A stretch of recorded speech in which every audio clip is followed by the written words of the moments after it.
Hello, hello.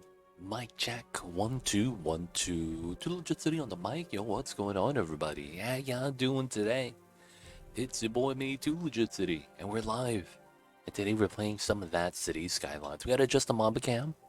Just give me 1 second. How we doing today? How are you doing today, Lord of Heaven? I see you over there. And of course, I want to say we're doing all right. I had a little bit of a scare in the morning because I was moving a lot of so when I download my VODs, I have them in a hard drive, right? Now the problem is that eventually you run out of space. So what happens is that because you run out of space, you have to move the file. So I was moving about 900 gigabytes worth of data. A couple months of work. No, it was just 1 month of work. Uh, so I had to move that from a hard drive to another hard drive. So because that's a lot of space, I had to do that overnight. And then when I woke up, Windows Update happened. So I was worried that it happened during the file transfer, making me think that potentially maybe my files get corrupted. So I was a little bit worried today, but outside of that, checked it out. Then I was okay, and I was cool. So it wasn't actually that bad. Wasn't actually that bad. So we're doing all right. We're getting back into the Smol Mamba right now. Y'all know what it is. We got Mamba napping in the bottom right corner. Only way to do it. And of course, it's the weekend, y'all. How you guys doing? Hope the Saturdays are doing all right.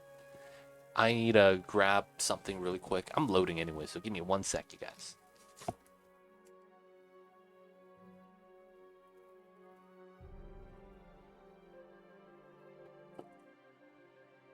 Had to get my phone. Had to get my phone.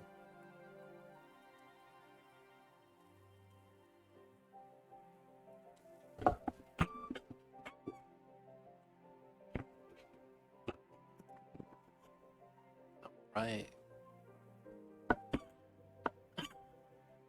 We loaded in. We loaded in. So last time we finished the interchange. We're gonna work on a little bit on it today, just to touch it up a little bit, and then we're gonna head into the industrial zone. Had a slow day, mostly chilling on the couch. Slow days are nice, man. Not gonna lie. I love slow days. Someone busted down the freaking shop, feels bad. Why is this like that? That is not correct. Here we go. There we go. Make that into a bend so it looks a little bit nicer. I'm be honest, man. I don't mind the slow days. I like them. Oh, look at that. We got a perfect square.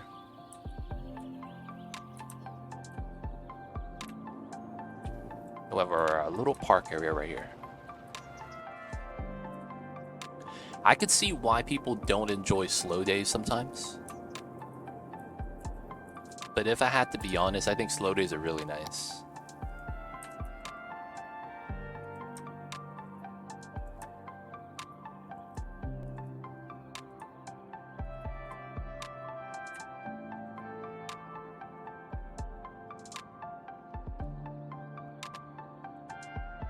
Gotta rotate this. There we go.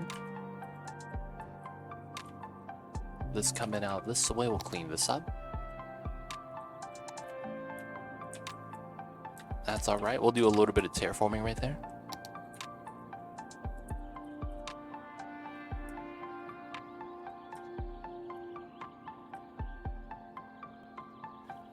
All right, so this is going to be a merge, right? So I need to do this, and then I need to do this, and then we have an intersection right there.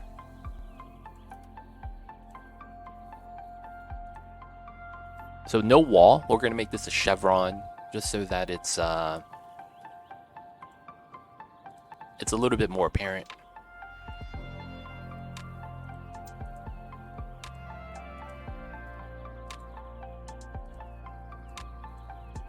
There we go. That it's a merge. Not too bad. So when they're merging, they could see what's happening.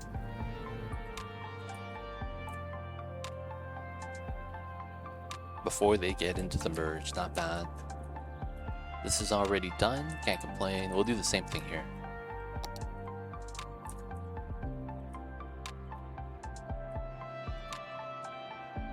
Get our dotted lines in.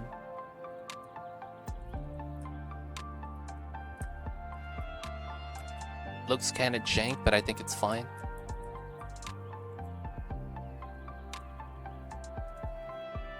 Whoa! These people swerving?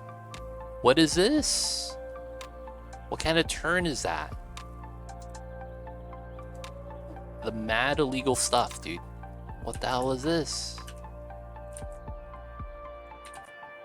Stay your lane, stay your lane.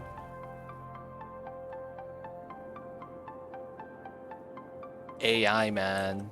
This is what the AI does. Swerve 2 lanes at a time. I wish there was a way to like change the car AI a little bit better. Like allow multiple lane changes or not. Because I would turn that off in a heartbeat.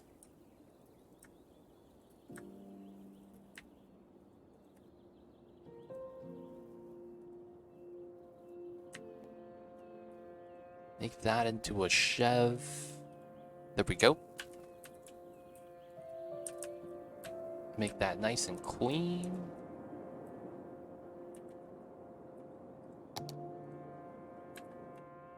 So far, so good.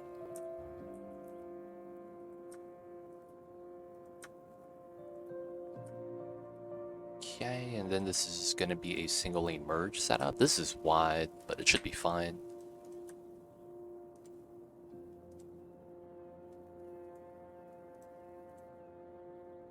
There we go.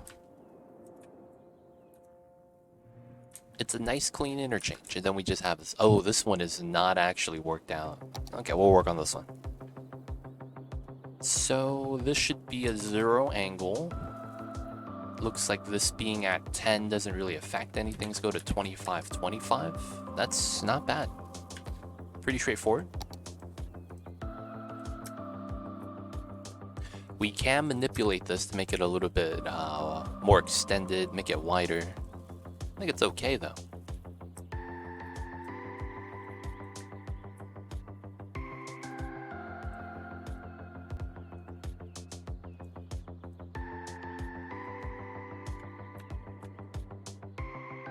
I think it does need to be a little bit pulled out. Just so that the smoother merge angle. And then this lane's a little bit out as well. I should try to bring it in.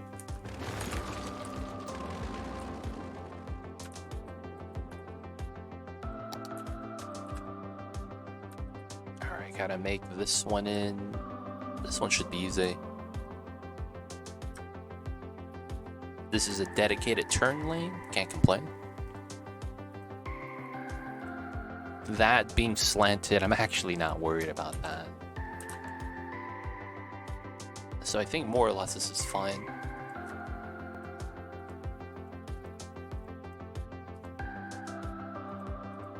There we go. Not bad. We gotta fix this part. This comes out, we'll clean that up. Okay, let's try right here.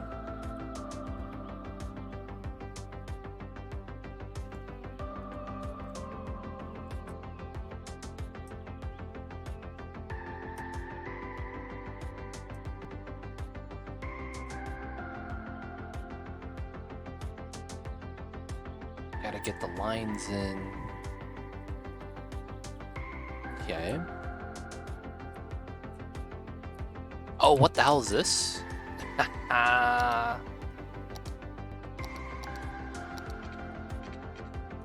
Accidental downgrades. Probably when I was upgrading this. Oh, what the hell is this pillar right here?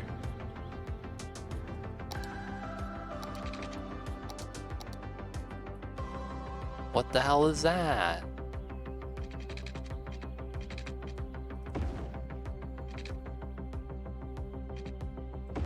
There we go.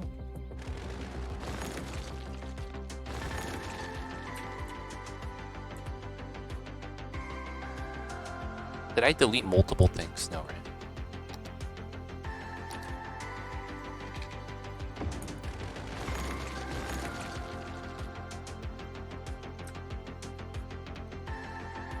Okay, so that's nice. We have to adjust this one now. There we go. Just to relocate the pillar a little bit. Nothing else should have changed. Should be okay.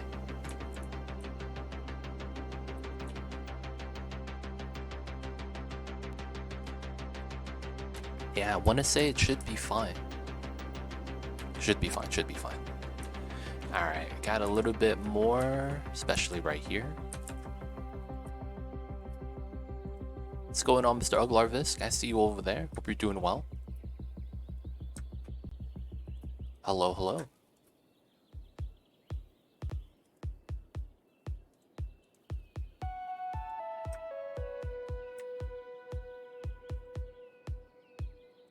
Happy Saturdays, y'all. Hopefully you guys are having a nice, chill Saturdays. Hopefully the weekend's going kind of nice. Oh, I won't be able to do the lines over here. Can't see anything. Oh, they don't let me...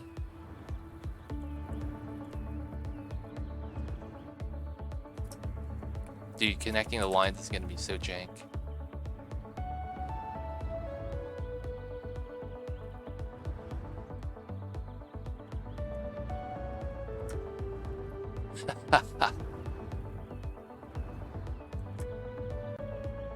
Oh, the skill.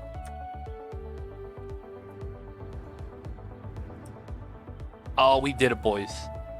We're not gonna fill it in though, it's too tough. Alright, do we get the angle? We kinda do. Oh, the cars are blocking my way though.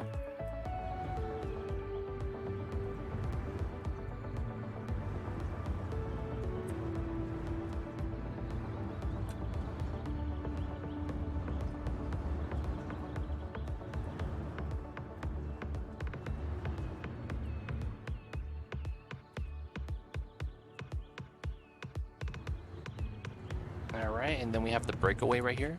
That's actually pretty clean. Can't complain about that.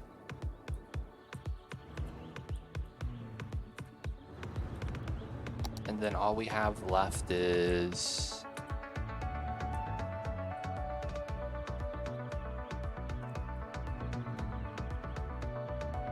There we go. And it's perfect. Nice. First try for time. Let's go, boys. We gotta clean this up, though. We really got it.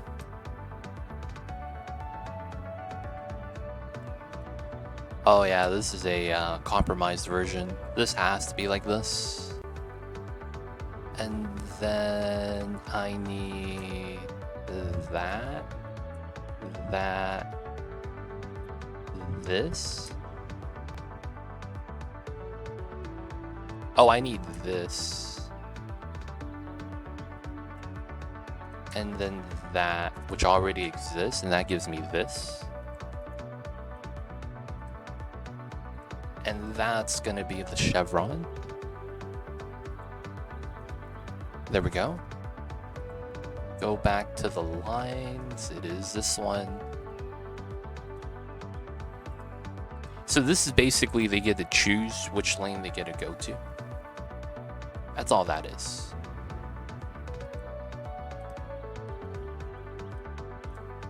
Get the solid right there. So this is a either or. When they're coming in, they choose left or right. Of course, it's not going to matter. It's one lane feeding into two, so it should never have problems. And then this is just a 1+1.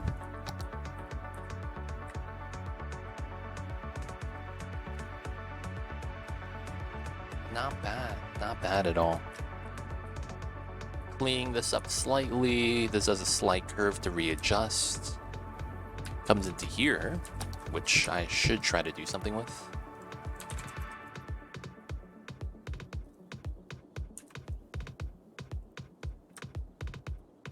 Oh, this is a 2 + 2 = 3 situation. Oof. That's kind of tough.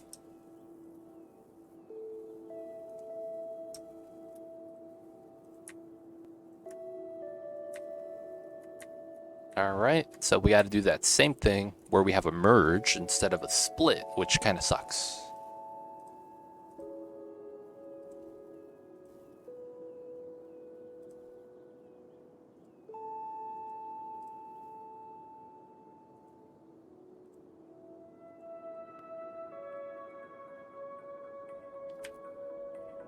There we go.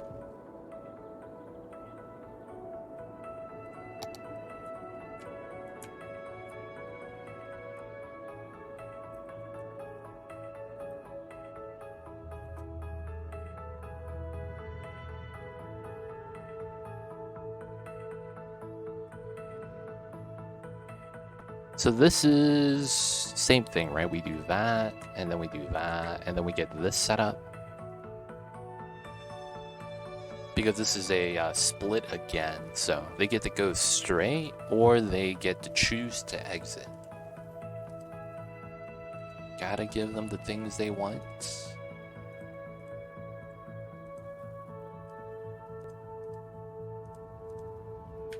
Nice.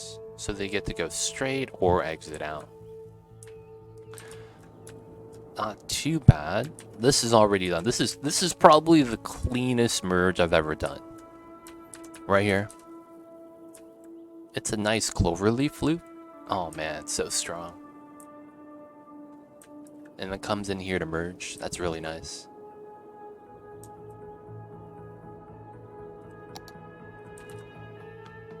Let's clean this one up. Make that a middle node. Same thing here. That's already cleaned up. This one should be as well. Alright, so it's just these two. Right now, guys, we are just setting up some of the highways. Trying to clean this up earlier, sooner than later. I want to say it looks pretty good right now. We also added in that castle. I think the castle is not bad. I do think we could expand on that a little bit more. I think we should do it now. Just because of, you know, what we're doing right now. We're working around the intersection anyways, so it makes a lot of sense. Let's get the lines, add the rules, and let's continue with the chevrons. Very straightforward. Okay, so we got that set up. And the last one. So there were... I think we wanted a 25 here. And then I think this could have been a little bit wider for the better angle.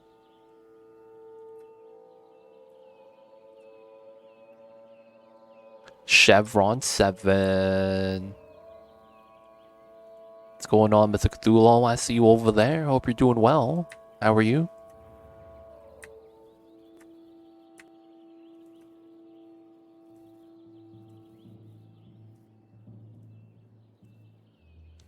This is inverted. There we go.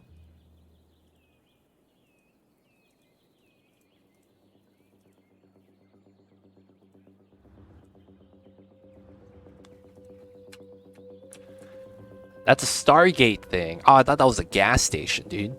What the hell? I see you over there.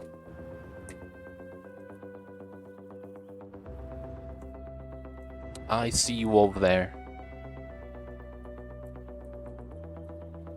Alright, not bad.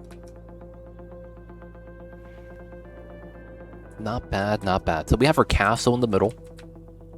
We have our trench wall, the double castle, graveyard in the middle. You know what we need? A couple scout towers. Let's try to clean that up. Some of the trees around here, I think we'll try to clean up right now. So we'll just bop some of the trees. Not all of them, just a couple. Some of them that are in bad spots. And then we'll terraform a little bit of it as well. Alright, so first things first, I like this. Slight elevation, we'll keep it like that. This will just be like this, I think. We're not going to add too much more trees. Just a little bit along the way. And then, let me get the castle stuff. Ooh, yeah, that's right here. Get the scout tower away from the castle. Then we'll have a couple of ruins right there, right? No dotted lines here. We'll have this wall to this wall. And then a small tower here. Not bad. More ruins. Let's go. Lower the strength. Single brush. Let's go for these trees. We'll get 1 here. 2, 1, 1. Get a couple young lindens.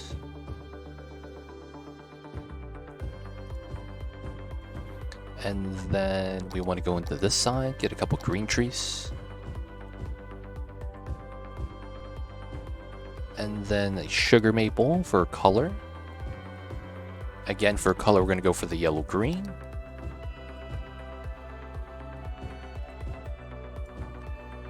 Alright, and then... that is actually not bad. I think I will put in one of these small trees here, the red one. And then we'll get some flowers.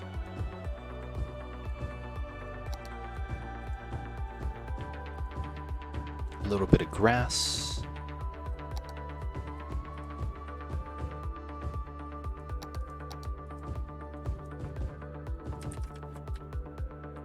Alright, we got the scout towers before the castle. Not a lot of space, but then back in the days, right, you gotta ride the horse. It's gonna take like 10 minutes. Nah, it's gonna take 30 minutes, man. And we're just going like from here to here. Yeah, that's not bad, that's not bad. Now I do want to terraform this area right here. The terrain here is kind of jank looking. I don't like how that looks, to be honest. So let's see what we could do. Full strength, probably want to go up to around, yeah. Here it's not bad. Alright, let's push this out. I think we could try to have this as a grounded route. Try to make it kind of excessive. And then we could justify the terrain being this far out. Something like that. So what I would want to do is come into here. And then I want to force ground this. And then it should be at terrain height. That it should be at. Right? It should be fine. This being a bridge should be okay. Oh, I can't because it goes lower than the highway. Oh, that's unfortunate. As much as this would look great, I don't think we could actually do that. Yeah.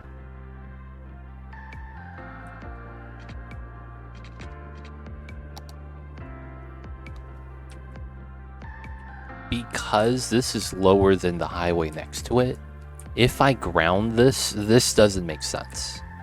That's the problem. That actually doesn't make any sense. So this has to be a ramp like that till it gets down. That sucks. No, it just doesn't work because of the terrain. So it's like you're going to get this.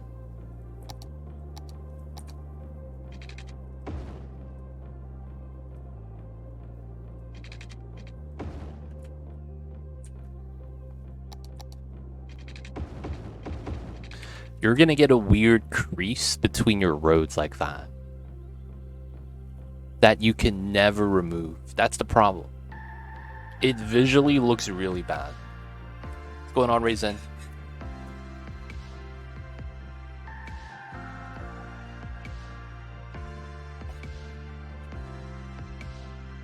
You could lift it as long as it goes parallel. I mean, I guess that's true. Yeah.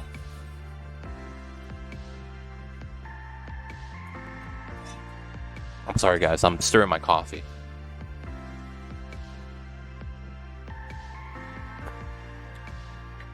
Forgive me, I gotta stir the coffee. A little hot still. Alright. So keep this elevated and use the terrain from the bottom. I mean, I guess that is possible.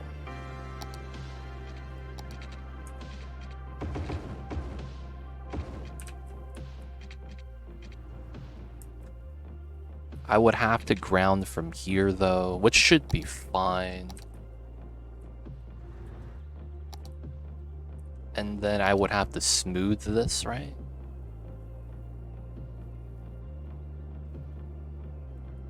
And then, of course, this part of the highway would be elevated.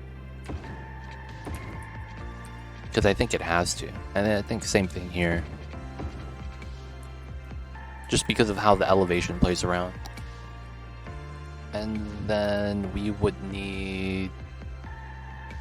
probably... we would bring this down. And then we would do straightening like that.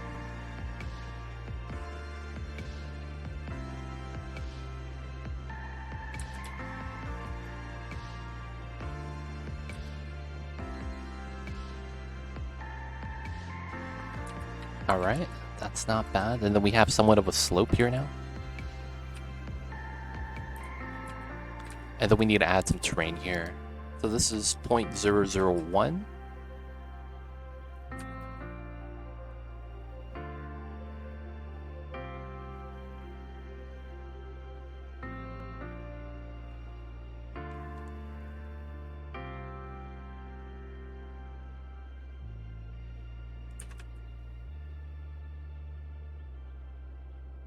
Alright, this might also have to be a bridge. It's so hard to make that look good. Let's bring this down to 10%. We gotta start pushing in some of the terrain.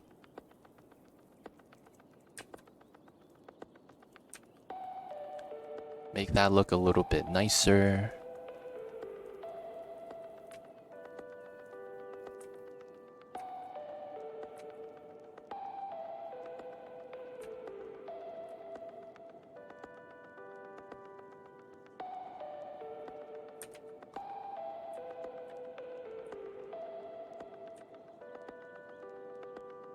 Alright. Oh, that lag. Alright, that's not bad. Looks a little bit smoother this way. Now over here, we have to clean this part up. So I think we need a little bit more character. Yeah, this is a ramp right here. So it's flat. And this is going uphill. I think we should do something different with the size right here. Or the shape. So what I think we should do is elevate this portion. And then we want to pull in from here. So this height, right? Oops. And the reason why I think we should do this is because it could look a lot better this way. So I think we'll want to flatten this part out. But we don't want to go all the way out. And just like how we had a castle stop here, we're going to put one down here. But I want it at the same height as this castle. Relatively around the same distance. So we'll put the corner on it. And this is about Maybe like right here.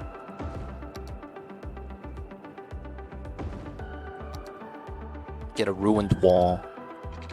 Wall, no dotted lines. Okay, get the other ruined wall partially and partially. Okay. Let's get a small little castle spot here. I'll even corner the side.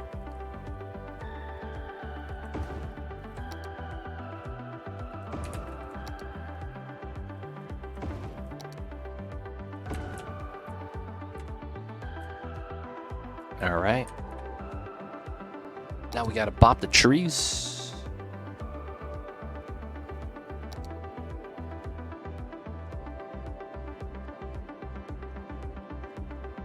Because the idea is that, yes, you're not supposed to have trees inside, but, you know, this is the ruins. This is the ruins, man. It'd be like that sometimes. Alright, so I think the idea is we're going to want the path to spiral around. I think we should stop it here, though. And have it come up this way or something. And then this could be flat on the side. I would want to grab this, though. Just to pull this down. And then we'll pull this up this way. Then we'll round that off. Just to remove the bumps. It's not bad, it's not bad.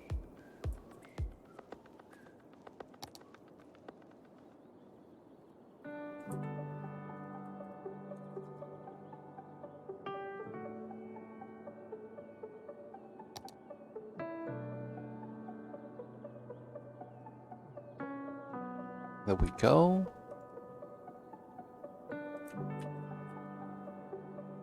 Not bad at all. Okay. This is gonna be our second high ground for the castle. I'll probably get some scout towers here as well. But, you know, the castle's gotta have a perimeter, right? Gotta have the ruins, and we're cutting through.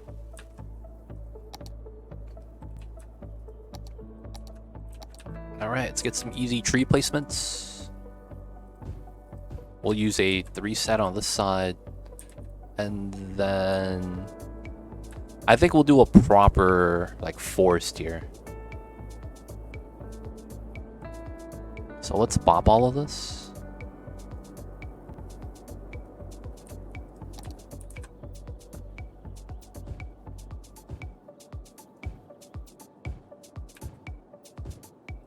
We're doing a simple design, nothing too extravagant. Alright, so this is not that many trees. We don't want that many due to what we're trying to do. We don't want that many tall trees either. Just a little bit of variety.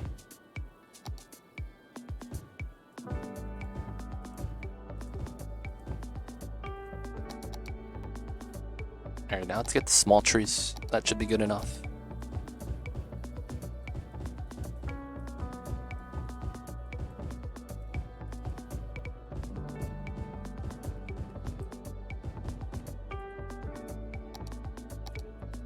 Basically, we want to make it seem like trees have grown. Kind of overgrowth on the area. Oh, we need vegetation then, right? Yeah, we need to get some vegetation. That's actually something we probably don't have a lot of. Oh no, they have it in here. Probably just need some right here.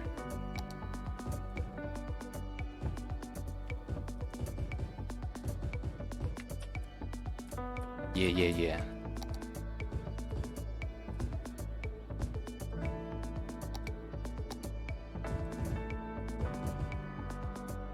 And then we want to go some of the veg like that. And then we want some of the grasses.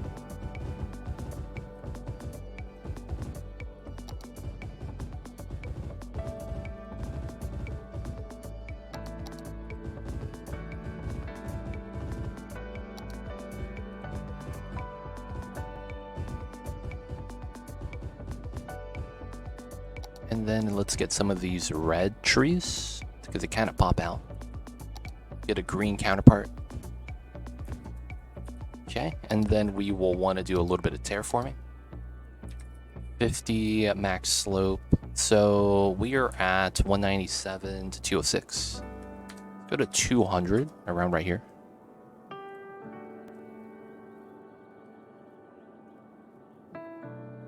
Oh.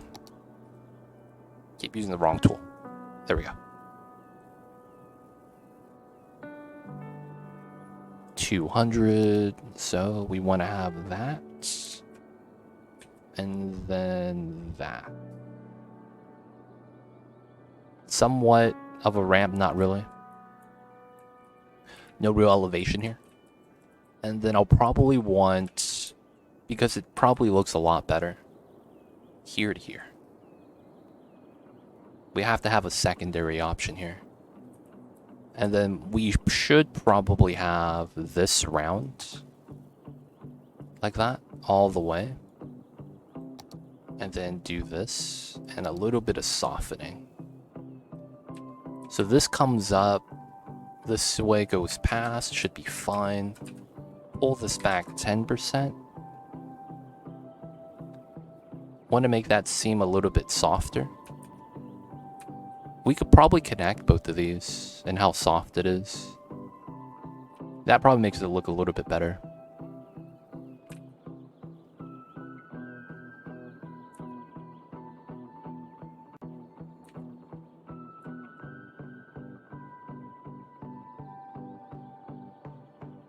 Okay. Alright, so we got our castle area, and then we'll put our spotted forest.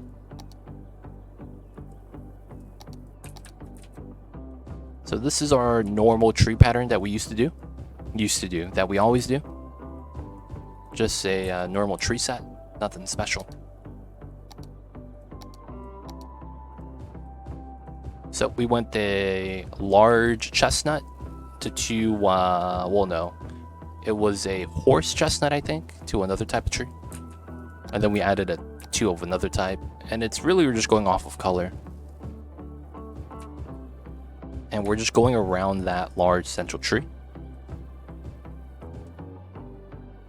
Looks amazing, appreciate it. Still do, but used to too, yeah.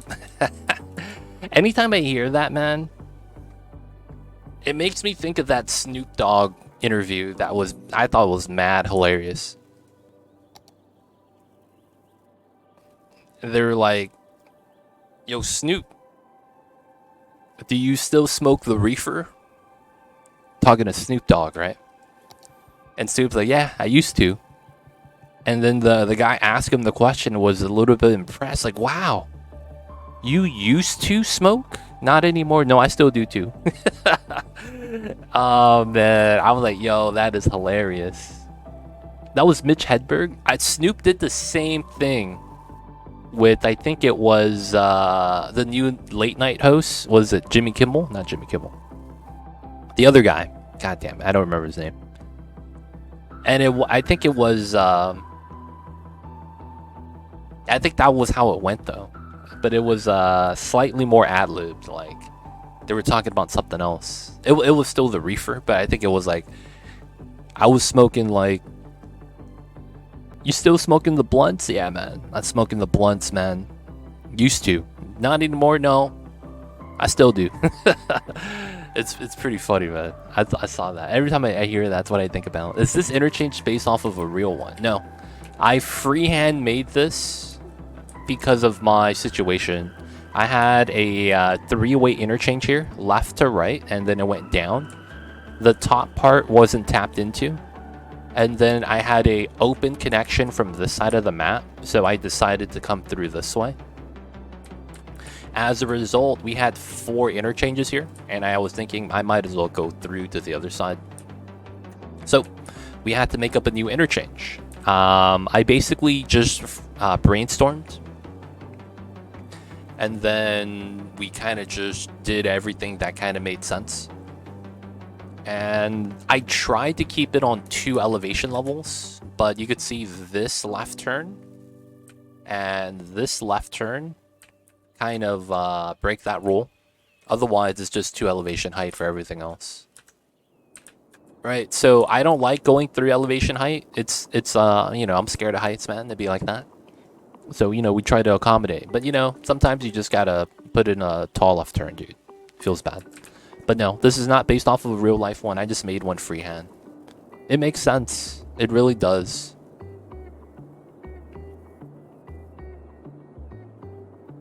And I did try out a couple of ideas, like this merge turn right here. I think it looks really nice. The left turn's coming in. Oh, I need to fix this. How much RAM do you use for the game with all these mods? I don't actually play with a lot of mods. If you're watching Cities players and you see that they're playing with a lot of mods, I'm probably one of the few that uses the least amount of mods out of everyone else. I could count the number of mods I have. I think I have 22 mods. So I use very little mods. And as a result, I don't really actually need that much RAM. Now, I say that, I have 32 gigs. I have 32 gigs of RAM. Interchange looks very professional. Yeah, man. I try to apply real-life role logic. Exclamation point mods list. You could see my list of mods on a Steam collection if you're just looking for my list of mods. If there is a specific mod you want to see me use, you could ask. But otherwise, I don't want to go through all my mods. Mods with a S. MODS. And then list. But yeah, that will give you my list of mods.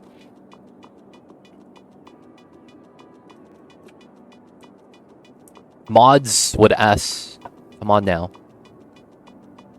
The letter S after mod.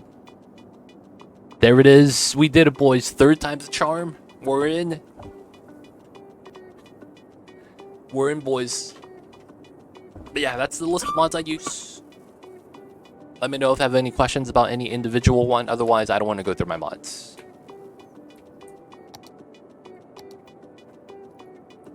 Just because it's as much as that could be something cool to do, yeah, man, it's tedious. Asking someone to show off all their mods like that, man. In cities, especially. Not gonna happen. Alright, so interchange is done. I'm somewhat happy with this. Oh, we were working on the trees. There we go. I guess I'll get some pines here. They're a nice color. Oh, we get the cottonwoods. Nice verticality. They help out with the density, help out with the feel, kind of skew the center. And then there's the yellow one, the birch. We could actually just put that next to it, and it's probably fine. I probably want to color code this a little bit better though.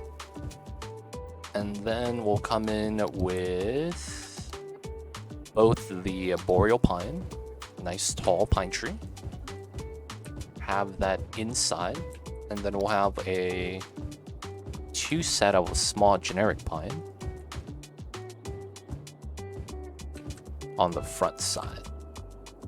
Alright, and then we'll come in with a couple young lindens. So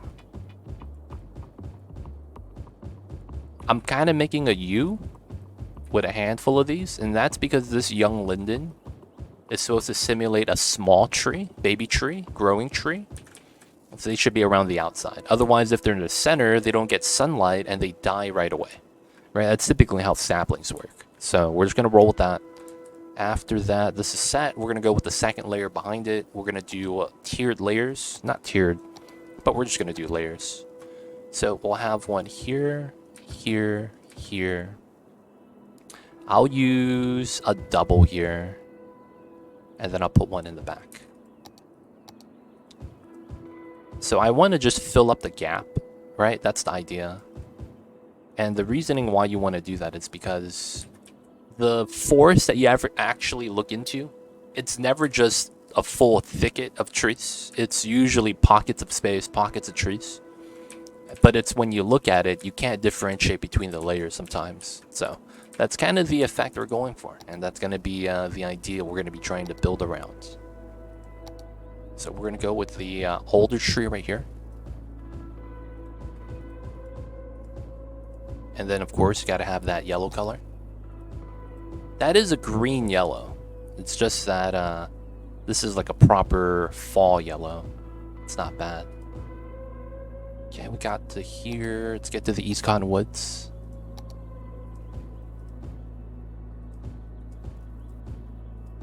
And then we're going to go for the yellow version. It's the silver birch.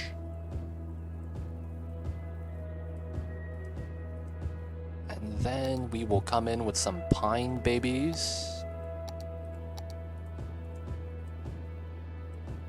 Alright, we'll share one pine.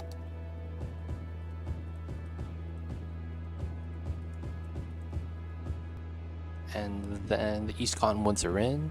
That is not bad.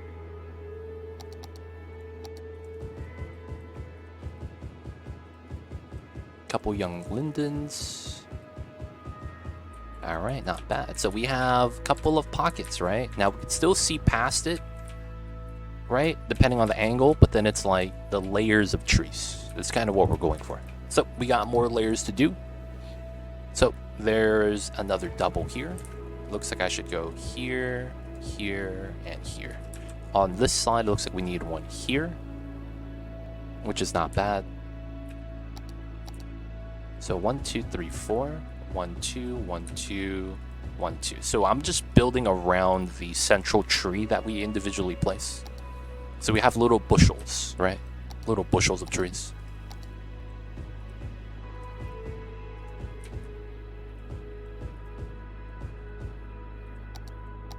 Alright, green, yellow. And then a more yellow. Coming in with the cottonwoods. There's a hill right here, but it's not that bad, so I think we're just gonna roll with it for the most part. And guys, thank you guys for tuning in. I'm your host, your boy me, DJ2 Legit City. Thank you guys for tuning in live. Hope you guys are having a great weekend, man. Hope you guys are staying hydrated, man. If you guys are just sitting back, relaxing, recharging, and enjoying the stream. If you guys have questions, I'll be happy to ask. Otherwise, sit tight, enjoy the chill vibes, and thank you guys for tuning in once again. Welcome to the city. Hope you guys enjoy your stay. Let's get something over here for the pocket.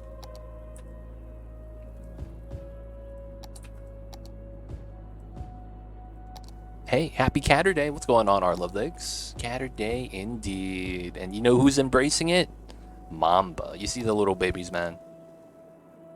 He woke up, and you know what's the first thing he did? It was a cold night. I actually love the cold, man. I can't wait for the cold weather to roll right in. It was a cold night, so Mamba was a little bit, you know, he wanted to get warm. So the first thing he did was crawl up right up to my chest and started licking me awake. And then he got his rubs. He gets his head rubs. He loves his morning rubs because I rubs his ears. And he loves it, man. He gets his ear rubs in the morning. Our Ludwig's coming in with the Prime. Thanks so much for using your Prime and using it on me. Enjoy the emote, the 20 dice ad for you viewing. Don't forget that legit sub badge. But welcome to the city. Hope you enjoy your stay. Thank you so much, our Ludwig's. Appreciate the support. Thank you, thank you. You do have a good DJ voice, like smooth jazz. Yo, man, I gotta get a DJ gig. I gotta get a DJ gig, man. I gotta get one of those day jobs. I could do that for like 3 hours, go home, start streaming. Oh, man. Gotta start, man. I did, though, have some viewers ask me if I was willing to do, like, radio DJing. I think the thing with that is that, dude, how do you get into the radio industry? That's the thing. I feel like you have to know people. And then when you lack thereof the, you know, nepotism, it's a little bit tougher to kind of find your way in.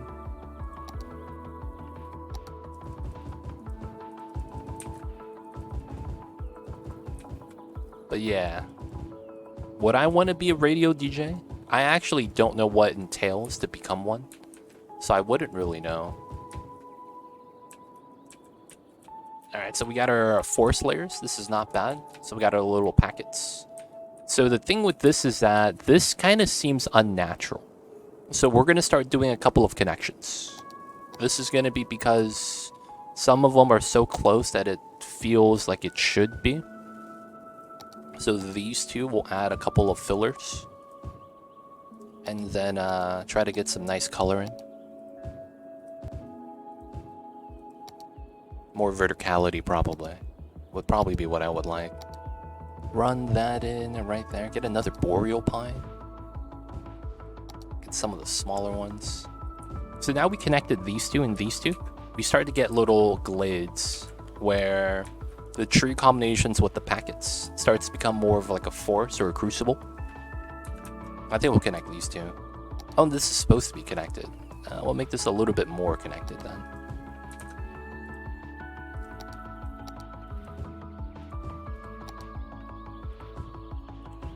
It's not bad. Maybe these? Yeah, this one's missing a lot of pine. We could bring it in like this. That's not bad. Make that into a somewhat of a connected pocket. So we'll come in with this, and then here. That's probably fine. Here. That's pretty good. Mamba, I just heard you waking up, babies. What you doing? Alright, so I think we will connect these two. I think that makes sense. And then having a visible... I think we do these two. Yeah. So it's this tree I would want as a center.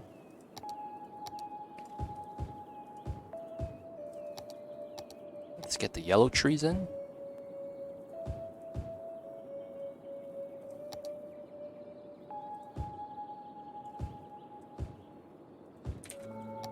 Not bad. Cottonwood verticality, another boreal, couple of pines. Alright, and now to top it off, we need the veg. This really only makes sense if there's a little bit of vegetation.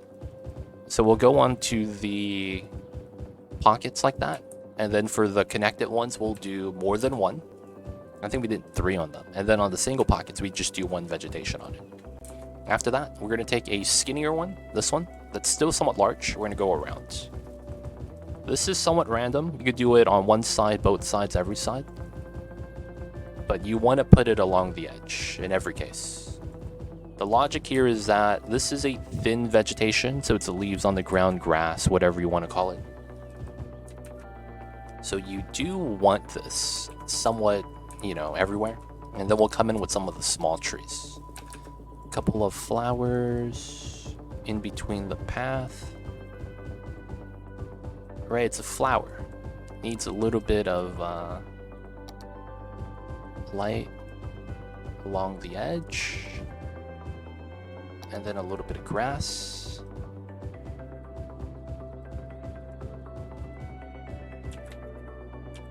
Alright, we have a little bit of a forested area here now. Right in front of the castle ruins. Kinda could see the castle from this shot though. That's probably fine. Alright, so we're gonna go with that. Not bad. Alright, so that's enough busy work, boys. We are loaded in, and we are going to be getting into the industry. So this is where the industry is now. We get traffic here a little bit too much to the point where I have to disconnect this road right here and make these into one-ways. So that I would force the cars to split traffic into here. So in order for them to reach this industry, they had to go all the way around on the highway. Oh man. So I had to do some jank shenanigan like that just to manage the traffic a little bit easier. But we're at the point now where we want to kind of build out a little bit better. And we have the train line on the side, so I'm thinking we're going to use the area by the water right here as an industrial zone. So that's going to be the play. So we're going to design an industrial zone. While it's going to be industrious, it's not going to be purely industry. You know, we're going to have some jobs over here just so that the people get to work, things like that. So we'll probably get some grid right outside of the industry. It's probably a combination of the two. Nothing like this. This is planned to be the downtown. Right? Downtown, nice areas, coming up to the rich area. So I'm going to move majority. We're not going to have all the industry moved over to this side. Now, the thing with that is, how do we want to do it? We have to plan this out because I think we're going to do something a little bit unique from what I normally do. I typically like building a nice, large, conjoined city. I think what we're going to do this time is we're not going to build right here. I think we're just going to put trees here. And then the industry is going to be by the water. And then our city is going to be over here. Now, there's one thing. And that one thing is we have water, right? I don't think we have a boat connection over here. Yeah, we don't have a boat connection. And our boat connection's over here. So I was initially going to use this as a tourist harbor for the area. Because this is a, dead end with the water. So this is a great spot because the water is a little bit more calm. So the boat movement, less rockiness, movement of the boats and cars and yachts is going to be a lot nicer here, naturally.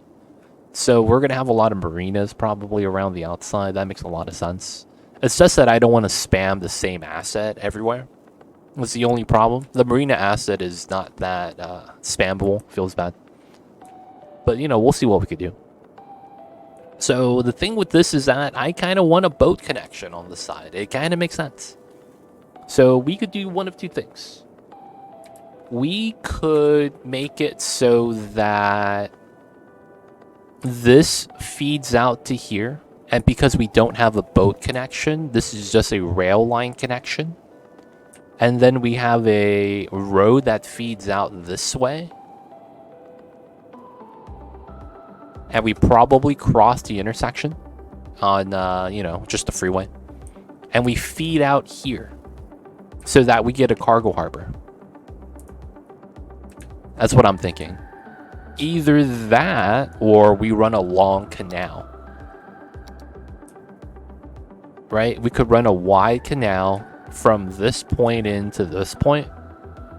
And then we could just move the boat over to the side. That could be the play as well. I don't know if that's going to be the play, though. I wish I could just make a ship line connection. Do they give this to me? Whoa. Hey, there's an arrow. Hey, does this work? Oh, shit. Do I have anything public transit on boats? No, I don't. Oh, I can't even check. Oh, dude. Guys, I need to know.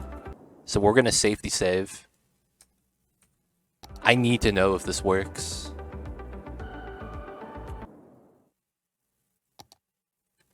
I need to know if this works. So I am going to go in, turn on unlock all so that I can build a harbor. And then we're going to build a harbor on that side and see if people actually stop by. If it works, I could just do that and be happy with it. Because that's actually the perfect situation. There's a cargo line on the other side that leaves the city that could actually connect. That way we get to use the cargo terminal a little bit better. Now, of course, you guys play cities. You guys know why I'm doing that. If I don't do that, the game doesn't allow me to, go to the mod menu, turn on unlock all. That's one of the things about Skylines, man. They make you launch and load the game because the game can't handle going back to the main menu. That's one of the weirdest things. Alright, so we gotta unlock all progression milestones. Let's see, let's see.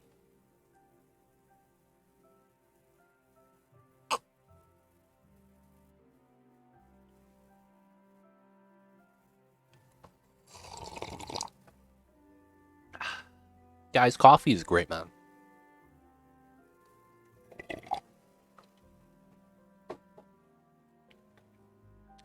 Does anyone drink black coffee?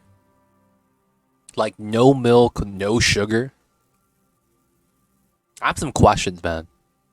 Because we're all coffee drinkers here. But one of the things is that I've heard people say that black coffee is a lot better for you. Because at that point, you're not adding sugar to throw off anything. And if you don't add milk either, it's technically doesn't break your fast. And I was like, oh, that's kind of interesting. Because I used to do intermittent fasting. I started gaining weight, right? And the girlfriend was getting on me for gaining weight. So, you know, I had to start losing weight. So I started looking into keto and shit like that. And I'm not going to lie, man. One of the things I read was that if you drink coffee black, you could actually do that during your fast. And as a result, you actually don't break it, which means you're not throwing off your insulin balance or anything like that. And I was like, oh, that's actually pretty cool. Because that actually has somewhat of a benefit then. Right, if that makes sense. But it was one of those things that I was like, okay.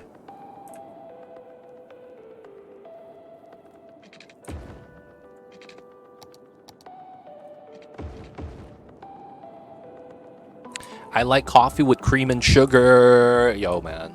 I'm not gonna lie, I do too. I do too.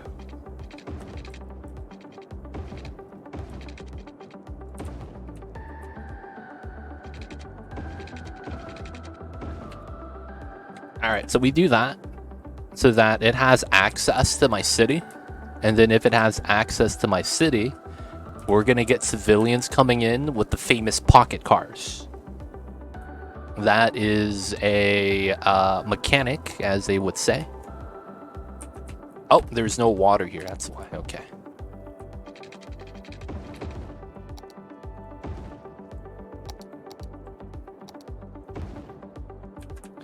We got this, we got this.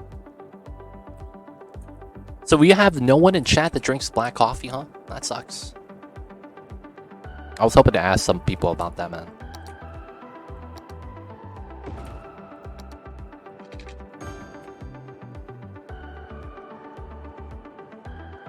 You like a little coffee with a lot of cream and sugar. That reminds me, I remember I talked to someone and they were like, yeah, I don't drink coffee. And I was like, oh, that's fine. She goes, yeah, I get a cup of milk and I put a teaspoon of coffee inside and that's it. I was like, what the hell? That's not coffee though. She goes, yeah, I just like the milk and sugar. And I was like, yo, man, this guy watches The Office. Have you seen that episode of The Office? Michael, you have coffee? Yeah, right here, milk and sugar. And then Pam drinks it. And she goes, wow, what is this? And then Michael Scott's like, what did I just say? Milk and sugar. And he goes, no coffee? I'm like, dude, what did I just say? Milk and sugar. It's milk and sugar, man. Come on, get over it. But then Pam was like, yo, that was delicious. It was literally just warm milk and sugar in this coffee mug. I thought that was kind of funny. Hey man, where are my tourists?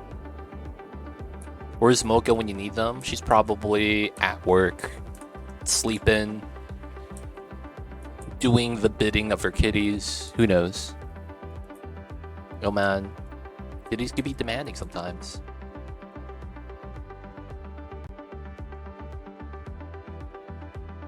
Dude, do I not get boats? Does this actually not work? I've never watched The Office. It's not my cup of coffee. Aw. Office is great. I love The Office. It's a great show. I will say that I didn't like it before I watched it because I tried to watch the first season, and while there was a couple of, funny points, the humor didn't really I didn't really get the humor. But after I watched the first season and I gave the second season a chance, it got a lot better. I want to say, even looking back, the first season was tough to watch. We got boats! Wait, why'd you leave? Why'd you leave? No, yeah. This guy came in and busted a U, dude. I thought he was like, oh man, I'm in the wrong spot. I gotta leave. He busted that scene from The Simpsons where it was Bart's grandpa coming in, and Bart's the guy at the door, and Bart's grandpa comes in, sees Bart, walks straight out, dude. That's what that looked like just right now. Alright, if this works, this means that the connection tool that we have actually does its thing. Oh, we drifted in, boys. Ah, yeah. Alright, pocket cars. Let's go. Classic pocket cars. Alright. It works, boys. We could turn off sandbox mode. But yeah, I'm not gonna lie, man. I didn't like watching The Office, but because my friends kept sending me memes of The Office, I started giving it a chance, and then it got better.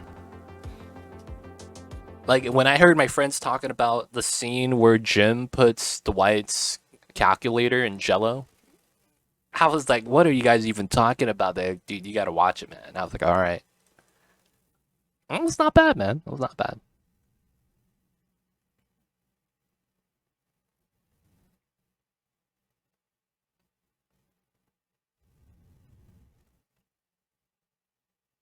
Alright.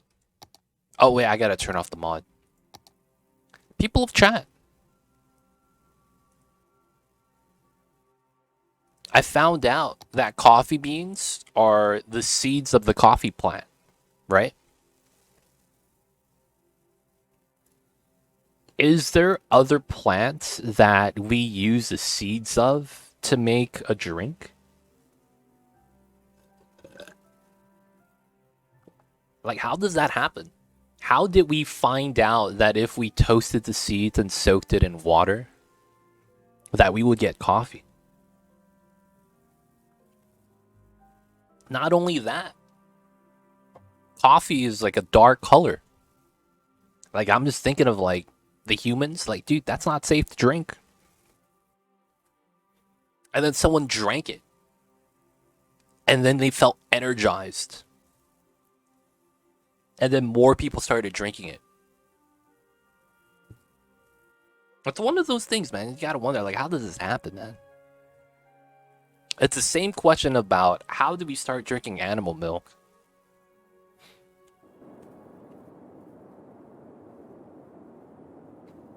How does that happen? Alright, we're back. Alright. So no more unlock all, right? We got our trees in, everything's looking alright. Yeah, we still got the unlocks to do. Alright, so let's plan this out. So we know this route is active and it does work. And we need to build an industrial zone. So we're going to be feeding in this way because that's where our highway is. And then we need to decide a couple things. We could do a couple of options here. And those options would be something along the lines of, if we come in here, we're going to have to cross the rail line. So we might want to redo the rail line and bring it closer to the bottom of the interchange. Right? Because that doesn't actually change where the interchange affects anything. If we just go down lower, we would have more space for industry and residential up top. Right? So that makes a lot of sense. I wouldn't actually mind doing that. So moving this lower is fine. So the second thing is that's going to be, something we could just redo. We're going up this way. Are we just going to come straight up and then just end? Right? That's the question, right? Are we just going to do something like that? Are we just going to go up and have the freeway just kind of end? or should we turn, right?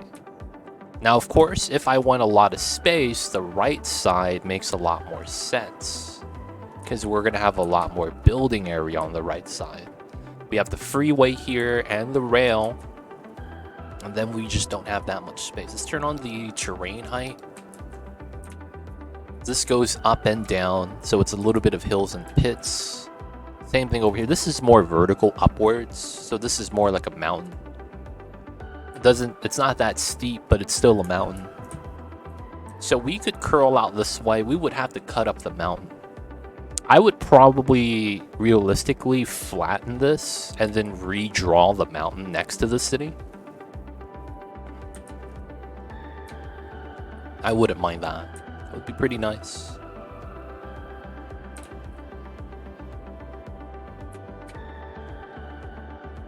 And then I think we're going to have to redo the highway. I think what I'll want to do is have the highway come out this way. And then just go underneath the freeway and then come out. Something like that. That's probably going to be better than this weird jank overpass. And then this freeway line... Oh, it's a dead end? It doesn't go anywhere? What the hell is this? What am I even supposed to do with that? Am I supposed to make a small little city here? I might just delete this rail line if it doesn't do anything. It's really just one active line. Yeah, what the hell is that, man? Alright, so let's go to the right, and then we have to consider a couple things. I should have my train cargo station away from the industry. But I think we should keep warehouses next to it. Yeah, warehouses. Alright, and I think we're going to do industry DLC, and I might do oil and ore instead of farming and forestry. I almost always exclusively do farming and forestry, just because of how it's no pollution, and I don't have to think about it. So I think we're going to go away from that and go for the big money grabbers. Alright. So as of right now, I think the play is we go up, we do a rotate, and then we come out.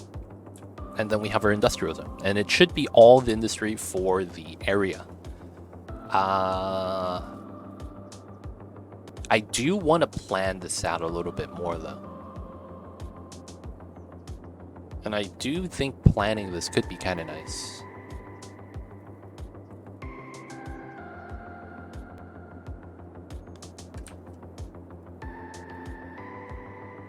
So we go up this way, we come up that way. I am probably going to spam this interchange. I really like this interchange, so I'm just going to use it. And I saw a short segment option here. You see that stop and go? That shouldn't happen. That's because of this right here. I have to uncheck that. And then once that's okay, they're never going to stop. Alright, should be good, should be good. Not bad, not bad. Kiri, how are you? I didn't get to ask, but I'll ask now. Hope you're having a nice weekend. Thank you for tuning in. How's the Saturdays? How are you? How are you?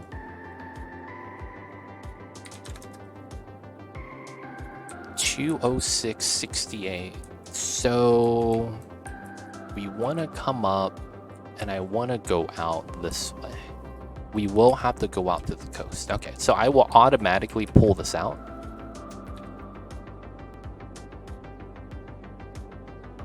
And we're going to start doing this.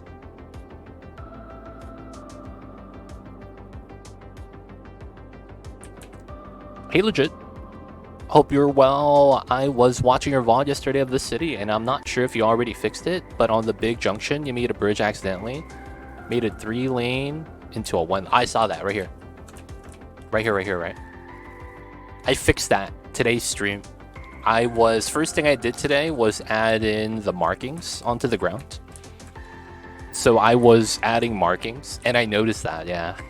I was like, hold up. This is not right. I think when I was upgrading the top road, I upgraded the bottom one accidentally. But yeah, we fixed it. We fixed it. But yeah, we added the castle on the lot.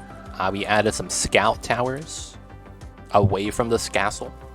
Right, back in the days, you have to ride by horse. This is like 30 minutes. This is 5 minutes by car, though. You know how it is. And then we are deciding how to do Industrial Zone. I think we have a plan, though. But thanks for tuning in, Mr. FM Flash. Hope you are well. How are you? Happy Saturdays, yo. I was screaming, dude, man. My bad, my bad. I didn't see it, man. I didn't see it till today. I apologize about that. Sometimes you don't catch them all, man. It feels bad. Sometimes you don't get to be ass catch 'em. And you don't get to be the very best.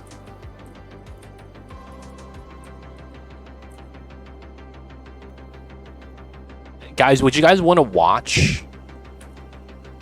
Dude, guys. I'm gonna apply to McDonald's. And then on the interview, I'm gonna tell them that I'm not gonna say anything on the interview except recite the Pokemon opening song. It's like, hey, why do you want this job? It's because I want to be the very best that no one ever was. But why this job? Because this job is my real test. Sometimes to train them, it's my cause. And you start saying the Pokemon opening song lyrics. You gotta convince the guy. I would hire you in an instant. Dude, but would that be because you know the meme? Would that be because you know the meme? Or because it sounds very convincing?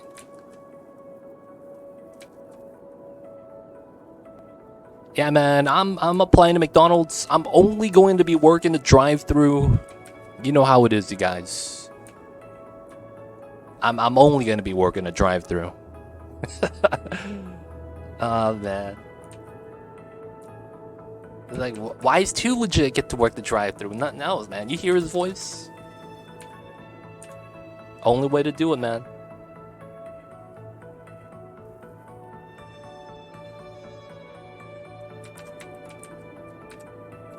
Because you know the song.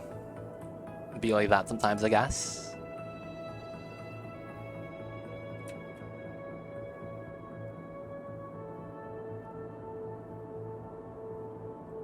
Alright. So we don't need to bop everything.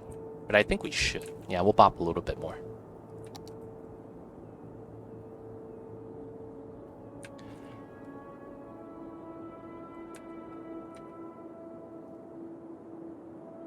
FM Flash, how's the Saturdays going? Hope you're doing well, man.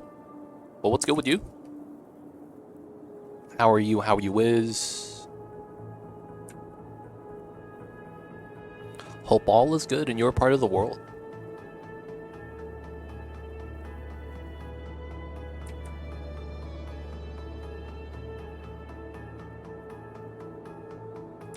Alright, roll out from here. Pull up, pull down. Oh, we gotta bop that cemetery. All good, thanks. Just chilling before bed. Nice. Oh, man.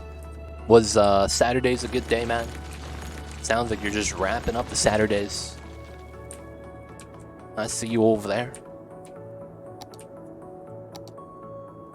Oh, was there a terraform issue here? Oh, it was because of that. Fine. Yeah, no dotted lines here. And then we're gonna have this come up. Straight line. Alright, so the angle for the freeway shouldn't really matter. Because it's not going to actually align with anything else. I don't think that's going to really change. I do want a little bit of straight space. Because I want to put an interchange here for a weird idea. I think it's going to be kind of funny though. And then we're going to have a curve set up here. Oh, that could work for this design. Ooh, yeah. It'd be kind of interesting. Okay, I kind of like that. So we are going to draw a reference line based off of this. I am going to try to draw a line from here to here. And this is going to be my straight line. So what I'm going to do is I'm going to pull a line up here. And then I'm going to pull a line here, perpendicular. I need to make sure I snap.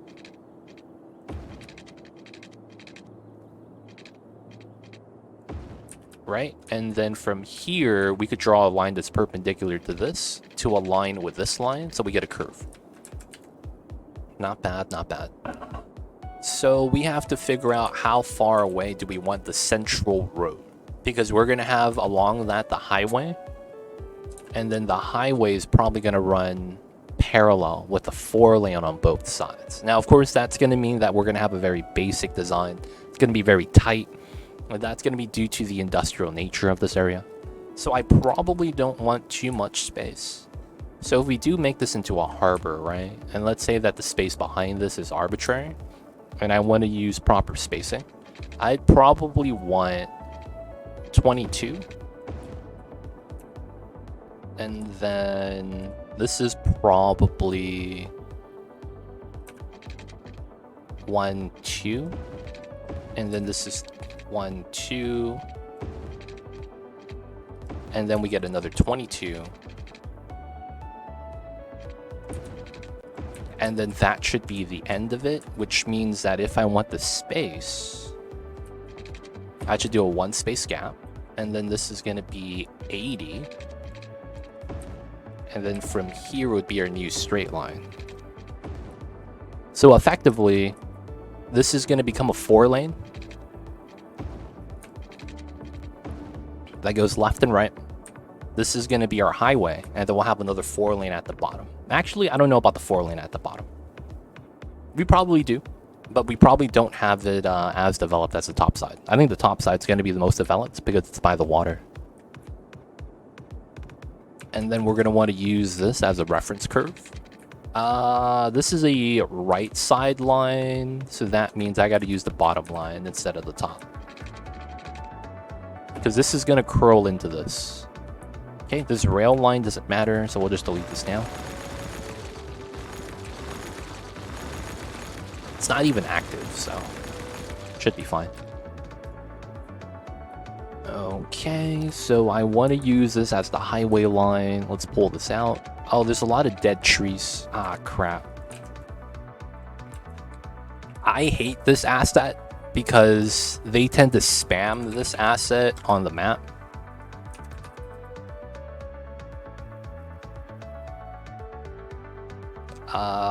It's prop. What is this prop called? Fallen tree. Ah, yes, the rare fallen trees. Alright, so we're just going to select fallen tree, and then we're going to select the entire map. And I'm going to destroy all the trees that got chopped down. And why am I doing this? Because I don't want the asset to be active on the map. I want less props, dude. So that way I don't have to simulate it. So we're just despawning all the chopped trees. They don't even look that great, to be honest. And a lot of the times the map makers like to spam them in areas where there's a lot of ruins. I don't know why. It's a habit of all the map makers, though. They like to spam the chopped trees.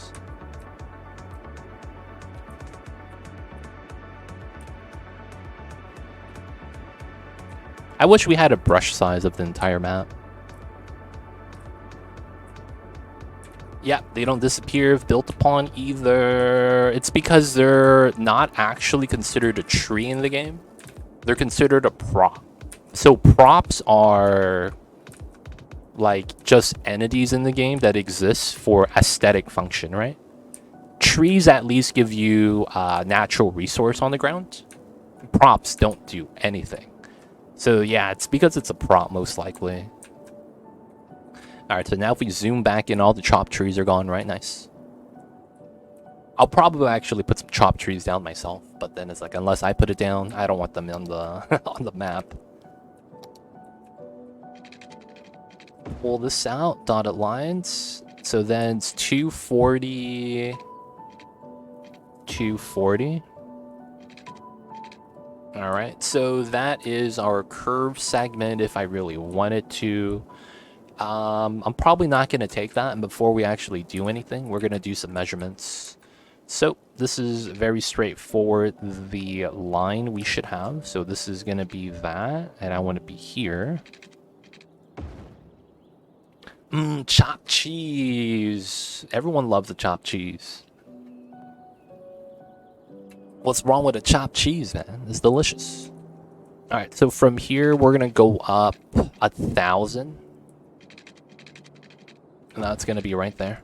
And that's the amount of space between intersections that I would want to have, okay? So after that, we're going to do an interchange here. This is going to dictate how the train line's going to rock, I think. So we're going to want to make sure this is good. Oh, we could try to make this go down at the same height level as this so that it could naturally go under everything. Ooh. Wait a second. Is that what I actually want, though? Make this a low ground area? Oh, that being a low ground area is actually kind of nice. Hold up. Let me actually... I've never actually checked that.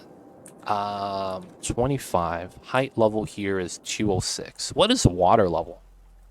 187? What the... Dude, we are tall, dude. We are above the water.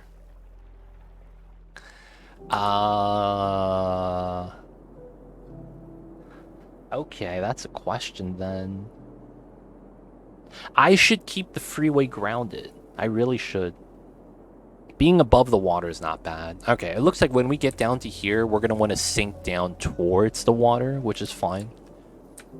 And we'll keep this justified like this. I'll keep it grounded, yeah. That means we will have to have an underpass, which is... I don't actually mind that. Okay, so I think we have the idea now. So we are going to do a 10-point merge. So effectively, if I had to merge here, and I had to merge here, this would have been a 220. That's actually fine. Don't mind that at all. Okay, so this is going to be 10 point. That's going to be our merge line. After the merged line, I think we are doing a... What are we doing here?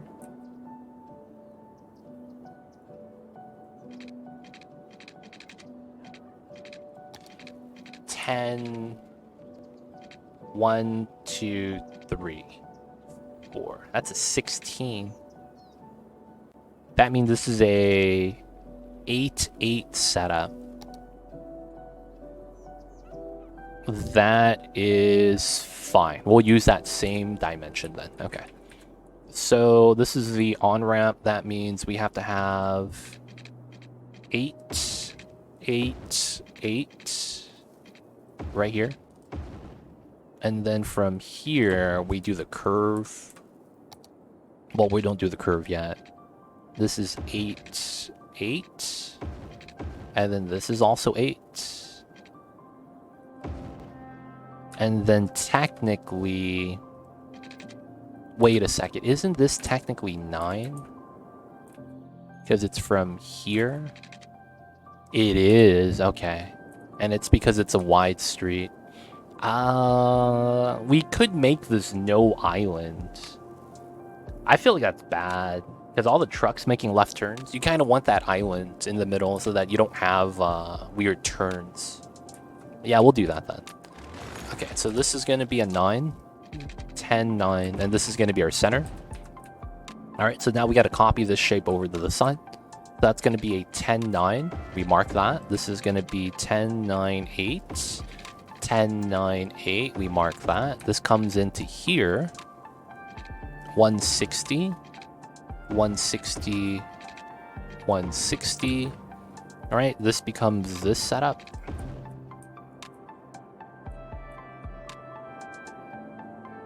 Not bad. So, oh, the problem with this is that this is not actually proper.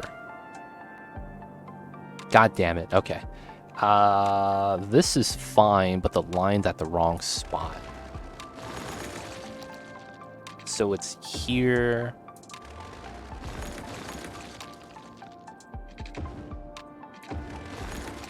So I need to be here. Here. And then everything else is shifted a different area. God damn it. Alright. So we want to go here. We just have to redraw everything. That's so much easier than have to, like, trim. So 10. That's 8, 8, 8. 8, 8. This is 9. This is also 9. And then this is 8, 8. This comes in 8, 8. So everything's at 8 value. This connects. This is a straightaway. And then this is a 10 point. And then everything's identical. So now we have to do this side. And then it's the same thing here. We have to have the 1 space gap. Right, so then this comes across. This comes across. 8. This is 8. 160, 160. Mark that. 160, 160. This is a 9. Okay, this comes across. This is a 9. 8, 8. This comes in 8. We have to have this mark here. Have to have this mark here. Alright, pretty good. Pizza just went in the oven. Cthulhu, I see you over there. Yo, man. Pizza in the oven sounds like a great time, man. What kind of pizza do you got, man? What kind of pizza do you got? Alright, so we're going to trim this. This is 180. We're going to go that backwards to 180. And then this is likely going to pull up to here. So the reason why we want to do that is because we're merging onto here. I want a straight segment about 10 units before we curve out. And then that makes everything a little bit better with a wider curve. Just a pre-made, not frozen one from HEB. Nice. You always got to add the extra toppings with that though, man. Did you add the pepperonis? Sausage plus pepperoni. Not bad. You know what I found is really good? Not gonna lie, man. If you get pepper jack cheese and then well, so what I do is I'll buy the frozen pizza and then I'll add cheese and pepperoni on top. I like to put pepper jack, but then sometimes I'll have rotisserie chicken. So I'll mix in pepper jack with the rotisserie chicken and put it on top. It's actually not bad. Needs a sauce though, but it's pretty good. And it kind of ends up tasting like the oh, you like provolone. Yeah, you get provolone for that. And then you could add shredded beef and make it into a cheesesteak. Dude, you should do that. Get raw shredded beef, like thinly sliced, and then put it in the oven on top. That probably turns out really well. The only thing is, like, if it's too thin, it might dry out. That's the only thing. But I guess if you put the cheese on top of the beef, it's fine. And then you get the beef juices inside the pizza. That's probably pretty good, then. That's probably pretty good. Alright, so this is going to be our interchange. This looks jank as hell. Probably makes no sense to anyone except me. But let's get this working. Oh yeah, there's a couple things to think about here. We want this to be an underpass, right?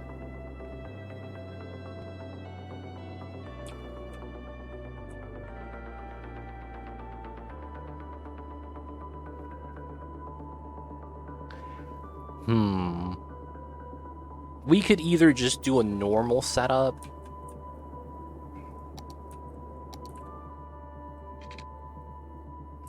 How did we do the spacing here, I guess? Because this comes out, right? And then this has to have... We'll go with 6. What did we do on the side? Oh, I went with 8 there. Oh, wow. That is... Not gonna lie, I probably should go with 8.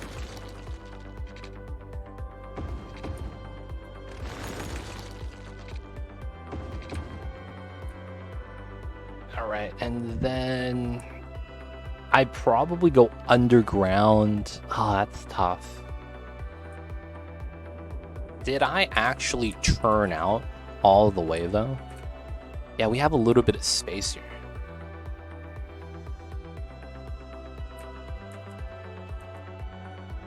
So maybe we could do 40, 40, 45, 45?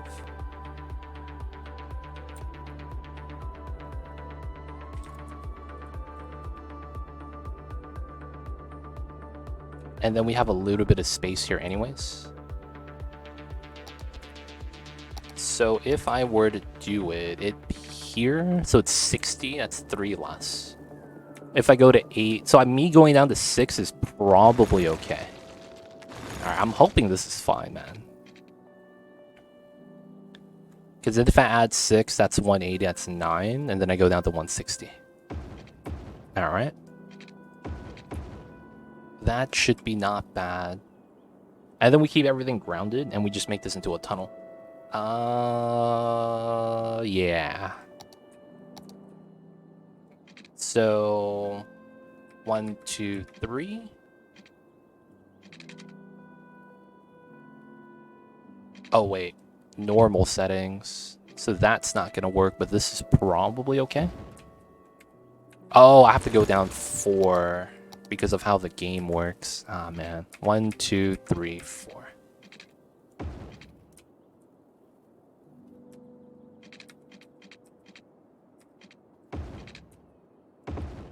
Okay, so we have to have a tunnel like that.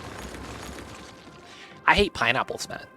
Every time I eat pineapples, man, my tongue hurts. And I used to blame that on the prep of pineapples. You know how sometimes when you have pineapples, the people don't take out the spikes on the side, you don't do a good job. I used to blame it on that, like, oh yeah, this is probably automated. Whoever did this, you know, messed up, blah, blah, blah, blah, blah. But then I started to hear things like, yeah, man, you might be allergic. I was like, wait, hold up, for reals? So the only thing that happens to me is my tongue hurts. Does that actually mean I'm allergic?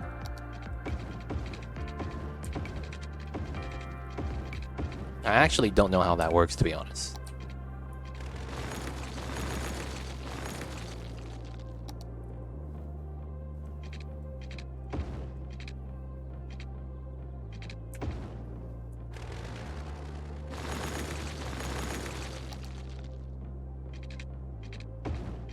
Get the merges in. 1, 2. This is a straight shot.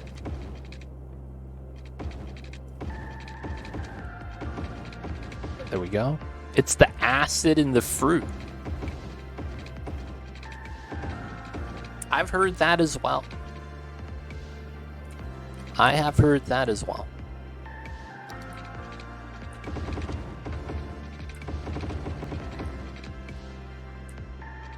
It's like eating so much sugar, sweets, in one go, it just havoc in your mouth. I could actually say I've never done that. I've never OD'd on sweets before. Not even as a child.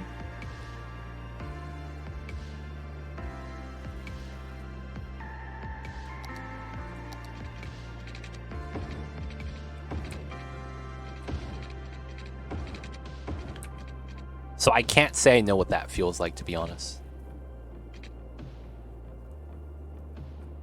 I hate how that road type can't go underground.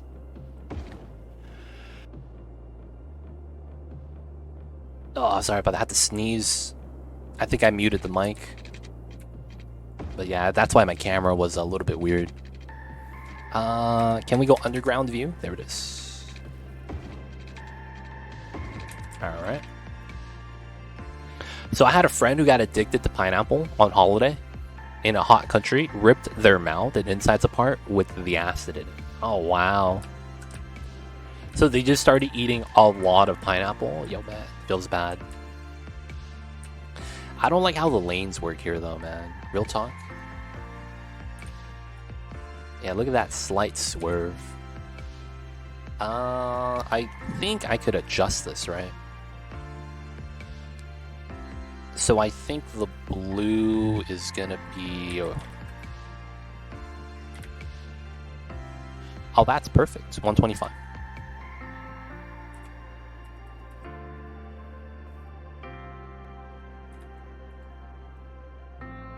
Oops. Here we go.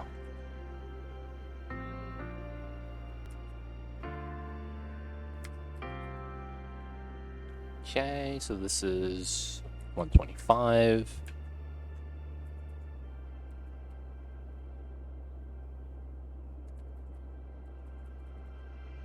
Here we go.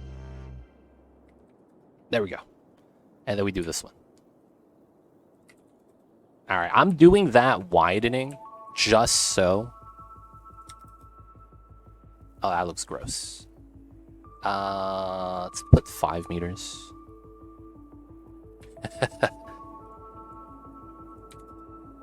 Just so I could have the lines line up. Oh, it's even worse. Oh, I thought I was doing a good job. Dude, I made it worse. God damn it. Okay. Fucked up, boys.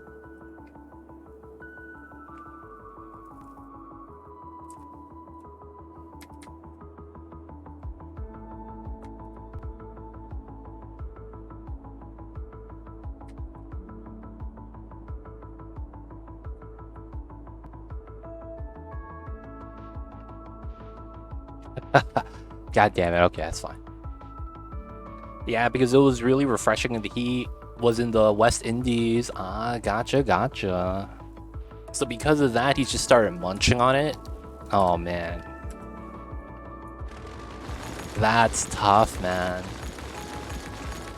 Dude, not gonna lie. Do kiwis have the same thing? Because I get the same thing happening to me when I eat kiwis as well.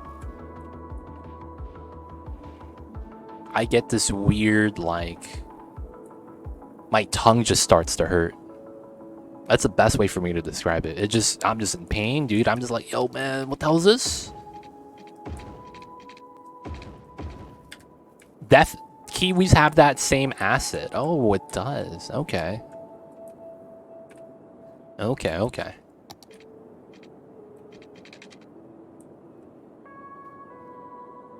Alright, so although this is a 4-lane, I think we're going to make it so that it just ends up being a 3 while we come out. I think that's going to be fine. Yeah. Alright, so this is going to be this setup, and then we're going to have to run the rail line somewhere by this. We'll have to build this out, and then we'll delete it. We're doing this just to unlock the rail tracks, and then we'll run the rail this way. Any sort of fruit like that, we'll do it. Just eat something really hot and it burns your mouth. Oh, wow.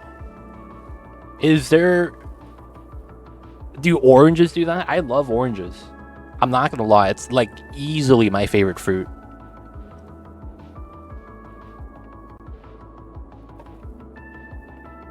That might be what I don't like about sweets.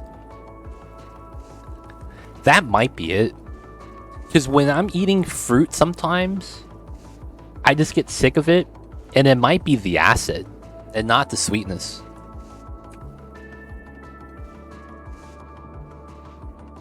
I don't think oranges do it. Okay, never mind then. Because I'm thinking citrus fruits. Oranges, lemons, grapefruit. Potentially have that acid because it's citrus fruit.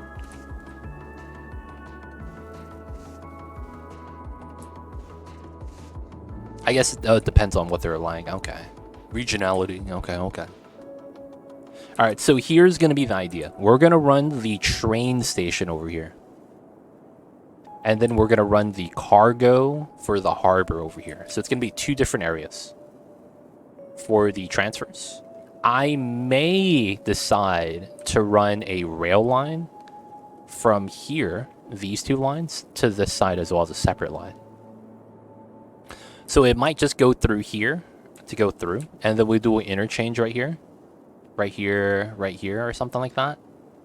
And it'll come in through this way, and then it'll go into the water like that as well. We could potentially do something like that. Now, what we need to figure out is how I want to do the train station connection on this side. And what else I want to put over here.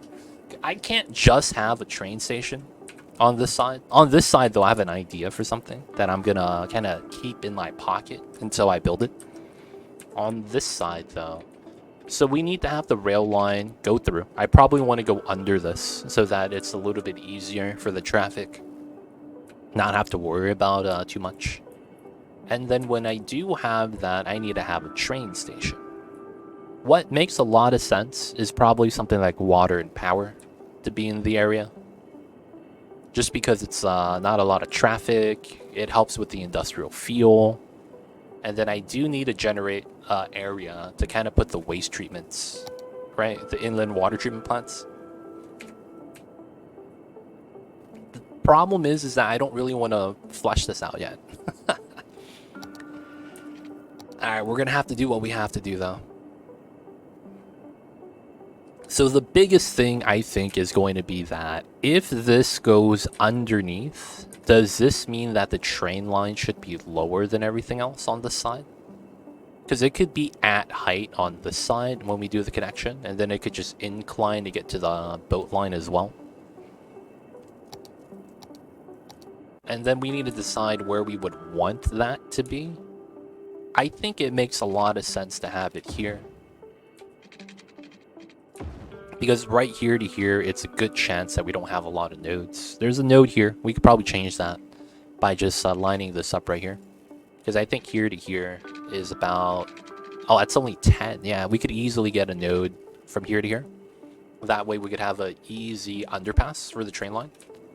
If we use that as a reference line, and then we could just curl this out and then curl that out, we could decide how we want to do this. Now, that going down and coming back up kind of makes sense. You have the momentum going downhill, going back uphill. Problem is that on this side, you would need to go down starting from 0 momentum. They are generating momentum coming in here. That's kind of the downside.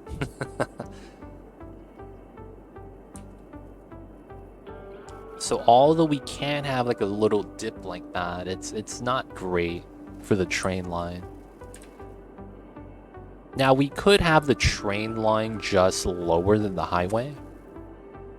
I actually don't mind that at all. Don't really like that dip though. Alright, I think we just live with the dip and we have to just consider how long we want that to be. So we'll probably go down to the middle, right? So we'll take this value. I don't actually understand that. So here to here. 1, 2, 3, 4. So this is about 39. That's impressive. It's 39. That's probably due to the where the grid placement is. Oh, wait a second. Oh, this is not evenly spaced. My stupid ass didn't even understand what I was doing. There we go. The square gap was not even lined up. Alright, so now from here to here, 38. This is even. Okay, now this makes sense. Okay, so 38 means that this is 19. 19 times 4 meters. What is it? It's 4 meters per square, right? One side of the square right here, of the grid. One side of the square is 4 meters, I believe. So that's what 19,476 meters to decline. So effectively, we have a 9 by 76. So it's effectively 1 by 8. So this angle of here to here is a 7-degree angle because we have to minus the 90. So a 7-degree incline decline. I feel like that's fair. So we could use this as a decline dip, incline dip. I could probably add some more space to make it 5 degrees. Let's add another 40 meters then. No, that probably overkill. Let's add 5. It's at 300. Alright, so that's going to be our dip down, dip back up. And then we'll be back on height level. Let's use a marker for that so that we don't mess it up. So that's going to be this. Alright, so we know that that's going to be at the height, and then it's going to dip down, dip back up. And then it's going to straighten out. I'll probably want 10 units after that. You want some space to straighten out, of course. So, a little bit further away. This probably means that the bypass lane is on this side instead of on the bottom side, because that's going to be where the pillars are, right? So this makes sense.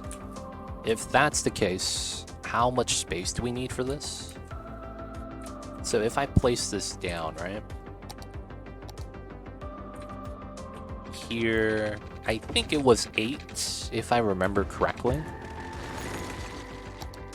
Yeah, see, if we place this in now, the rail line lines up perfectly, right? If I were to snap to the road. So this is good. So that means this is a good line. And the distance from here to here is 19, okay? So we need to make somewhat of a line system that works for this.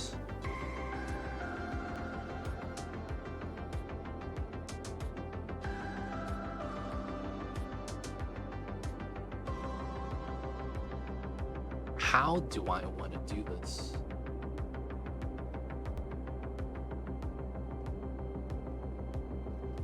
So here's the dilemma.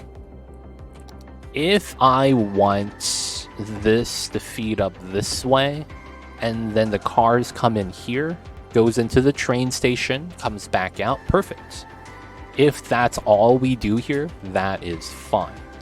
Problem is, there's a likeliness that we'll add a little bit of industry, you know, a little bit of warehousing, a little bit of water and power. So it's going to be traffic, right? And we would need to kind of differentiate between the traffic. Now, problem is that the rail line cargo traffic is kind of insane. And whatever it is we attach to that is going to be pretty heavy as well. So if we were to attach something like a roundabout right here, which is the automatic, you know, you don't have to think about it, that makes sense. Because you're increasing the throughput of the interchange by allowing better flow at the cost of more drive distance. This is not bad because we kind of want the drive distance because of the line feeding into the train line for the cargo station. It's a little bit slow to feed in and out, right? So having a longer line is not a bad idea. The problem is that when you have people on this, it's going to back up, which means that the people wanting to make a exit to the right side, because the train line is going to be on the left side, they're going to be in that same traffic line, which really sucks. Oh, we have to have it so that all the traffic empties out first. Oh, can I do that? That's tough, though, because then it means it's going to be a long setup. Very redundant. Maybe that redundancy is what makes it great, though. And then it's going to be hard to justify a long route. Alright, so the idea I kind of have right now is, what if we do something like this? Where we have this line come in from all the way this side.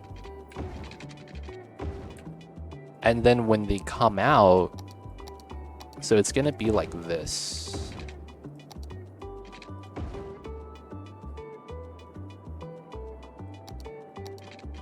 This feeds into the train station, so when you coming in, you can't make a left here. You have to go all the way to the back, and then this is just gonna be a straight line. And then you come in here. When you get to here, you could turn right into the train station. When you go in, you come back out this way, you get to leave immediately to the highway. There's a good chance that these guys always leave to the highway. And then everyone else that's driving on here would make a right. I guess the only problem is when they're trying to leave and make a left. Damn it, man. Why is this so convoluted? No reason.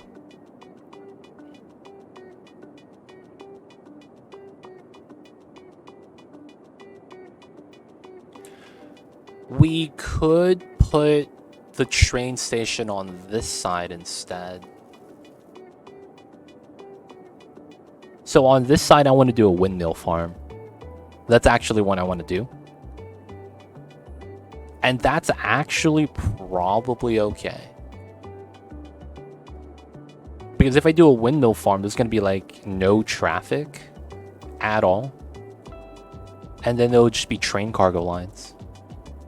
That's probably what I should do. Yeah, that's probably what I should do. And then if we have the train station here, the split merge into the harbor, it's pretty direct. Oh, and then if I do that, I don't even need the train underpass because I would wrap around from the outside. Oh, shit. Yeah, that's potentially kind of nice. This comes down to here. Both of these come out. And then this goes around the back. So we don't have to have this run through. Ooh, that's not bad.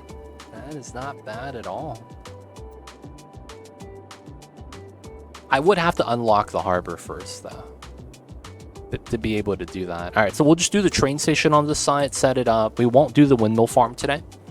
And then once we have the train station set up, we'll feed into the industry.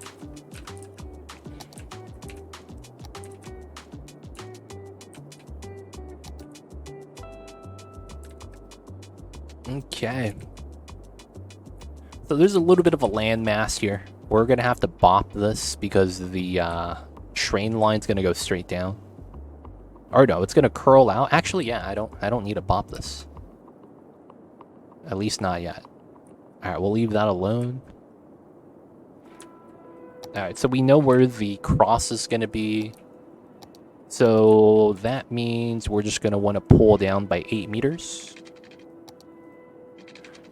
1, 2, not meters, I'm sorry, 8 units. And then anywhere along this line could be the train station. Oh, I just realized why this kind of sucks. My train line's going to be going left to right. And I think instead they want me to go into like a stop. And then it feeds back out.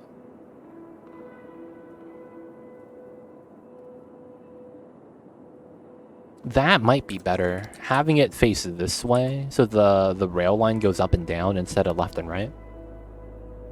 It does mean we have to have a dead end stop.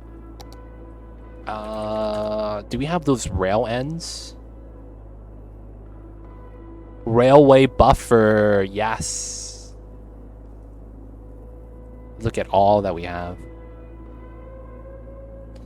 Alright, some of those are not bad assets, and we could actually try to make this work. What are these? Oh shit! Oh shit, I could do this? Damn! That's a not bad pillar, man. I'll do right in between. That's so nice. This is the freeway. This is the freeway signs. Just, it doesn't have any signs on it. Feels bad. Oh! Aw, come on. I deleted the wrong line. Alright, so we could do that. We could do that. So that means that this line is not actually correct. This line doesn't actually matter. So it's all off of this line. So we'll pull off from the middle. It really doesn't matter where, right? So we could do it immediately coming in. That might be where we'll do it, right here in the beginning. And we'll have more space for the other stuff as a result. So I will most likely want to do a roundabout, just to keep it simple. And because this is kind of like a low traffic zone, we want to make it look nice. I'll probably put like some of the disaster response in the same area. Okay, so this will be the line. We will not need that. That's not needed anymore. How big is the asset?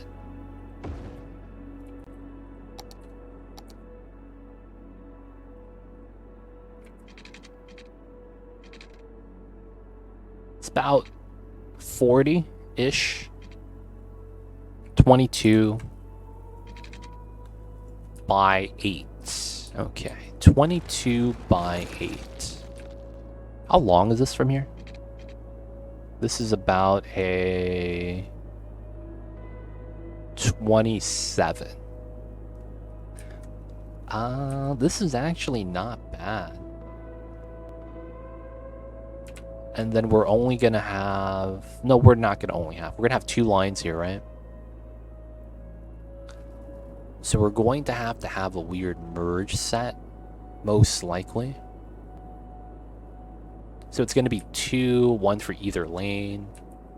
When this comes out, it's probably gonna have a split lane for a bypass. That's gonna be the top lane. That makes a lot of sense to do it that way too. And then we'll have a straightaway lane transfer. Yeah. Okay. So this is fine. I think this is not bad as a reference then.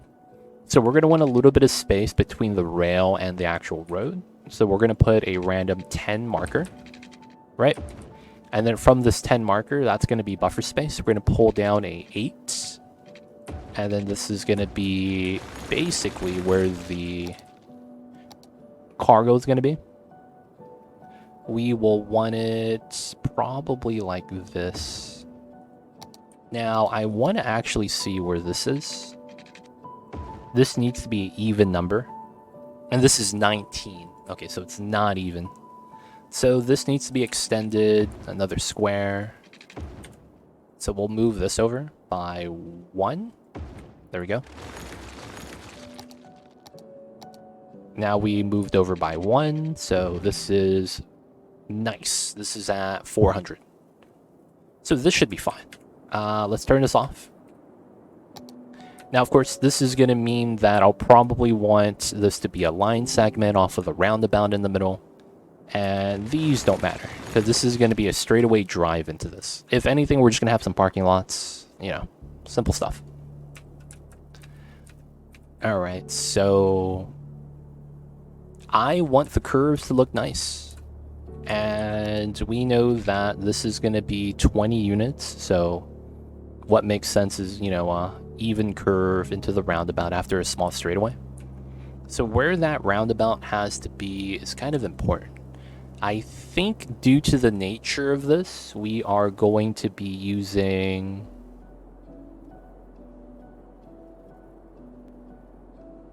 a small round. I think we could get away with a 5. So that means it's 5 this way, 5 into a 10, which is fine. I don't mind that at all. This is 5, and then we do 10, 10, and then 5. That's actually not bad. I just don't know if that's long enough, but I think that's pretty good.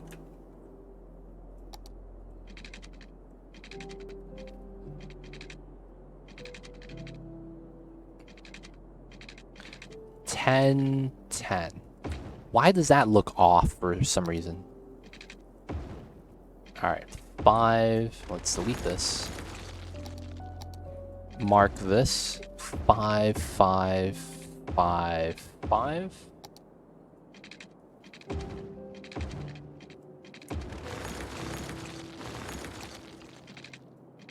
Okay, that comes in. We'll do the same thing here, 5 units. We'll mark that as a straightaway point. This feeds in. This gets deleted because we don't need that anymore.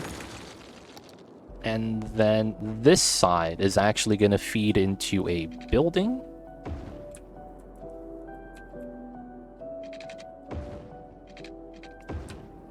And then this is going to feed into a weird setup. This weird setup's going to be weird. I think we're just going to put the disaster response building right here. Not the airbase. We're just going to put the grounded one here. Nice. So we could actually do that. Let's turn that off. And actually, no, we'll keep that on. But that's going to replace this building that we have. So we could delete that later. This is going to come in. All right. So this comes in 10 before we have that come in. Then this is going to have some bumpers on it. Yeah, that's not bad. We'll put some more. Make that a little bit, you know, doesn't come out all the way and have problems. I wonder if there's, like, rules against this. You should never have a railway run perpendicular to cars. Because it's like, oh yeah, if they, like, brakes fail, oh shit fam, you know? Maybe, maybe not. I don't know. I'm actually not sure how that would work. Alright, so we'll keep that there like that. Okay, so then this is just going to be a normal feed-in with the 4 lanes.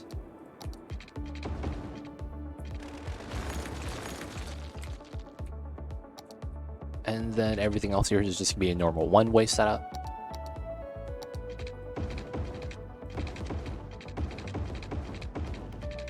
There we go. This is just going to be a normal disaster response. Not going to have a lot happening over here. This is just going to be a normal cargo line. Feed in, feed out. And then this is just going to be a normal line. We'll keep everything else there, just for placeholders. Now, this doesn't have to turn on yet, right? Like, we could turn this on. It'll be just a connection to here. Wouldn't be too bad.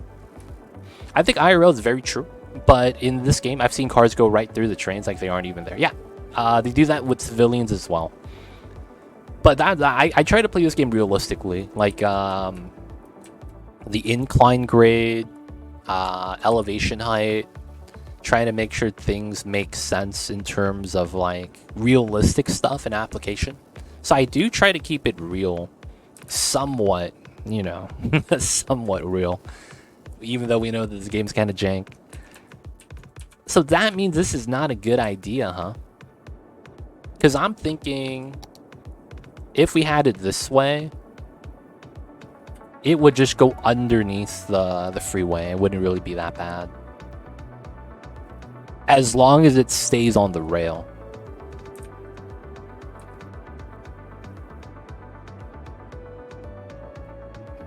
We're just going to roll with it, though. We're going to roll with it, boys. We're going to act like it's not a problem. We're going to hope for the best. We're going to hope for the best. Alright, we don't need this connection yet. It doesn't really matter. So we're going to head into the industrial grid. So we'll probably use this for a water treatment, power plant feed in. Maybe have this feed into this side. Or maybe have that be a separate area. Or maybe this feeds into a nature reserve trail. And have that separate from everything up here. That's probably not bad.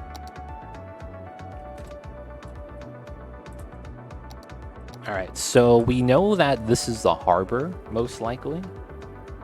I might have to relocate that.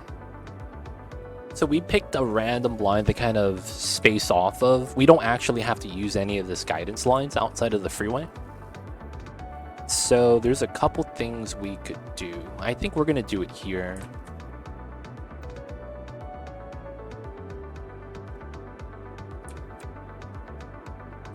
Actually, yeah, this could be a nature reserve center. I think what we're going to do is curl this. We'll have a couple of, like, science stuff here. Climate research, deep space radar, and then we'll have the nature reserve. And then that'll be the area. Because then this is all going to be forest, very likely. Okay, that's going to be the play. So if that's the case, I think we're going to want to interchange here to start feeding into the industry. And then we'll have another interchange here to feed directly into the harbor. So then we will have interchange, and then we'll see if we need a third one. And I think that will be the play for now. So we are going to want 10 unit a gap here. Right? And then from here, we'll do our setup. So this is 10 units. This is 1 space gap. So here to here is 60. Here to here is 60. Yeah, that's correct. So that's 10, 160, 160. We're going to use the same interchange design.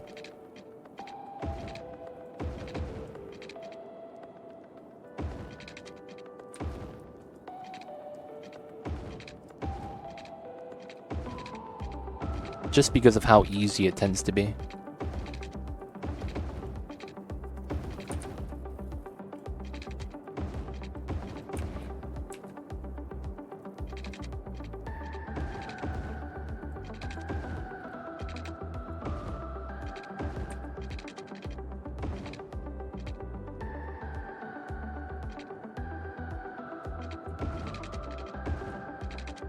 There we go. Why is train station far from the industrial zone? Because this is gonna be separated traffic. This is also gonna be for... So think about it this way. This is gonna be the industrial zone, but it's not gonna be the only industrial area. So what we're gonna do is we're gonna have the cargo from the ship line. We're gonna use the terminal here. This one is both a train line and a harbor line. So since we have a train line and a harbor line here for the cargo, I don't need to move this inside because it's already having a train line. So me separating this and having it at the beginning of the freeway allows the industry that's not in an industrial zone to use this first, and then we separate the traffic, if that makes sense. So we're thinking about managing this a little bit more ahead. Since this has a train line, it doesn't make sense to have two. And it's the same train line, right? It's not like it's a separate train. So because of that, I don't need to have two there. So if you didn't know, we're going to do a shape like this. So this is going to split into two. One of them's going to go into here. This is also going to have two. One of them's going to go this way. One of them's going to go that way. Both of these are going to go into here for the cargo area. But I don't have it unlocked, so I can't do anything with that yet. So it's going to look weird until we get the unlock. But yeah, that's the idea. It might seem a little bit counterintuitive, but trust me, this is better. Because if you think about it, anyone coming into this area is always going to go by this. So if there's a train line here, this is closer, allowing you to immediately get to it on a separate dedicated line. You don't have to deal with the industry traffic, which means less traffic overall. So the logic should make sense. Should being the key word, of course.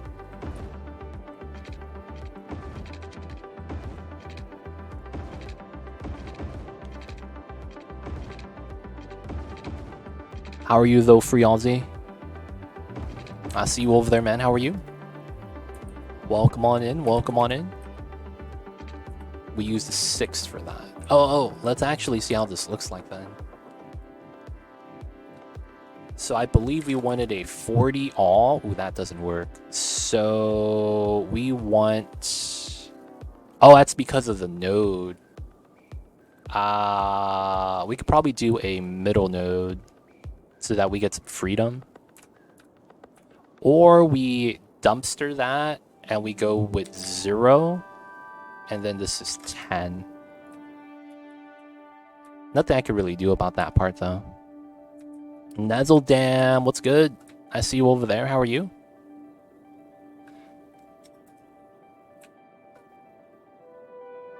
I am good, thank you. How are you? And Mamba. You see Mamba, man. Mamba's living the life. Mamba is living the life. Am I jealous? I might be. But he's living the life, babies. He is living the life.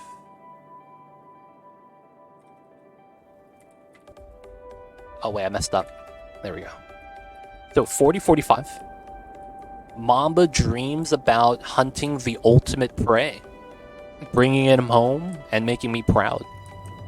And then he gets his head rubs. That's literally what Mamba dreams about sometimes.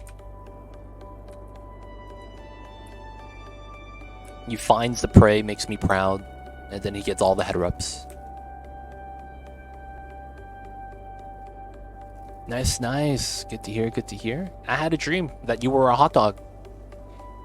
Oh, man. Have you seen Regular Show, Nezzledam? Have you seen the show called Regular Show?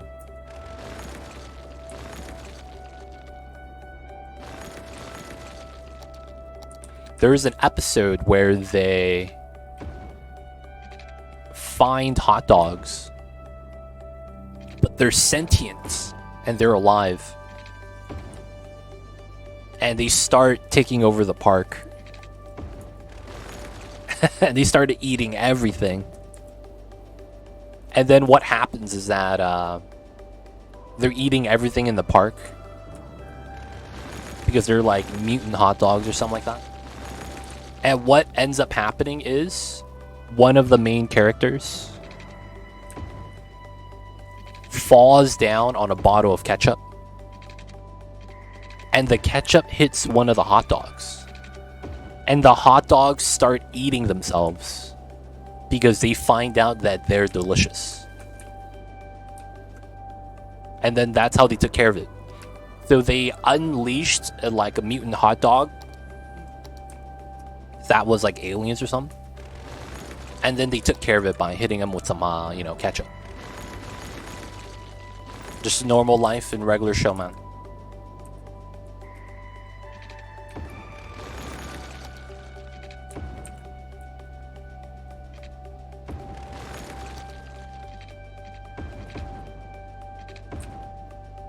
This was a reality show, I think. Nah, this guy. It was cartoon, dude. 1, 2, 3, 4. 1, 2, 3, 4. All right.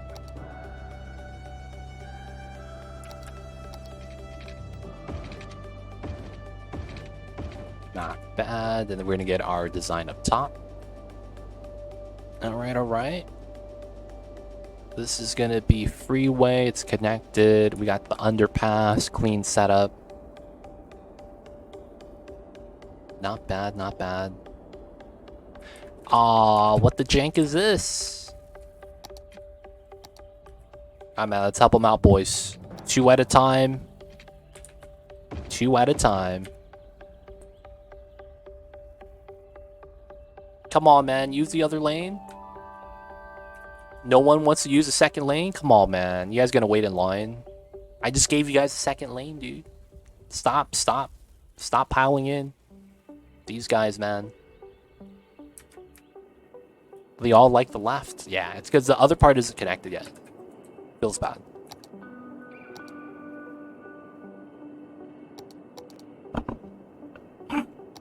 Alright, let's get this upgraded. And then let's get everything else. So this is single lane.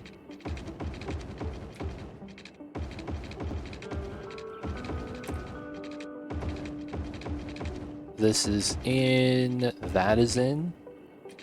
Then we need the 2 ways. This side.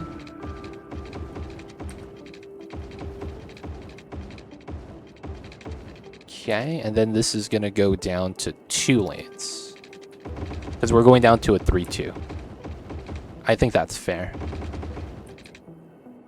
And then this is a 3. This goes in, this comes out. Nice, nice. Yo, man. Why is it called Wiener Schnitzel when it's not even deep fried?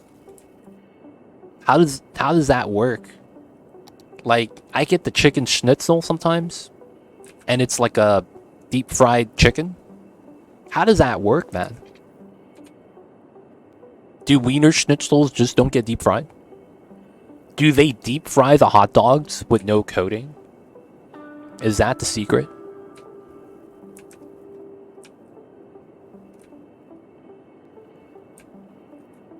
Gotta know, man. Gotta know. Alright, so... this was the... Ooh, this is tough. This is the assumed line.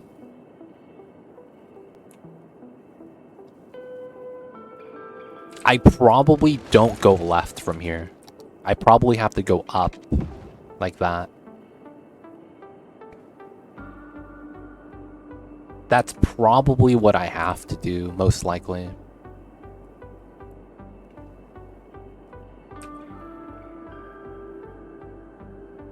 I don't want to separate this. I want to have this connected.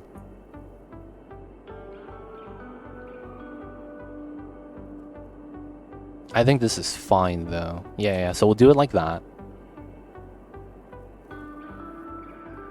And then we'll have to relocate this line. Yo, man. What if the guy just likes chicken schnitzels?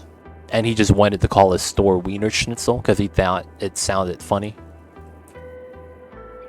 Yo, man, that could be the lore, dude. Who knows? Alright, so I probably might want to carve this so that the rail line goes a little bit more sharp this way. And then we'll have to have like a wave line, which I wouldn't mind. And then this comes out like that. I think CS2 will have better AI for lane issue. You know what's funny? They don't actually have to change the AI. That you know what's funny about that? They don't actually have to change the AI. All they have to do is change how often it updates. That's the funny thing about that. They fundamentally don't have to do much for them to claim that they have a more dynamic AI interface for the lane changing. It just means that there's more updatings happening. So that if I made a road change, it updates all the AIs immediately. And they adjust driving accordingly. You wouldn't actually have to code much outside of just how often it updates. And that in and of itself is a hardware limitation. Meaning that the engine that the game is running on is what's limiting it. So, for the most part, it will, and it should. If it doesn't, they are not doing anything. They're just copying and pasting the game. Like, that's the thing with CS2. A lot of the fixes for this stem from the fact that they couldn't add certain code because of the hardware and the software and the legal limit. But for the most part, I don't think it's going to be that much actually better. Like, I think in practice, it's going to be more or less the same.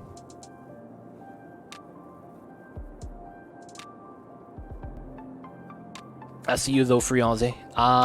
It is a Wiener Schnitzel. A schnitzel from wine. Oh. So it's not the same thing as a chicken schnitzel?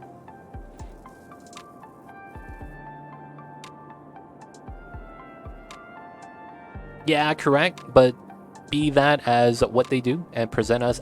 Look new. Yeah, that's the thing. Right? Like... It wouldn't actually be that much more work. At least that's kind of like looking at it from an objective point of view. I don't know. Alright, so we are going to be doing that. We know we're going to have the rail come in and cut off at the top. So this is not going to stem out too much out. So this is not too bad. We could even not even have this and just curl this. Just so that the rail's a little bit better. I see you, Nezadam. I see you over there. A lot of people are saying stupid shit like that in real life now, though. I have heard people say, bitch, I'm the main character in real life. And I was like, yo, man, this motherfucker, he's on something, man. Who the fuck says that? That's in the right place of mind, dude. I was like, I gotta get away from this guy, man. Something's gonna happen.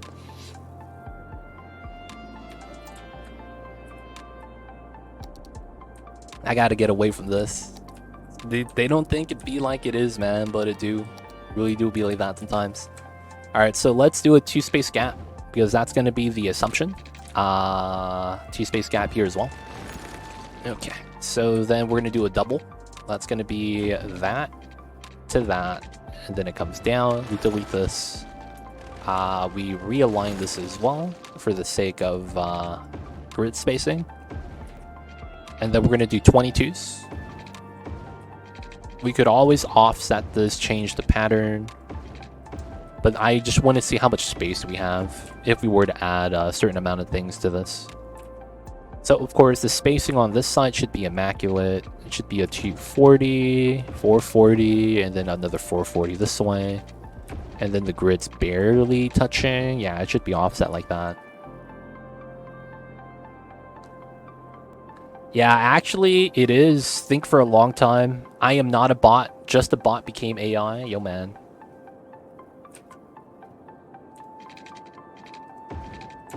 Dude, technology changes, man. Stuff like that. I remember when people hated bots. Now everyone embraces it. Be like that, man. They don't think it be like it is, but it do. Alright, so if I were to put normal grid here. Oh, I think I know how this is going to work. This is going to be industrial. This is going to be residential. Because of how it's, they're going to want to use the port for the industry. A lot of the shipments, they're going to want to be nearby. They are not going to fish here because they know better. We're going to move fishing to this side, most likely.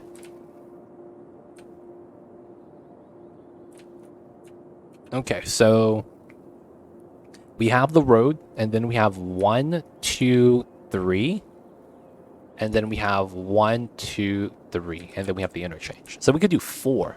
1, 2, 3, 4. And then I would want to delete everything else here, because this doesn't actually matter in the grand scheme of things. The lines are already set. So we have 1, 2, 3, 4. 1, 2, 3, and then we do a 4, and then the port goes to here. That's actually not bad, but I would have to connect, so that would have to be like a weird round or something. Okay, so let's push this down. Get down to 250.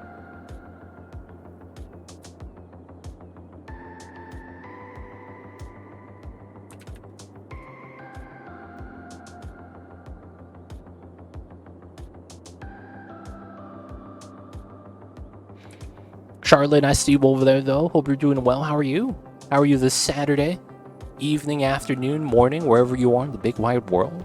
Hope it's still Saturday. I don't want to miss you on the Saturdays. But hope all is good in your part of the world, man. How are you guys? Thank you guys for tuning in. Hope you guys are enjoying the cities. If you guys have questions, feel free to ask. I'll be happy to help. 1, 2, 3, 4. 1, 2, 3. And then we add 4 right here.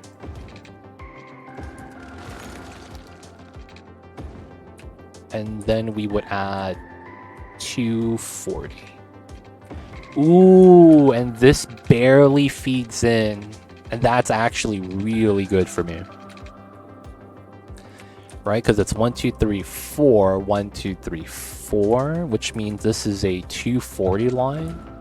And this is effectively where the next intersection is going to be. Yeah. Not bad. Alright, let's delete this.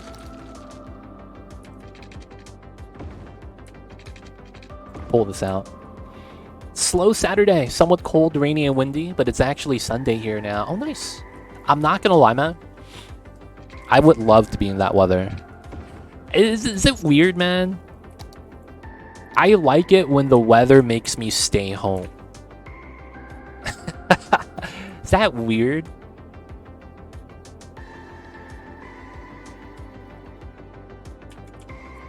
Is that weird, man? That's how it feels like. I like it when the weather makes me stay home.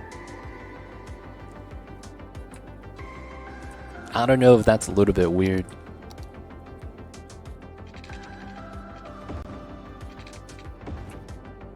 But I like the cold, rainy weather. I can't wait for winter to be here, man. Realistically.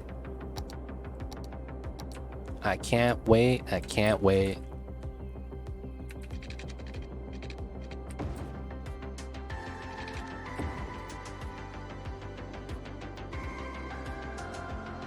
So how did the spacing work here? Here to here is a 320. Okay. Okay, and then here is the line. All right. So this pulls out by 9.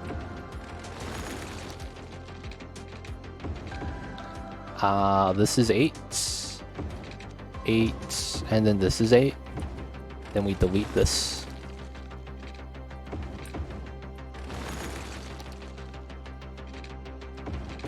All right.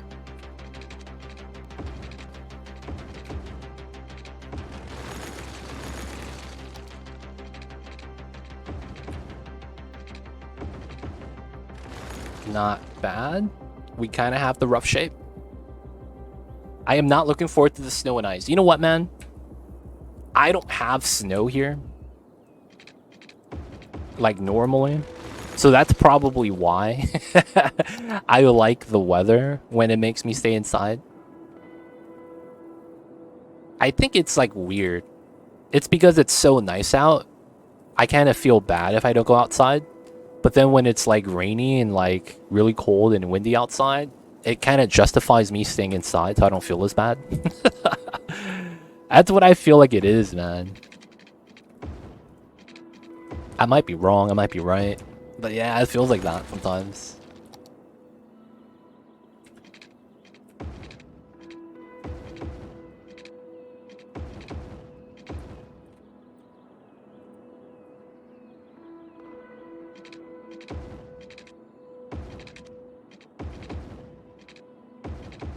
But yeah, I can't wait to winter to be here. I love the winter.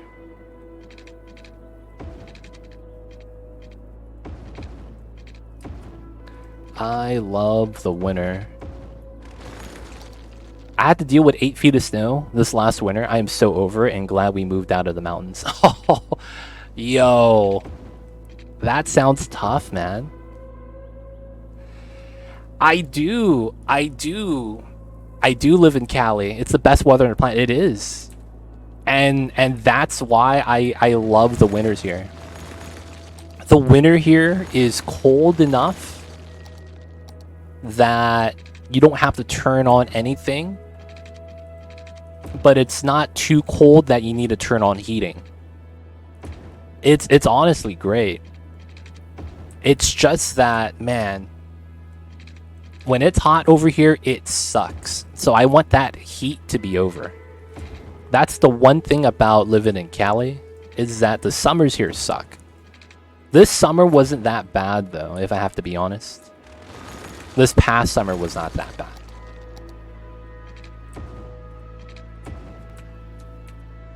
But yeah, the winters in Cali, I love it, man. It's great times.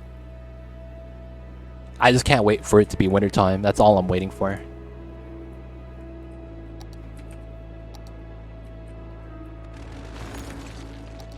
But yeah, I'm a homebody, so like going out, it's cool. I just rather stay inside. I'm a homebody like that, man. I love to stay home.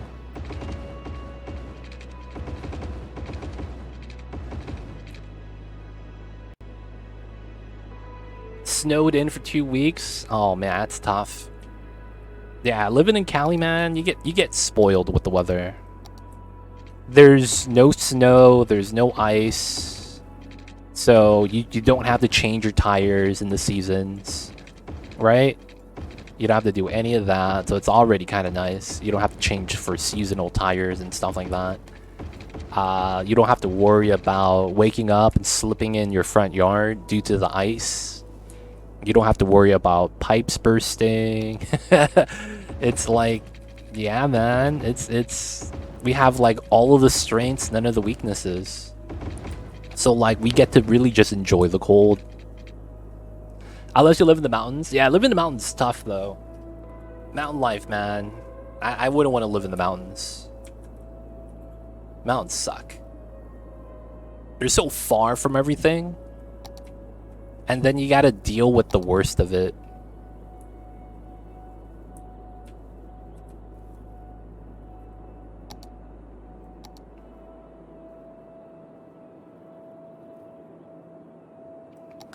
Last winter we had minus 27 Fahrenheit and no wind for 8 days straight. It's like the entire ecosystem stops and holds its breath. Oh damn, that's tough, Stackberg. That is tough. At least you're not in Michigan. I heard in Michigan, man, it would be 0 degrees. And then at the same time, it would feel like it's negative 20. Anyone here from Michigan knows what I'm talking about. Apparently, the wind chill in Michigan is insane. And because the lakes, I guess, freeze over or get really cold, the wind blowing on top of that gets the wind even colder or something like that. And I remember like reading about that. It's like, dude, it might say that it's this degrees, but it's actually a lot worse in how it feels.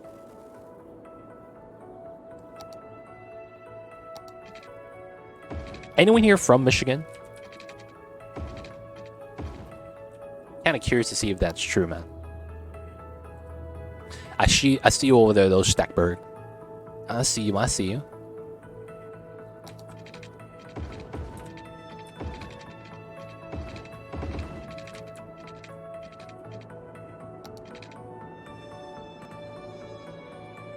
But yeah, man, I'm just happy I don't have to deal with that. You hear stories, man. People waking up, getting the mail, take one step outside, tear their ACL.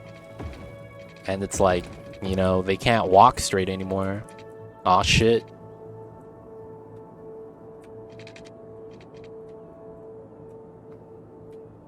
It's like that in some places. I've heard, I want to say that's the word heard, that got auto-corrected. It's like, what the heck? It's basically at the bottom of a bucket of cold air, so it gets super cold. Ooh, that's tough. That is tough. Yeah, man. Some places, man, just how they're geologically shaped their place really hurts it, man. Things like that happen sometimes, though. Dude, this is a great line. Okay. Something is wrong with the terrain height. Why is that sinking down? Oh, shit. I did not mean to break that. Hey, gee. Wait, what the heck? Coming in with tier 3. He's not messing around. Geez, good to hear from you, man. How was the camping trip? And dude, thank you for the tier 3 support. What a legend. Y'all see this guy with the emotes? He is not messing around. Appreciate it, G. I see you over there. Welcome back to the city. Hope you enjoy your stay. Enjoy the emote 20 does ad-free viewing. You know what it is. Thank you for the support. Tier 3 as well, man. What a legend. The tier 3 subs, man. Believe it or not, they are toppest of tiers. So appreciate that, G. Thank you so much. How was the camping trip? How was, I imagine you just made another run through. How was the recent trip, man? How was... I mean, technically, when's the first day of winter? Is there a technical first day of winter? Does that exist? When is the first actual day of winter? Is it actually in December 21st? Hold up. Damn, it gets cold around November already. And it's not actually winter until December 21st. Dude, right at Christmas. Yeah, all the flatlanders are like, yay, snow. After 9 years, I'm like, yay, snow. Yeah. Do you live in the flat places like that, man? It's tough. I've never experienced a snow day. I've heard that those days are legendary, though. Like I've heard a couple stories about like, yo man, snow days are amazing. Like I don't know what that is. We go to school every day of the week. Do you wake up earlier than you have to go to school and listen to the radio like Hey Arnold? Does anyone even know what Hey Arnold is? I don't even know, man. Y'all know what that is? Do y'all know about the Hey Arnolds? Don't know if y'all knows, man.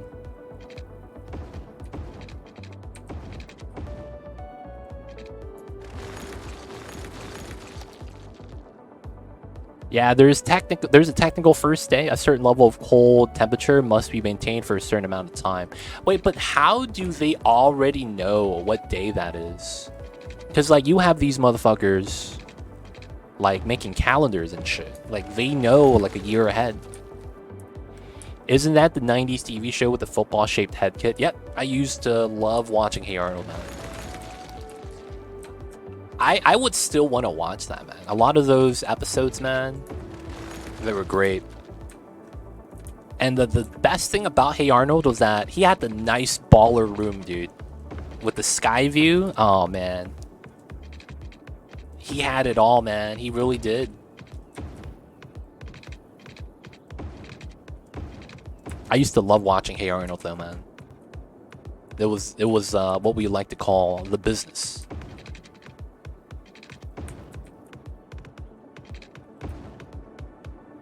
And then we would do another one in the line in the middle.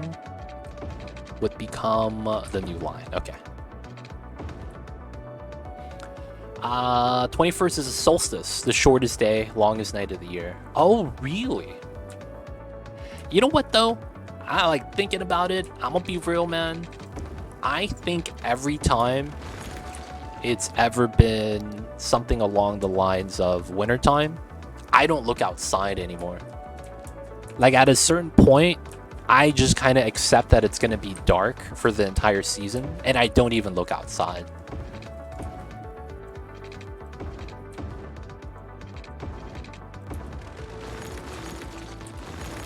I'm going to be real. So I don't think I've ever seen or noticed that it's the shortest day, longest night. I don't think I've actually ever noticed that, man. That's kind of wild. Alright, so we have our base grid down. This is looking okay. I can't complain about this. This is looking pretty good. And then we are going to be setting up our industrial zone. Alright, so let's get our interchanges ready.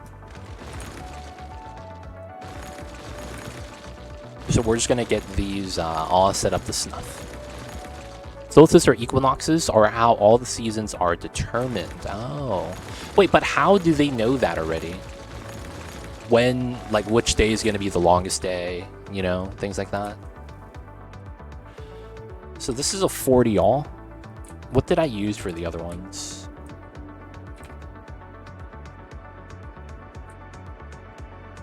$40, yeah. Pretty clean. Oh, we should do this one first, yeah.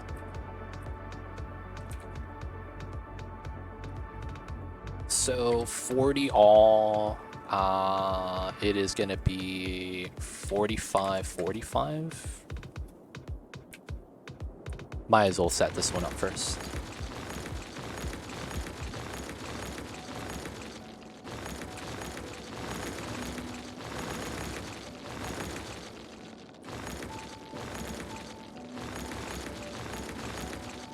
They can measure it, and I'm fairly certain the days themselves don't actually change from year to year. Oh, so they're doing a lot of, yo man, just copy the homework from last year. They got the strats. Yeah, man, just copy the homework from last year, dude. But it's a leap year. Yeah, just move the day over by one. You know how it is. Seems legit, seems legit.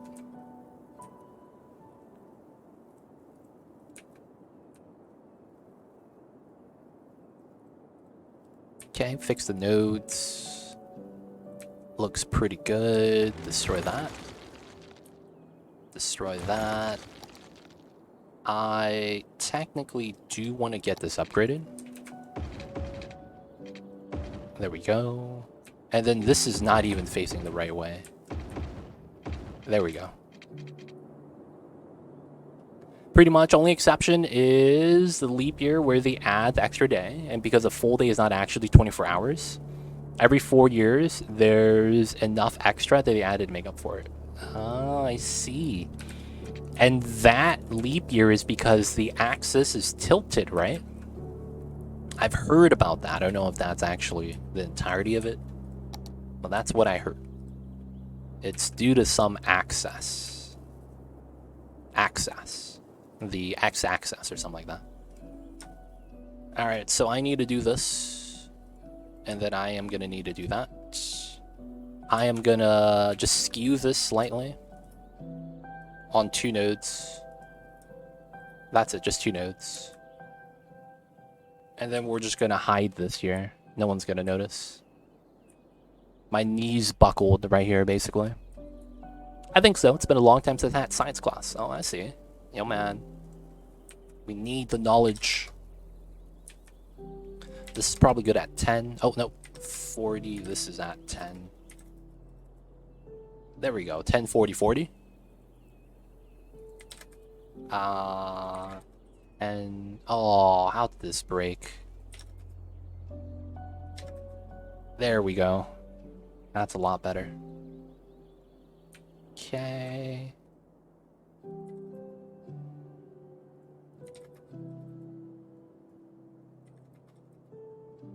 And 40, 0, 10. There we go. Okay, all we got to do here now is speed limit.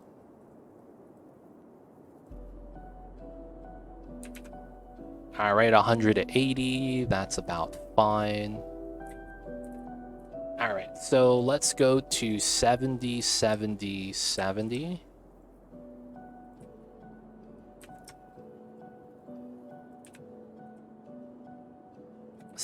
Everything else. And then I think we want to change to 60, right? 60, 50. Okay. Yeah, that's fair. What's going on, Nick? How are you? I see you over there. What is good, dude? 60, 70, and then we'll do 50, 50.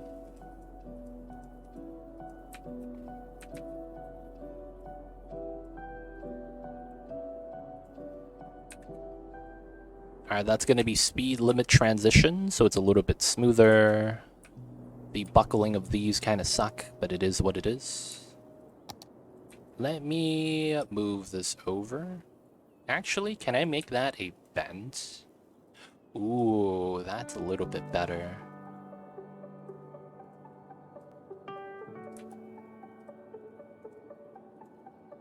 Ooh, okay. Can we do a 20? Do this at a 20?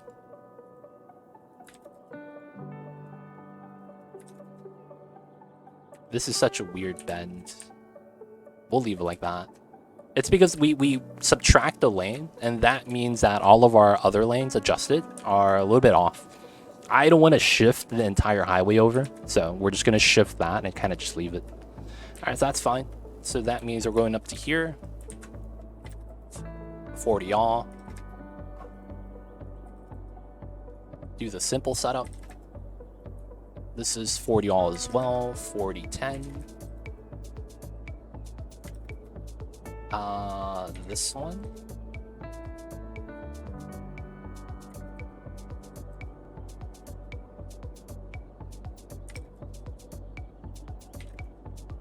Wait, what? Oh, I didn't do 10. Oh, that's the wrong one. There we go. And then it's this one. 40. Oh, the other ones don't work yet. So that's because of upgrades. We'll just do that for now. This needs to become a middle node. That's fine now. This needs to go down to 0, 10, which is fine. This is going to be 40 all, and then it's 45, 45. So 0, 10. This is a middle node. Nice. 40, safe. 45, 45. Okay. And then we'll do the lanes for speed.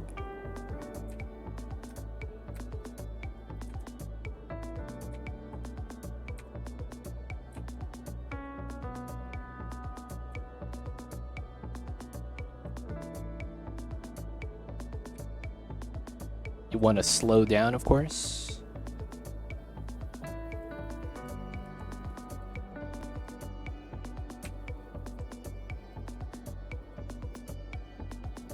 All right. 100 to 80 to 70 to 60, 50. Then it's 50 all the way out. All right, it's clean. Gotta do this one last.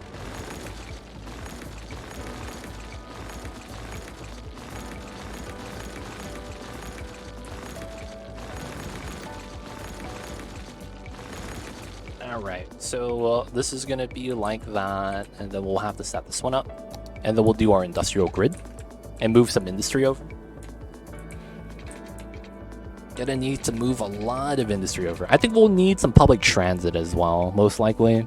Move some people over to the bottom as well. But this is going to be a very much box gridish area. And we'll probably want more residentials than anything else. We may even want a street here.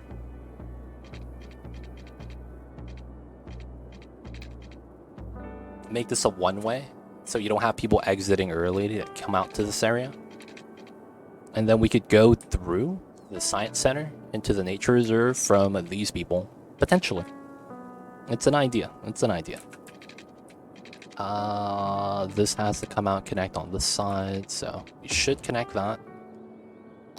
And then this needs to intersect, right? Because that's theoretically where the 4-lane should be on both sides. Right there and right there. Okay, so let's go back to here. 40 all.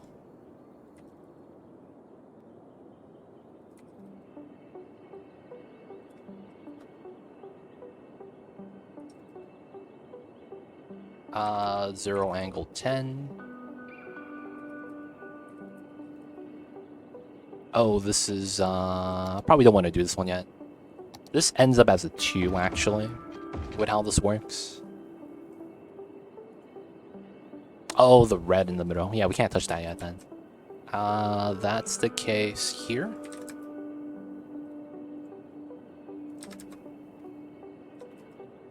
Hello? There we go. Then we have 40 all, 45, 45.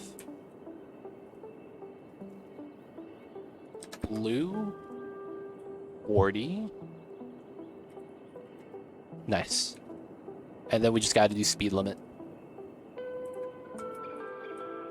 So here, here, here, here, here, here. 50 here, here, here, here. 60s in the middle. And then 70s at the merge. And yep, that's fair.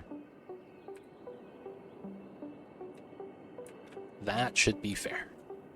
All right, all we got to do last is a intersection to make it so that they can't cross the islands, and then we should be fine. All right, so we'll do that last part right now. So the reason why we have this design is to prevent something known as the left turns from the perpendicular line. So let's do this. Let's do that. Let's have both lanes go straight, so they have to worry about the merge. Probably put some lines right there as well if we want to. It's been a while since I last played. Is this still play to keep industry far from your main city? It doesn't need to be far, but it doesn't. So what you need to be aware of is that for this game, it doesn't need to be far. What you have to be wary of is the pollution. So this pollution is the brown color right here. Your residency or your people that are living with the green zoning can't be in that brown area right here. So you could see that with this building, it's the trash burning building, the incinerator. It generates a lot more pollution, so the radius is a little bit more further out. The pollution right here, this is a industry building, generates pollution, but because this is a fire truck and doesn't generate pollution, you can see that it kind of, you know, starts to gradually fade away. So it doesn't have to be far away. It's more so that you just can't have the zoning. These are regular greenhouses, not on the brown. That's it. Everything else is okay. Aspax, yo, Aspax, the legend. I never got a chance to thank you because I haven't seen you. But yo, man, thank you so much. I got the gift. Holy shit, I didn't even notice. And appreciate it, man. Thank you so much. Aspax, man. Appreciate you, man. I still can't play it though. You know, not until the game's released. But yeah, Aspax got me cities too. Thank you, man. Thank you for the support. Appreciate it, appreciate it. I'm mainly waiting for Skylines 2, relearning this one. Oh, gotcha. Yeah, for the most part, we don't know if any of those mechanics are going to change with, you know, how far your industry has to be away. There are outside things that you have to think about, because although pollution, you technically do want to keep it as far away from your actual city as possible. And the reasoning why is because pollution bops your happiness and bops your land value. So the lowest color is white, right? You can see by my industry area, there is like a weird kind of like shadow. And that's actually the same place where all the ground pollution is. So you could see that, you know, having the pollution nearby bops your land value. And you can see that this area was as further away as possible. And it's a nice living area with a park, with a high school library setup. This is a high land value area. So you could see that you kind of are incentivized to move them further away because of the outside aspects. But it doesn't mean that you can't have your residency kind of like across the street like this. That's fine. But yeah, if you guys have questions, let me know. I could answer them. With the Skylines 1 mechanic, this was the interchange we built last time. Professor Humorous, how are you? I see you over there. How are you, man? How's the weekend? Let me know what you're looking for. I could help you out. High land value area still has poop water flowing past. Nice. We're actually removing this today.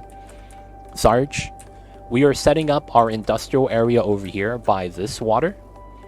And then there's a boat line here. So this is going to be our industrial area that we're going to move away from our city. We are actually moving away our industry all the way to the side. So we are going to be doing that. But yeah, along with that is going to be the water treatment plants. So we're going to get that in once we can. But yeah, we will move all this away. Get the pollution away from this high land value area. The industry pollution pollutes clean water if it's close, right? No, it does not. The industry pollution only pollutes water towers. So this right here is a water tower, and this right here is a water tower. The pollution from the industry only affects the soil, which means if you're using the water tower building, this pumps water through the soil. But if you have a water pumping station that's pumping from water, it's actually fine. The water treatment plants mess up your ground badly as well. This is true. This is true. And that's actually why we're going to be moving it here with the other industrial buildings, because this is going to be our designated pollution area, basically. Because, yeah, we kind of have to have an area to dump the pollution somewhere.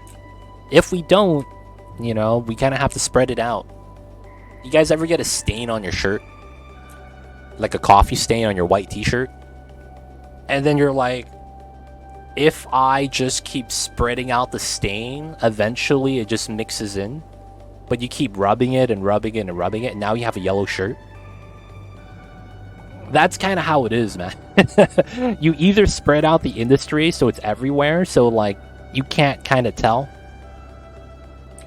right? That everywhere is polluted. Because if everything's polluted, nothing's polluted, right? Because you won't be able to see the difference. But it's like either that or we just have one little stain. I'll take the stain, dude. The little coffee stain over here. You know what I'm saying, man?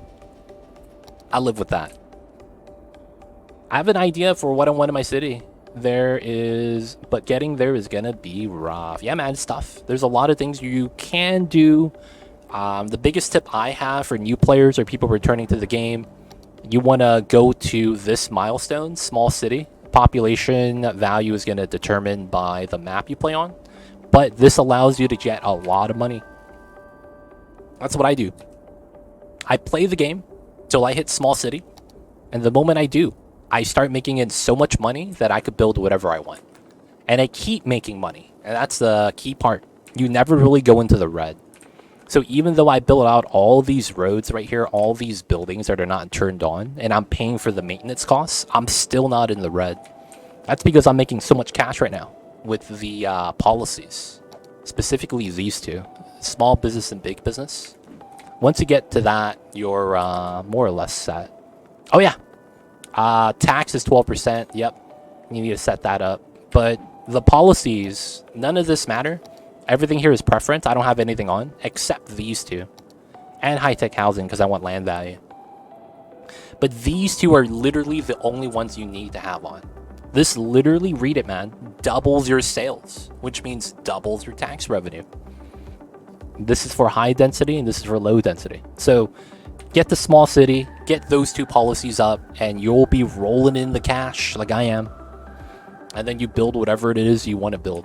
And in that case, you shouldn't have any problems because you'll have a buffer to spend it on power or water or whatever it is you had to spend it on, buildings, roads. And then, you know, you build the dream design. Hope that helps, man. But yeah, that's what you would probably want to do.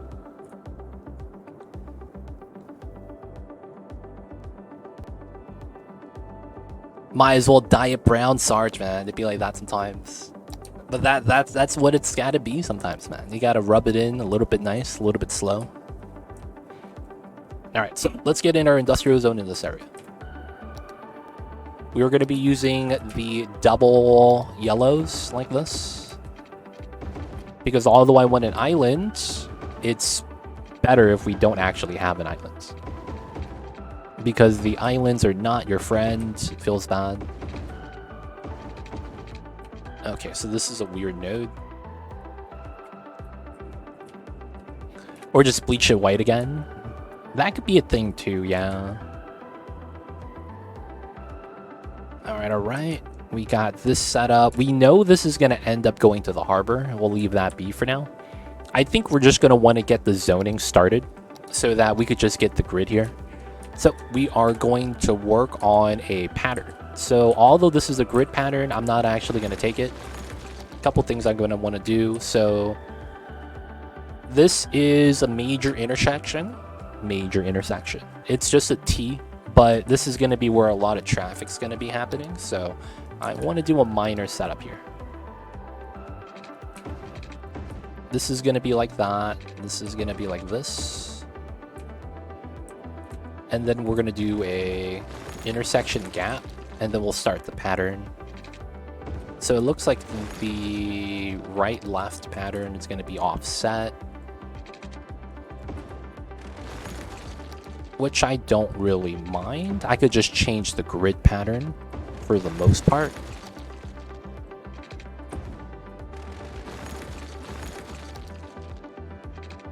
And then coming off of here, it's going to be like this. This is probably going to be the same pattern. And then this is going to be... then this is reversed. So I would probably want to do this, that.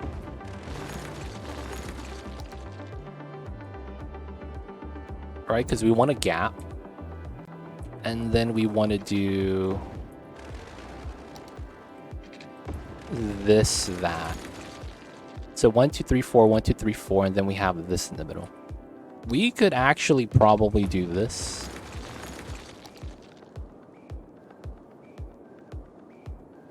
To make the center a little bit more clear. The small dirt roads are throwing me for a loop. Oh yeah, so I use dirt roads because there's a lot of things you could do on dirt roads that make it a little bit nicer.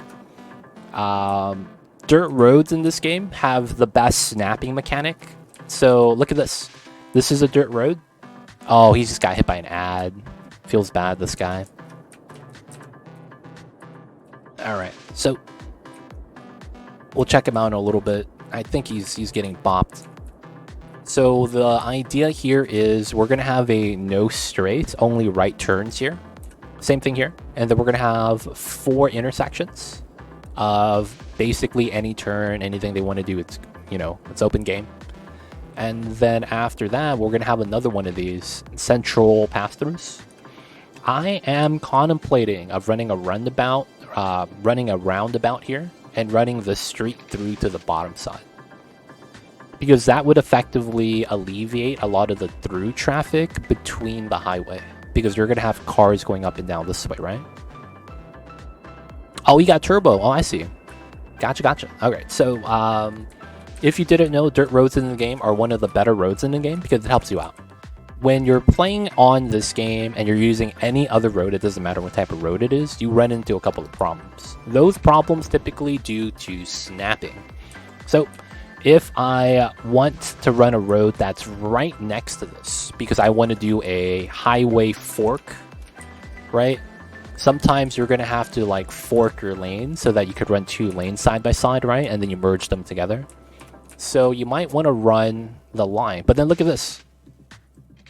I could only get as close as this, right? I'm gonna do it on this side. I snap to it if I move over. I never get on top of this square.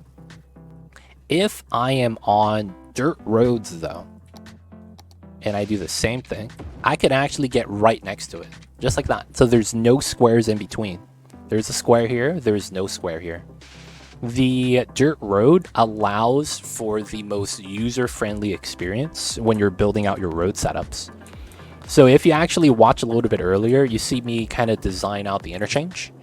If you want to watch me build this interchange, you could look at my last city stream, not today, on the VODs, and then you get to see me lay this out with dirt roads, build everything out, and make sure all the turns and everything are nice, with the elevation angles and all that, the lane splits and the whatnot. It's not bad. You could check it out, but we do everything with dirt roads because it's a little bit easier. Another thing that's really nice is that if you actually try to build with the freeway road, you run into this problem. Let me draw a 90-degree curve. Oh, heck, this automatically forces into a curve. You could actually just run a dirt road and then upgrade it. This is actually the advantage. You could force the game to give you a curve that's not possible, because the game is going to force this angle to be a curve due to the speed limit. This is a highway, so you're going to be driving at the top end of the speed of your car. So because of that, they're going to automatically bend the road so that you can have a better angle. Now, I'm playing with mods. I could manually do this myself. Right? I could make a curve like that. I could make it an even better curve, and I could go even full curve, right?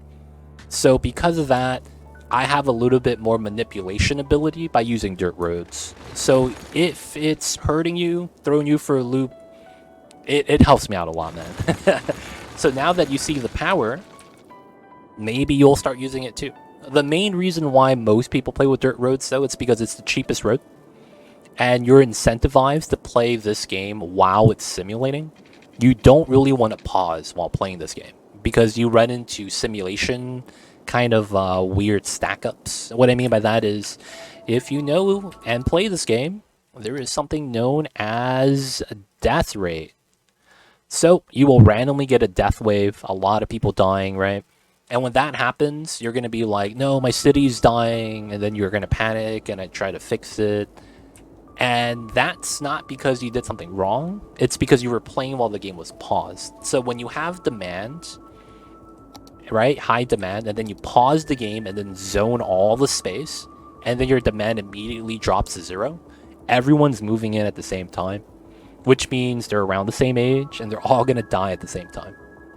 So that's why you want to play the game while it's simulating. So yeah, that's usually why I play with the dirt roads. Now, how does that matter? If you actually pause the game, you build a road, right? This is cost 200. I could delete this and get a refund for 150. Now, if I build this again, right? and I let the game simulate for a little bit, the refund cost of this is going to be different. The refund is still 150 now, but over time, the refund cost, they're going to give you less money, and then eventually, they're going to give you no money. Look at that. I get no refunds for this anymore. This is still 150 though, that's not bad. So building with the dirt roads means that you lose less of your money as well. But yeah, hope that helps. Let me know if you have any other questions. Otherwise, we're back into the grid. Okay, so I think this is fine. We're going to set up the industry. We kind of want this to make sense. So I think we're going to have to use these pockets as a little bit weird. And I think what it might be is service corner. Police, fire department, right? Make sure the industry is up to snuff. Maybe we'll get some mail. Another thing is that this automatic looks like it's gonna connect. And I should delete that line right there. And I think what makes sense here is a lot of up and down lines.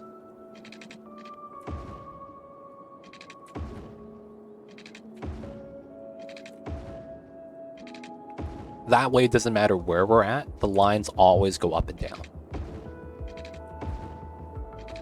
So the grid always looks like it's fine.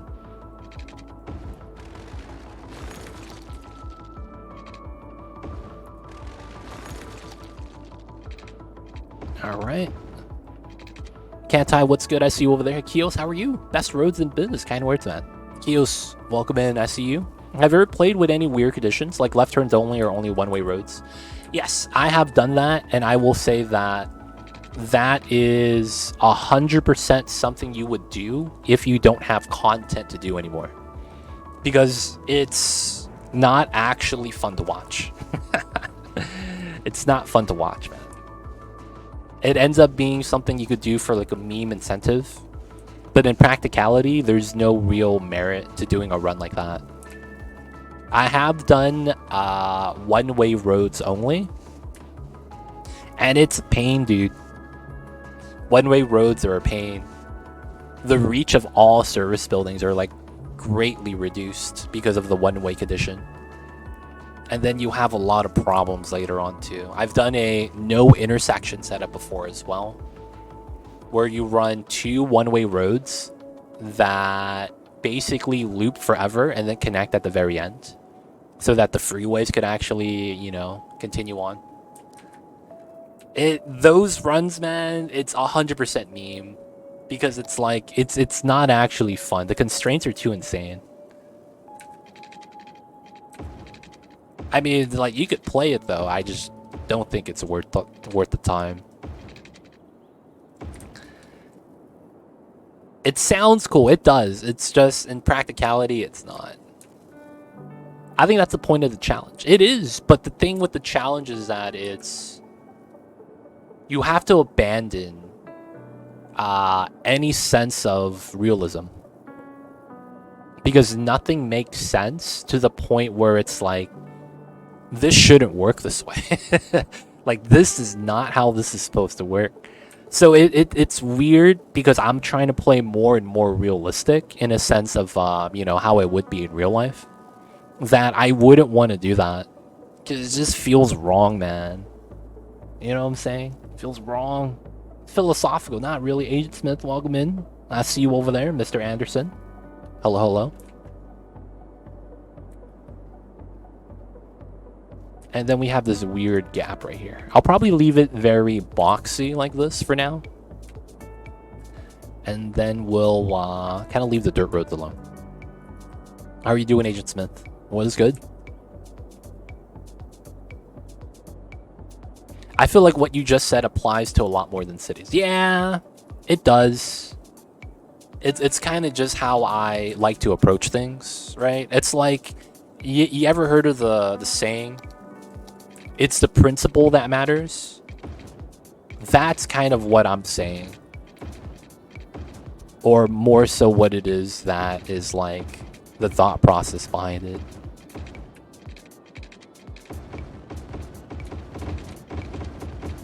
It's the principle that matters, man.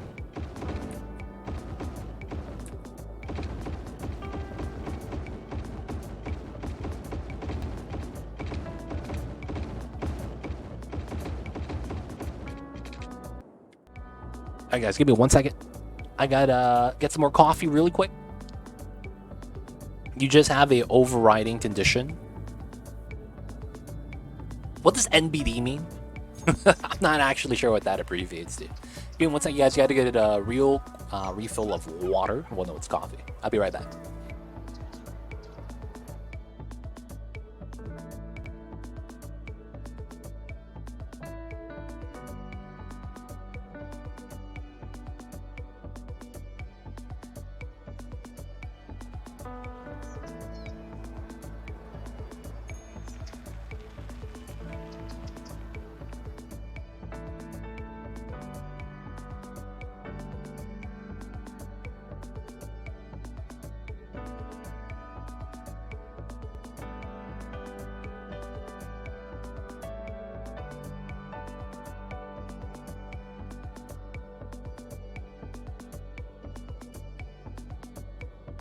Guys, I'm back, but I'm gonna take a couple extra seconds, minutes to stretch.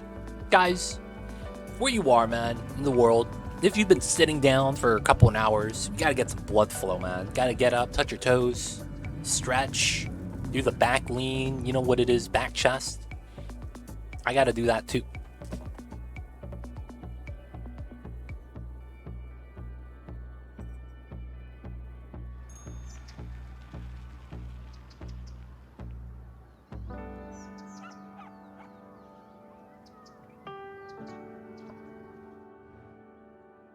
If you stand all day at work, one of the best things you could do is sit down and put your feet up.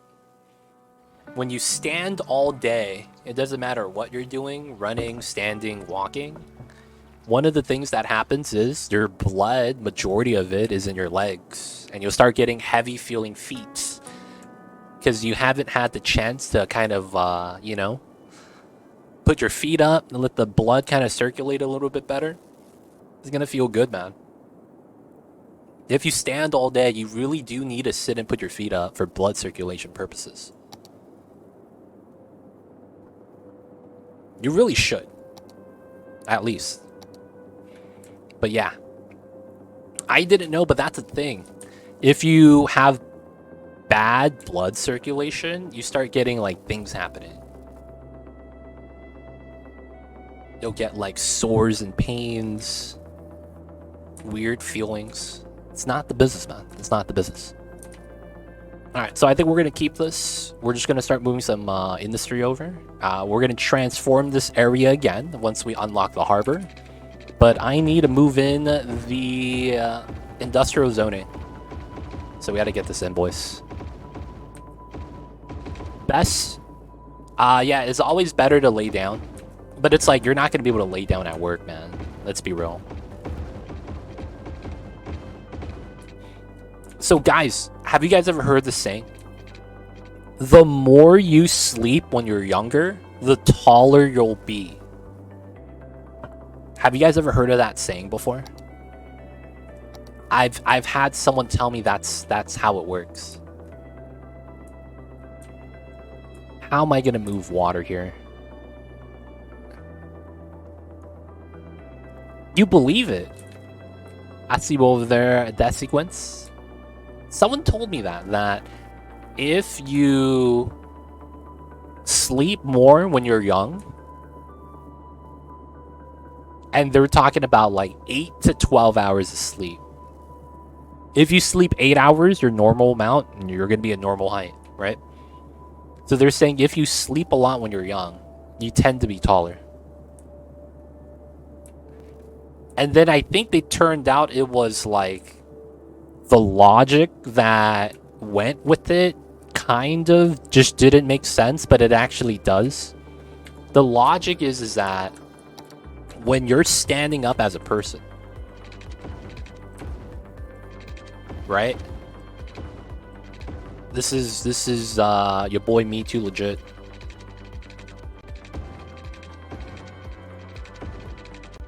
Right?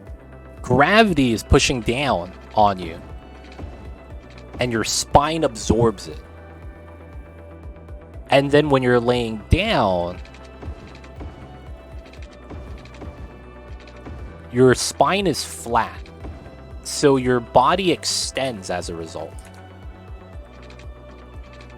And then it's something like your body gets used to it or something.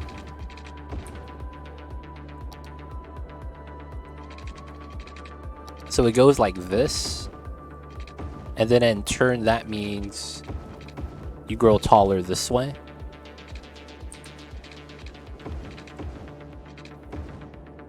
That's the logic. Apparently, while the book was proven false, basically, the only amount of height you gain with this is a few inches. Like, it's never more than a few inches. Like, you're not gonna be like, oh man, if I slept more, I would have been 6 foot instead of 5'5". No, that's not actually how that works. So it was weird. So I'm curious, man. Have you guys ever heard of something similar? That was the logic that I read. I'm just curious, man. I mean, your spine compresses while standing, so while you sleep, it decompresses, so technically you're taller in the morning than at the end of the day. Oh, interesting. I don't know, but I was the shortest at the beginning of high school and one of the tallest at the end. So you don't have a chance to sleep 12 hours when you're in high school? I don't know about that. That's not true, man. I slept a lot in high school. Then again, I had a fucked up, like, childhood. So I would sleep before 9 p.m. I would go to bed before 9 p.m., dude. Because I would wake up at 5:30 in the morning to shower and then walk to the bus stop for all of middle school and high school. And that was my sleep schedule. Now, in high school, I started staying up later and later because I was older. And I was like, man, I'm not going to sleep at 9. F that. But I used to sleep a lot, dude. And then, you know the funny thing?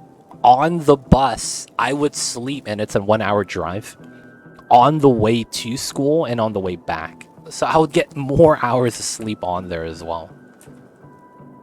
Oh, man. I remember doing that, though, man. I slept a lot. I was never sleeping at class, though. It was only on the bus and stuff. Alright, so this is ready. We gotta get the water pipes in. And this kind of sucks. I don't have good water pipes here. So I think that means we're just gonna have to run the water pipes down the highway. But I played a lot of basketball and jumped a ton, and because of it, it may be the reason. So, did you ever hang on the rim? There is a lot of people that say that if you hang on the rim, you'll grow taller. So if you ever had those monkey bars as a kid, if you just like hang on that, like every day, you would get taller, I think. Because that's one thing that a lot of basketball players do. They try to hang on the rim.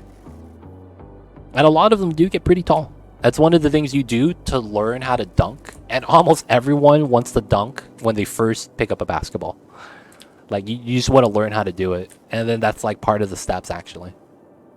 I don't know how much of that actually, like, affects your height, though. I grew so fast, had leg and back aches as a teen, growing pains. Oof. That sounds scary, man. Not gonna lie. That sounds scary. Alright, looks like we have to run the pipes by the freeway. Feels bad. It is what it is, though.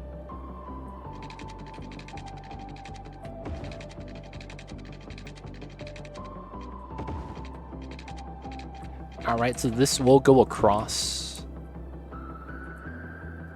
And then we're going to pipe this out. We will have to go across here with the tunnel as well.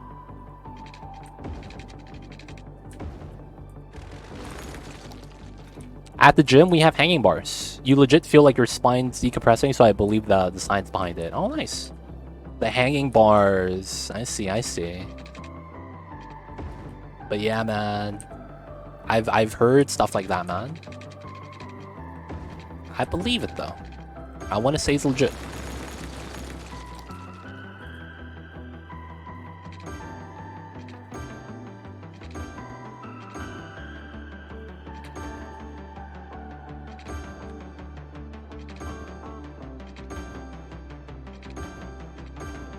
Alright, this comes out. This goes through.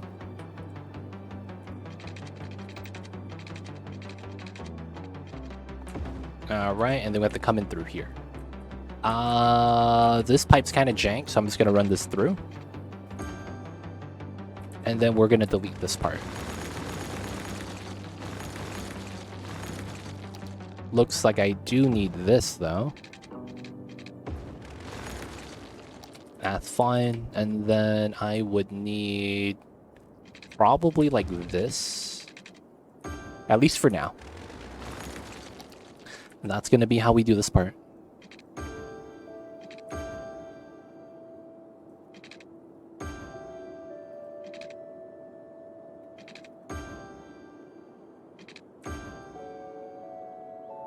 I'm gonna be real, man.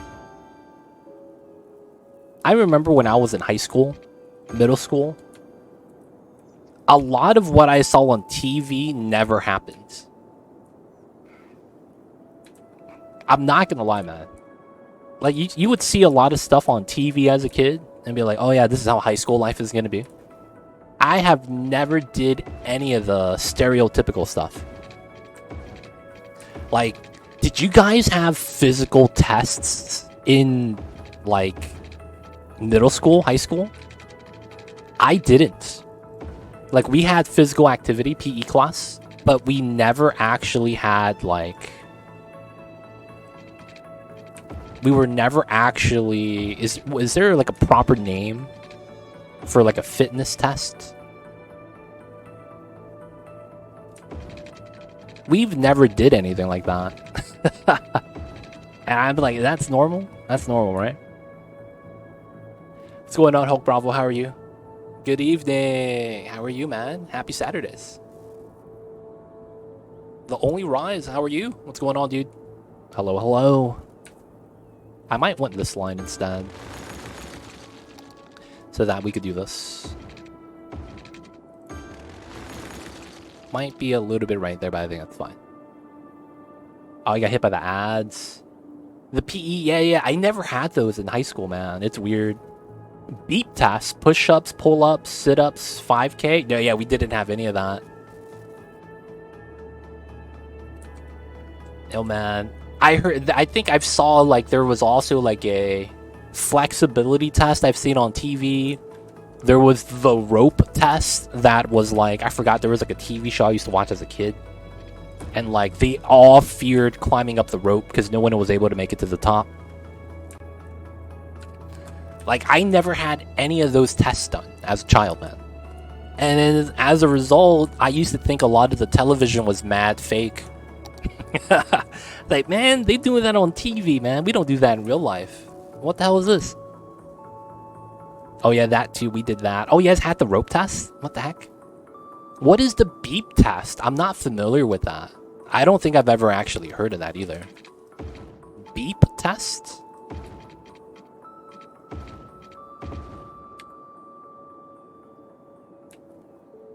What's going on, Hope Bravo? How would you feel about the automatic laying of pipes underneath the road? I'm kind of sad.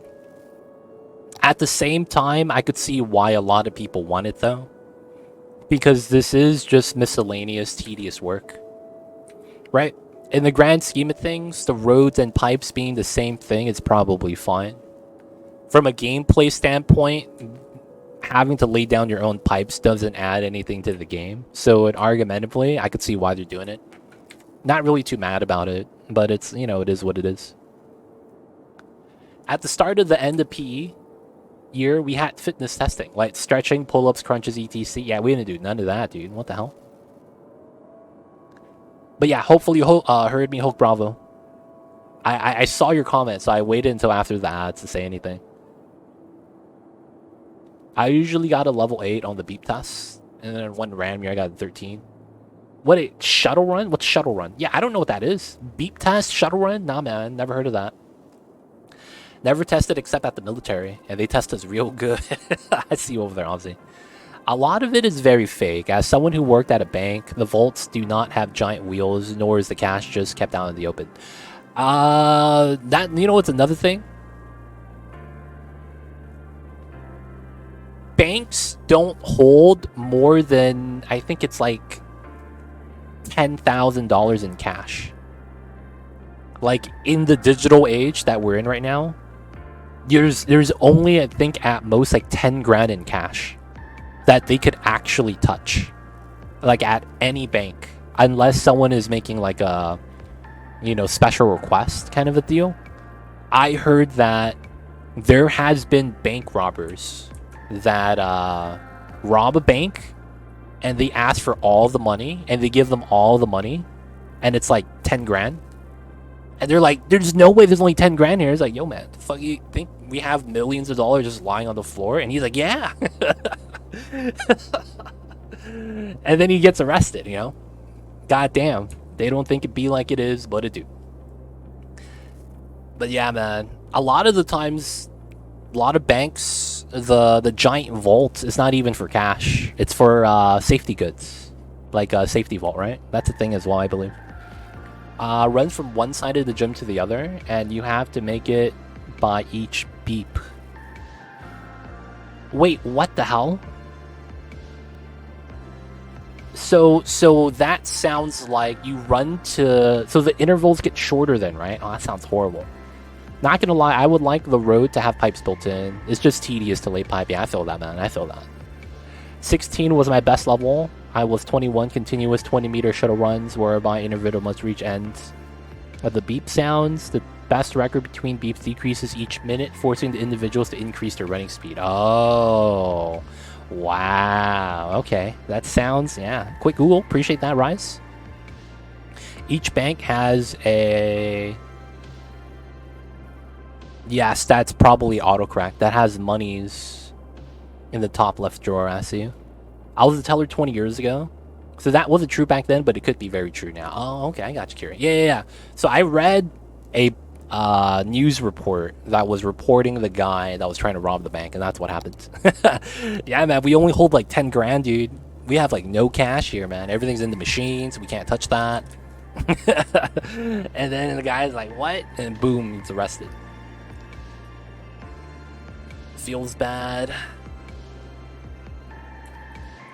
Alright, so we have pipes here now. We can get this started. It's a good chance this is going to be connected. And then from this setup, I think we are ready. Alright, so this is connected. We don't need this anymore, so let's delete that.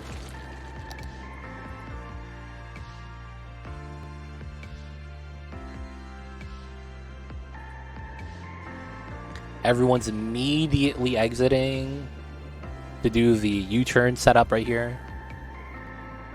And they're doing it properly. Let's go, boys.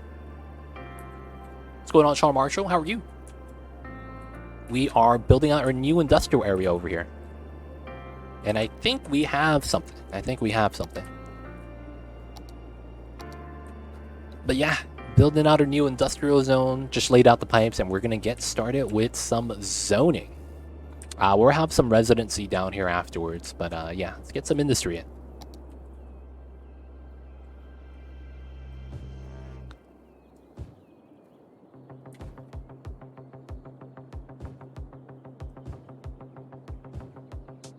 Alright, so let's put it on the top for now, just because there's a nice gap right here.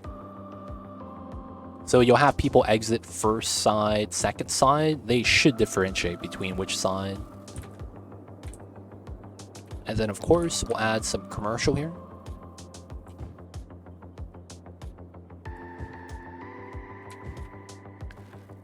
We won't do it on the in-betweens. We'll just do it at the intersections for now.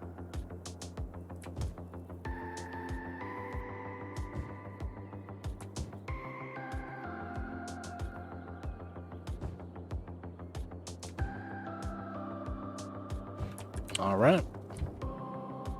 I'm Canadian. I thought it was everywhere, but didn't go to school anywhere else, so not sure. Yeah, I'm American, and I the thing is that I'm American. We had no tests. We had no physical education tests, man. If we were tested, I didn't know we were tested, and I didn't know what I got scored on. Because we did the same shit every day. All right, guys, line up. All right, free play. Let's go. Ball's over there. If you guys want to play, whatever, just asking for a ball. All right, today we're running laps. All right, it's free play again. Yep, we're doing laps. Oh, it's raining. We're going into the gym. That was basically PE. That was basically PE. It was the same shit every day. It was one of three things. If it rains, we're in the gym. If it's not raining, we're outside, free play, or running laps. And that was it. We just had to be outside. Well, the beep test is Canadian. Oh, okay. Interesting. But yeah. we did a lot of that kind of stuff, man. All right, so I think we're going to connect this now, but we're going to bop all the industry from here. It's time, boys. These guys are going to get wiped out. Oof. Hopefully everyone relocates to this side.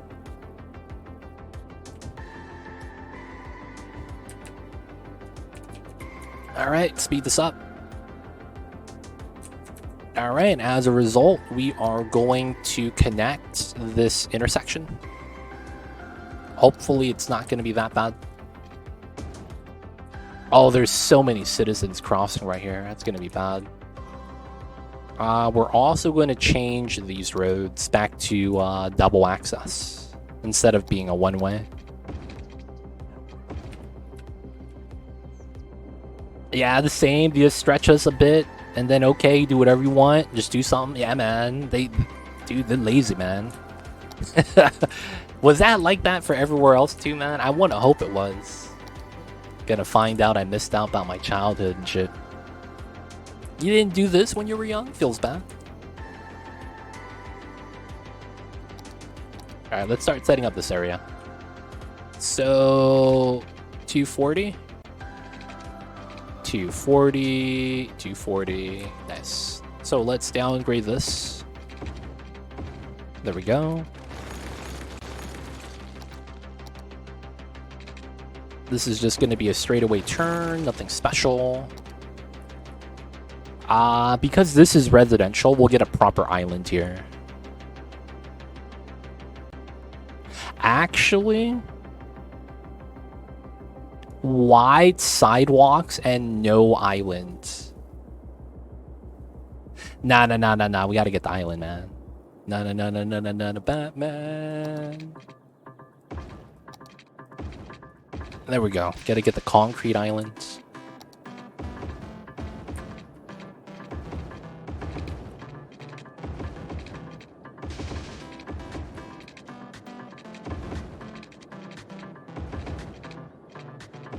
Alright. This is going to be our residential area. That we're going to add in some residency to work here, because we're not going to have enough workers for jobs here, right? That's going to be automatic. And we're going to have to fill this up as well.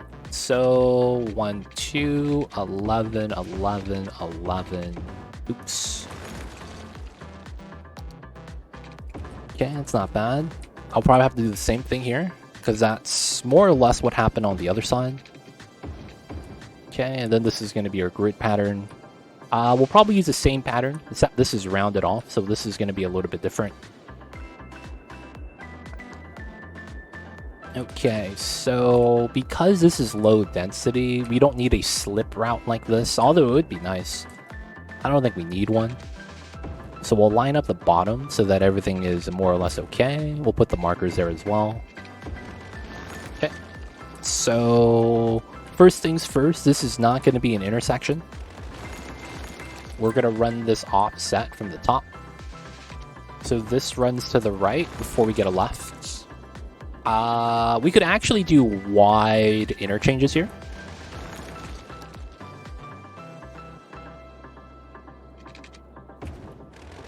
So we have wide spacing between each intersection.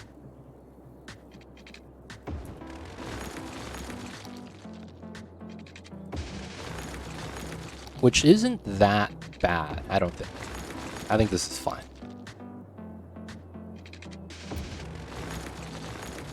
Alright, and then it gets to this side, and it wants me to go here.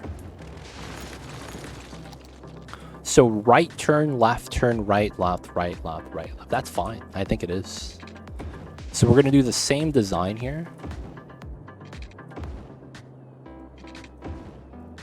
We want the rough grid for the industrial zone.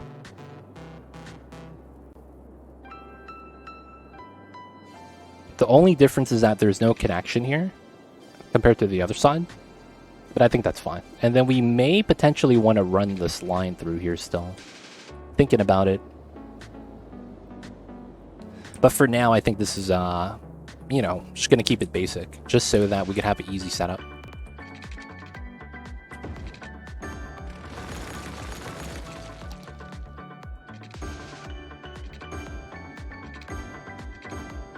Alright, good stuff, good stuff.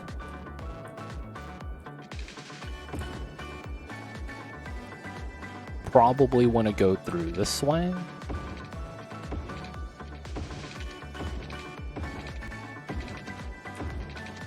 And then we'll do a 2 pattern.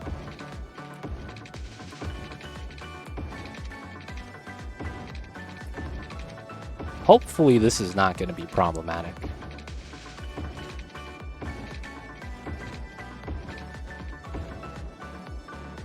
All right. So technically I do want this to happen. It's underneath the highway. So it's technically underneath the road. Feels kind of bad. And then we'll just get some upgrades in. Keep this simple. So the bottom side we're not going to develop because I'm not sure how we're going to want to do that yet. So we're just going to fill the top. Maybe a little bit. Maybe nothing at the bottom, to be honest. I don't think I'm even going to upgrade the roads. But we do need a little bit of residency here to get this industry area developed. No one's going to have cars, man. No one's going to be able to drive to work yet.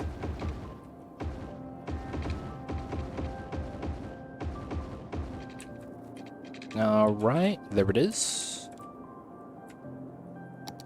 The industry, yeah, not enough workers. Okay, so this is going to be where the workers come in.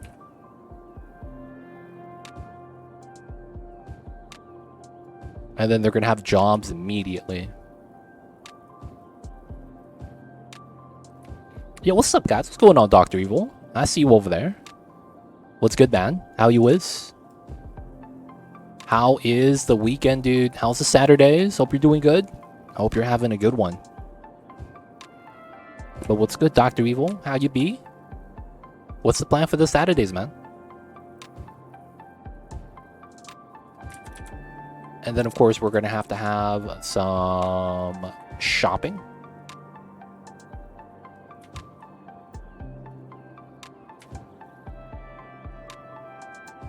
Not bad. So, I guess we will give them a school. Just elementary, though, nothing else. I'm good, enjoying the break. Nice, nice. Dr. Evil, man, what you playing nowadays? What kind of video... Guys, people of chat, what's the video game of choice? I know we're playing Skylines, but what are you guys playing? I know that a lot of times people have me on the background while they're playing something else. People that enjoy the vibes of the chat, of the channel, you know. So I'm curious, man. What are you guys playing, man? Might not have to be playing it at the moment, but what are you guys playing that is your main game?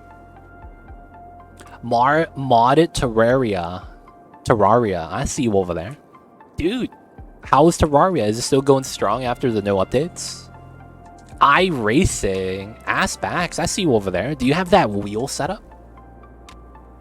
Do you have the steering wheel setup and all that, man? The you know, you go to your car and you take out your car seat and you bolt it into the ground so it feels more legit. You get the table. You gotta mount the steering wheel. You gotta do that, man. You do. Yo, what a legend, man. Do you also play Trackmania? You play 2K and F1. Oh, you're playing F1 Motorsport. Oh, wow. You actually got into that. I know you were talking about that because you had nothing to watch, Dr. Evil. I'm surprised. Oh, these motherfuckers are crossing the island. Dude, that's illegal. What are you guys doing? Y'all need to stop. The mad illegal left turns right now. Sudoku? Yo, no way. We have someone else that plays Sudoku? That's the game of choice when I'm taking a dump. When I'm dropping the kids off That's the game of choice. I'm sitting there and I'm doing a Sudoku. And I'll tell you what, I never finish my Sudoku games. Because, man, they take a while. 7 Days to Die, Space Engineers, Empyrean, mostly survival games. I see you. Dude, man, 7 Days to Die, man. I have that game. It's tough, though, because it's like, I remember it was, there's like nothing they really give you in terms of like hand-holding. So it's like, I don't know what I'm supposed to be doing to survive. And then I remember when I first got it, I was lagging so hard.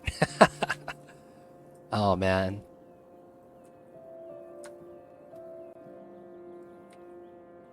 Can't stop playing the modded Terraria. Yo, man. Fun game. Good times. Can't be mad about that. Playing some Satisfactory, Factorial, DSP, and Technotonica. Oh, I see you over there. About the production line stuff. I feel like I would hate to play Satisfactory because I love having a bird's eye view. I hate the fact that you don't have that in Satisfactory, man. I'm gonna be real. Things at a bird's eye view just look beautiful sometimes.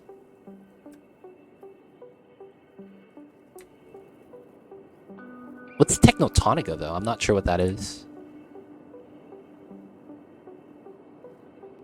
Aw, shit. My neighbors are starting to bump reggae. And it's loud. I'm hearing the bass. Aw, shit. What day is it? Oh, it's the weekend. Yo, is it a holiday weekend, man? Sounds like they're getting ready to party or something. 6 p.m. right now.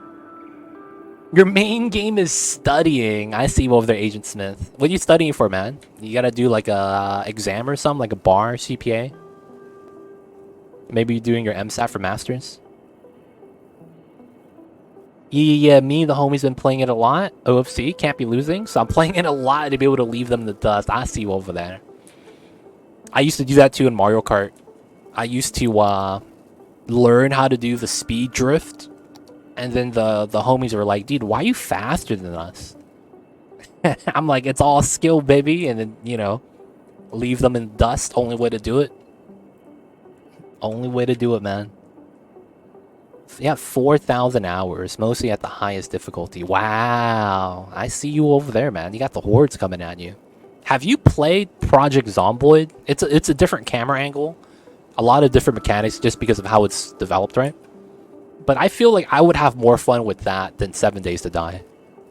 Factory building underground. Oh, it's underground. Does that mean you're a dwarf? Aw, shit. Yeah, they are bumping it right now. Yo, man, we got the loud neighbors. Guys, if you guys hear the music, let me know. Gotta start dancing, man. Oh, they're doing the illegal left turns here, too. We gotta fix that. Yeah, man, it is, we got some Pitbull right now playing. Mr. Worldwide. Neighbors are not messing around, man.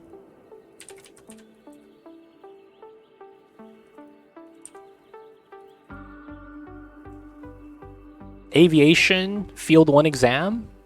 Can't wait to finish. Oh, damn! Does that mean you got the good eyesight? You know what's funny? I have pilot eyes. It's the weirdest thing, man. So, I don't know how you guys are, but when I was young, my siblings and parents will make shit up just to kind of put me off of doing things.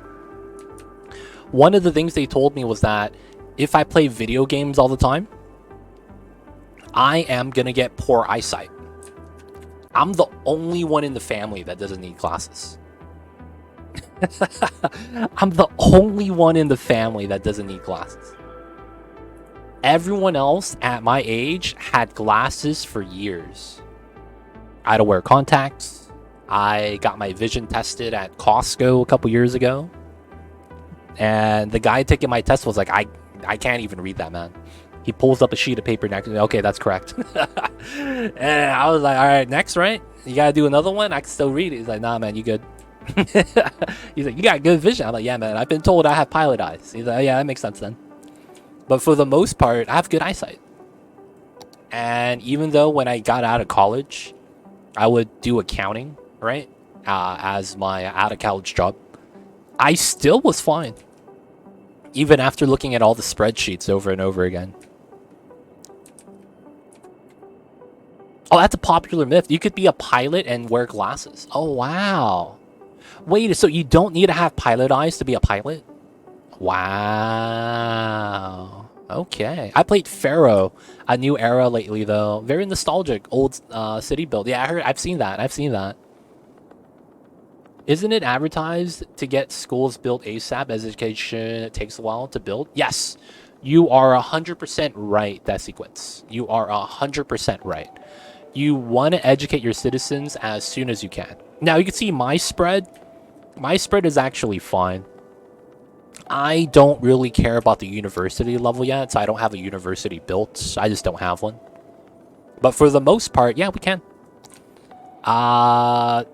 It's... As long as you have elementary and high school, you're more or less okay. And what I mean when I say that is that...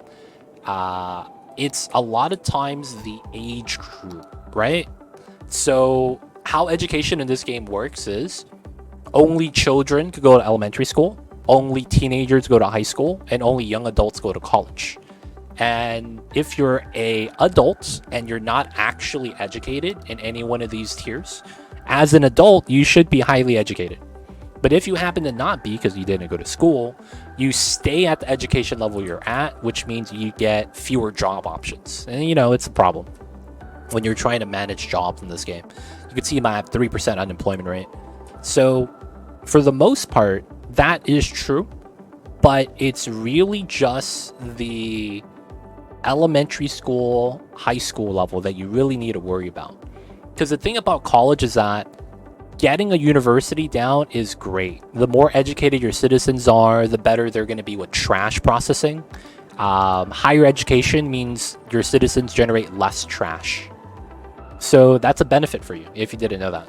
So you do want to get your citizens educated. But one of the things is that you could kind of see your high school population always at the high school level. And then that means as long as these people is majority well-educated, that's high school graduates, you can put down your university at any time, and then they'll start graduating and becoming well-educated or highly educated. So you really want to get your elementary and high school down, because that covers a lot of the early game and the low-tier jobs. Right here on levels, you could see that some of the... Well, I don't need the buildings anymore. Some of the buildings are low-level. Low-level jobs don't have high requirements. And a lot of the times, you could get away with just high school education. Which is why I'm saying you don't really need a university in the earliest parts of the game. You could get one. There are benefits to it. But beyond high school, it's not as bad. But you are right, though. Education takes time to build, because if you're uneducated, you have to die. And then your kids become educated. You don't become educated, though. But yeah, for my part, I don't really need it because I'm doing all right already with the education that we set up down here. So for the most part, we're not really too worried. Haven't had much time for playing games, to be honest. Feels bad. Yo, man, it'd be like that sometimes. Taquitos feels bad, though. That means you haven't had time to really unwind. Yeah, my favorite F1, min-maxing each turn, and then be like, oh, I figured something out. When you get the fastest lap. Ooh, yeah. Racing lines are weird. It's like you see how the track looks, and you're like, yeah, that's not a good turn angle. And it's like you want to go outside lane, and then you turn early to get to the inside lane. And then that allows you to have a turn at a higher speed, and then you go back to the outside lane. It's like things like that, man. Racing games are like, I don't think I do those well. I feel like the thought process is a little bit different. It's kind of true, though, because your eyes fix at the same point for a long time, which is not good for your eyes. Like reading a book. Oh, wow. That's a thing. That's a thing. Is that really a thing? If your eyes are fixated at a certain point for a long time, it's not good for your eyes. Huh, that's interesting. That is kind of interesting. All right, so now this is here. How much population do we need? Oh, it's 30 grand? Damn, I need 46 for this one. Damn, okay.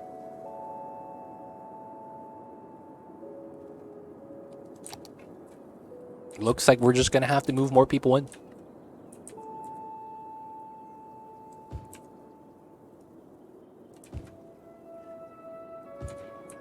Let's get some more industry in because we got the demand. That way the residential demand could balance back out. That's kind of what we want to do right now. Looking at this though, this is good. All right, so let's start working on this because this is what I wanted to do. We are going to bot this castle. We relocated the castles elsewhere. Big city, nice. So we gotta bop these houses. Castle walls. The rocks need to go. It's not bad. Alright, so I want to do a windmill farm. That's what I want to do here. I want to do a windmill farm. So we are going to be doing that right now. Yeah, your eyes need to move a lot to appear a certain image, and you could fix them at a certain point. Some parts in the back it's lazy because they work less than the other sides. Interesting. So is that why when we're watching Limitless, we see eye movement? Y'all remember that movie, man? I thought that was a great concept, but like bad execution.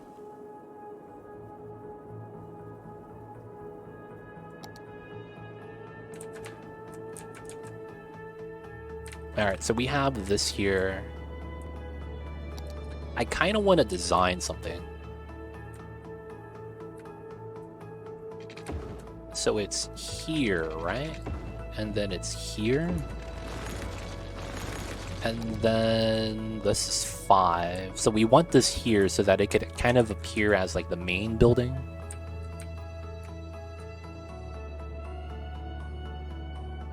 They canceled the show too after 1 season. Was it just bad? What happened?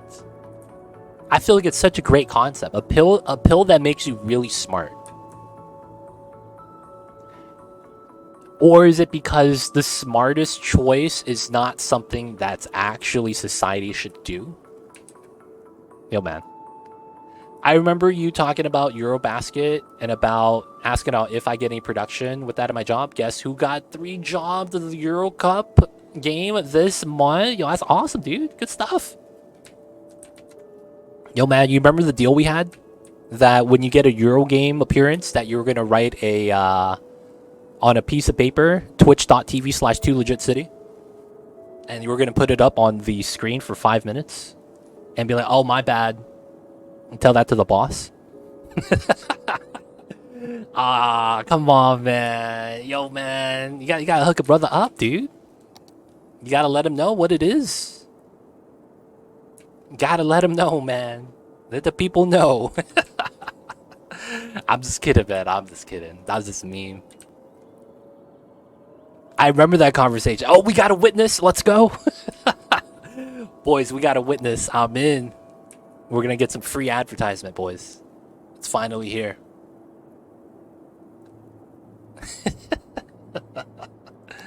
Oh, man. All right, so this is 5-2, right? Yeah. So we're going to go like this. That's going to go to here like that. So this is a 10-10. That's fine. So that's a 5 and that's a 5.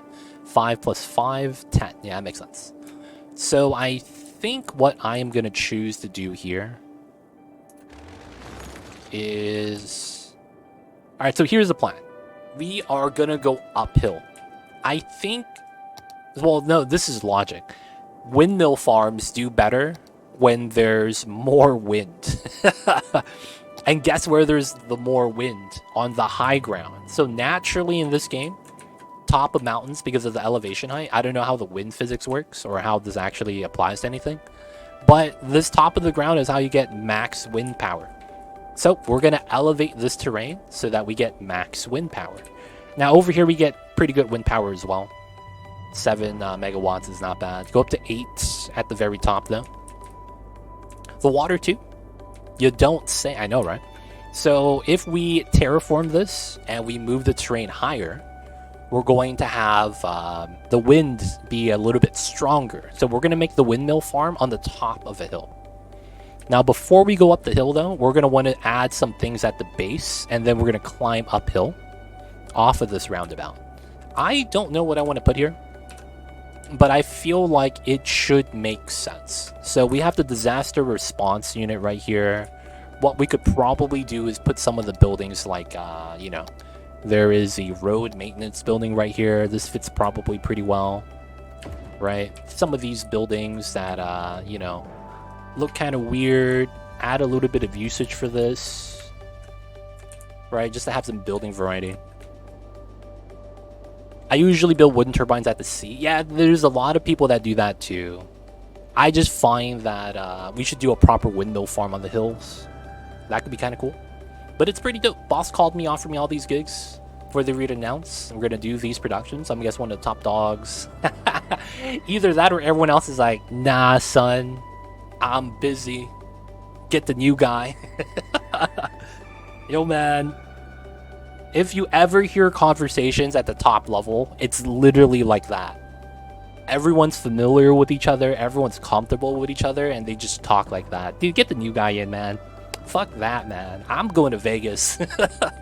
I've literally heard bosses talk to like their directors like that.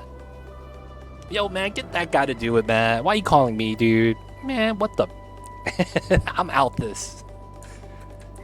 You know what I'm saying, man? It's kind of funny to think about it that way, but yo, man, at the highest level management, they just kind of casually talk like that sometimes.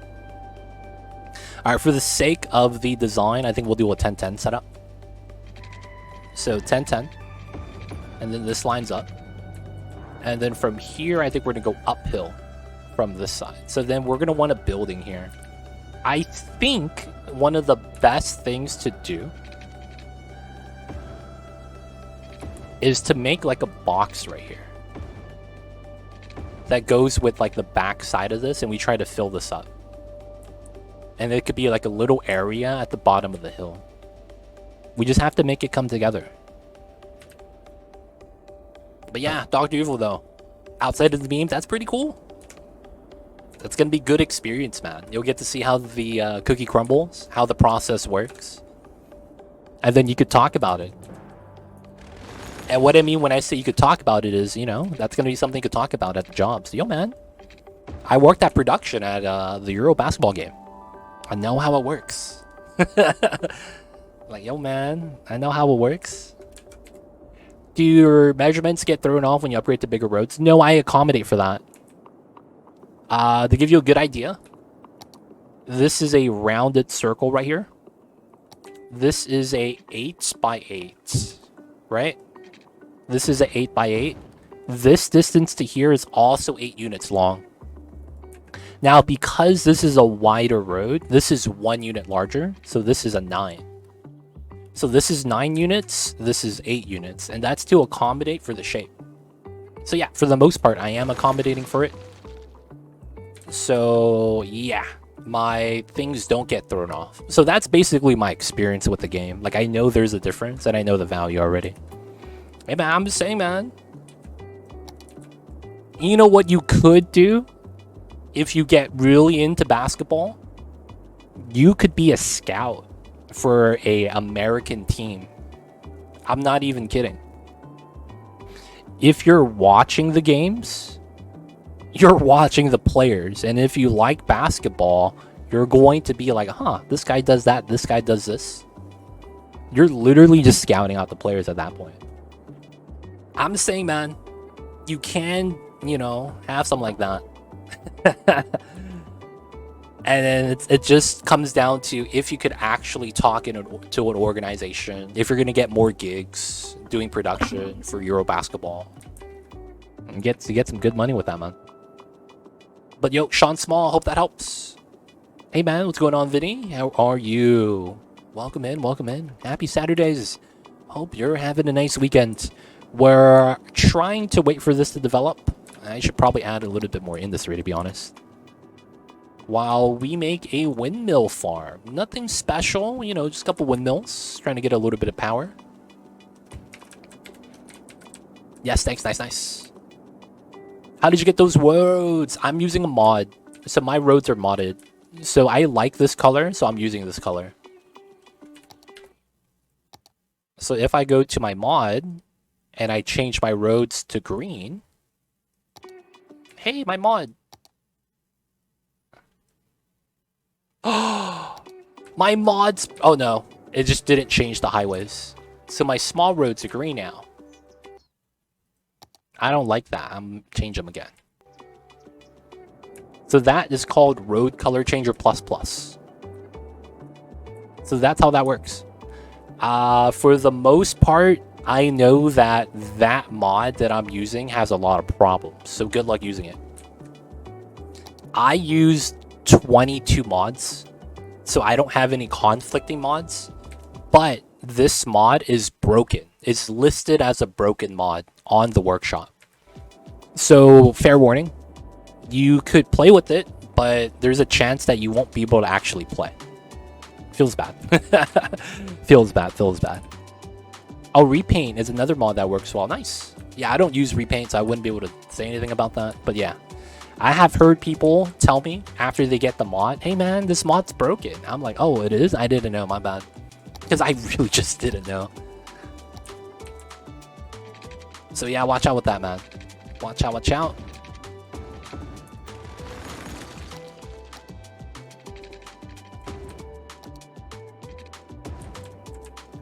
Alright, so we're going to use a 10 curve, 10 segment to another 10 curve.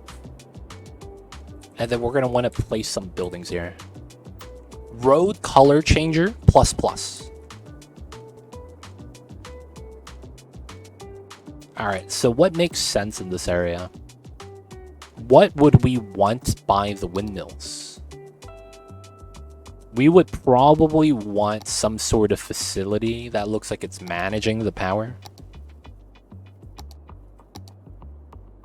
Oh, is there a unique building that actually fits that? I guess we could put some of the science buildings. Oh, some of these are not bad. It would actually fill out really nicely. Yeah, the science building specifically. Yeah. Okay. Semiconductor plant. Oh, that would be nice.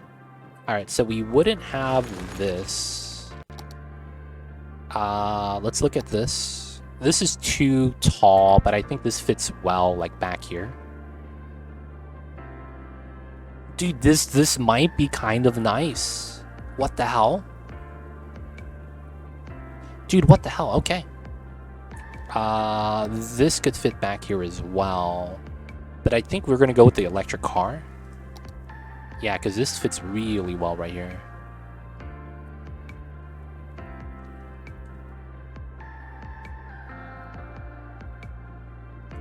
Okay, let me turn this off because that's gonna attract tourism.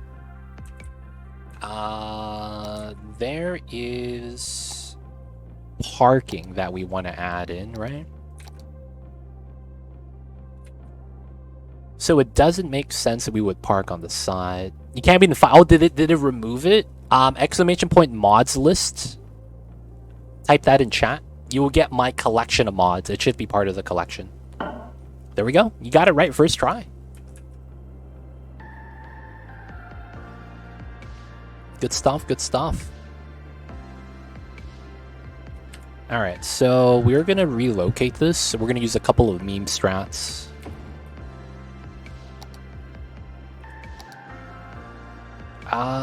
So I want the parking lot. We could do the we could do the parking behind it.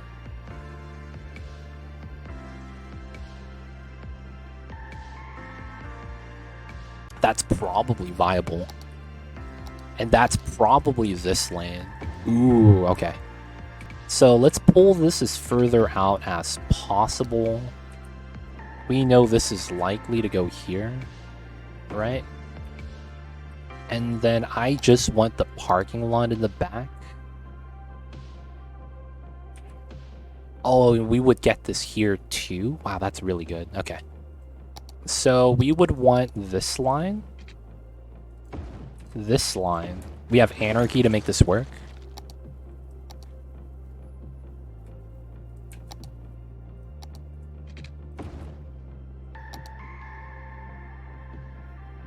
Not centered, we could fix that. I don't like how there's a gap. Maybe that's actually fine, though. Maybe that is actually fine. Ooh. That's a walking path. Right here. Yeah, and it doesn't even clip through. Okay, I could live with that. And then this being a curve, I think I need to straighten this out. Like this.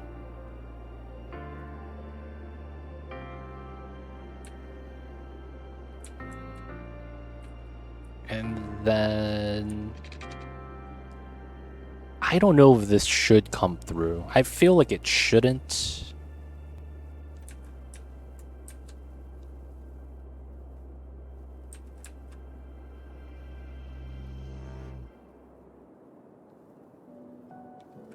And then I kind of want to make sure that we don't go behind this road. This is a large square, though, for us to fill up. It's going to be kind of tough.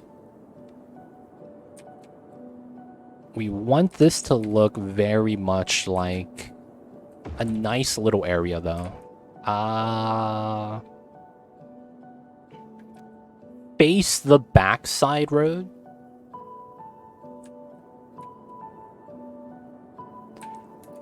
Maybe we want to move this and have this be the backside. So, like, we wouldn't want... Yeah, so then we would put this here. More or less.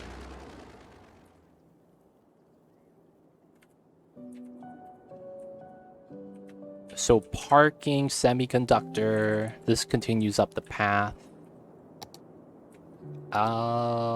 We should probably put a road along the back if I want to square this up.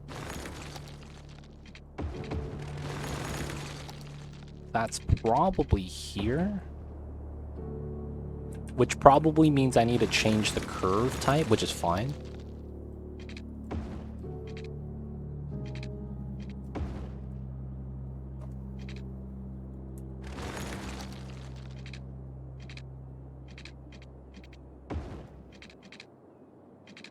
Okay.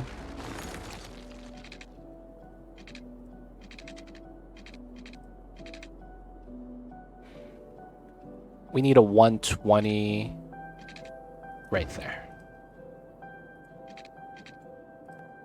So slightly rounded. Okay. And then we would add another 5 units here. Okay, that's not actually that bad. This might change what I would want to put here, though. Because I might want to put the other building now. Semiconductor plant. Oh, and it fits! Ooh, that's really nice.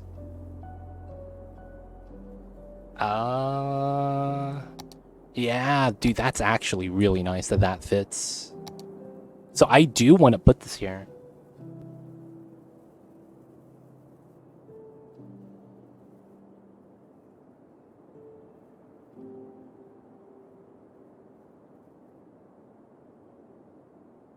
Alright, so we will keep that there. This is just a placeholder marker. It doesn't actually have to be there. We'll probably keep this for parking. We'll probably put it on both sides. And then this probably ends up being a plaza. Yeah, the mod was there, but I'll just use repaint. That's what the guy told you to. Gotcha. Alright, plaza by the parking lots. That's fine. We'll probably fill this up with concrete here. Put some, you know, a little area for them. Okay, parking lots here. I think we should bop this. Move this closer.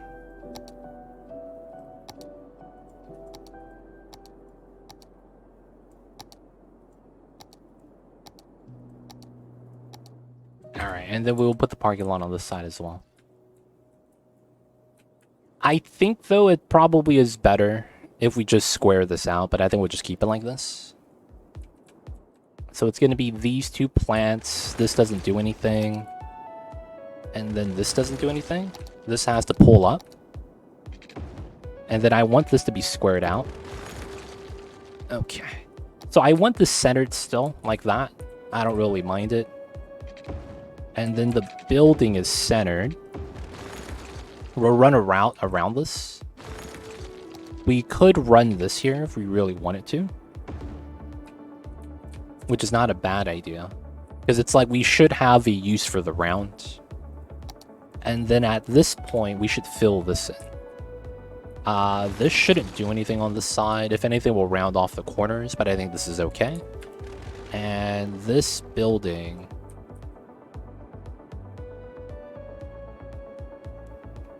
I need to find a good spot for this.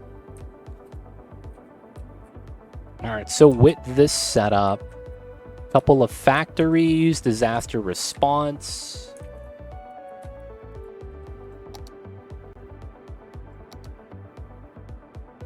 Is there anything else? Electric car, that's what we have here, right?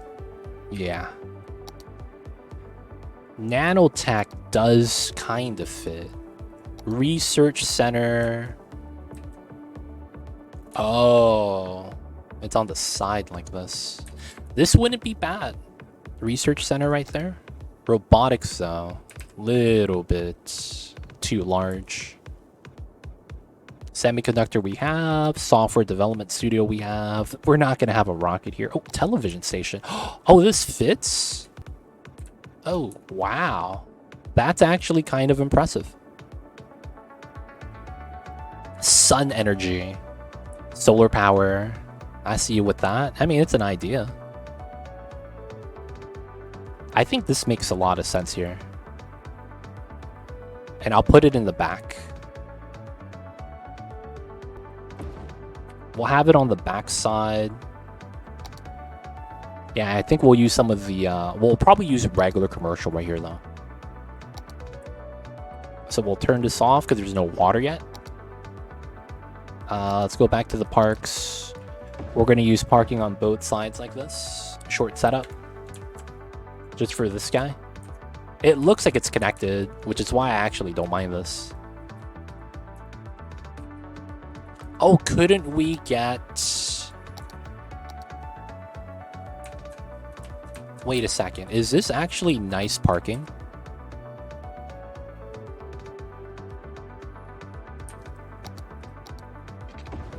No, right? Yeah, it's one square off. Okay. We're fine, we're fine. And I think that means we will have this. Actually, no. We want to go here. Take off grid zoning. There we go. And now we have a nice setup. Greetings from the Netherlands. What's going on, Kill Bill? I see you over there. How are you? Welcome on in. Welcome on in. We're going to have that connection there just because. And then we'll have this connection here as well. And then we'll have commercial here. Low density stuff. Nothing too crazy.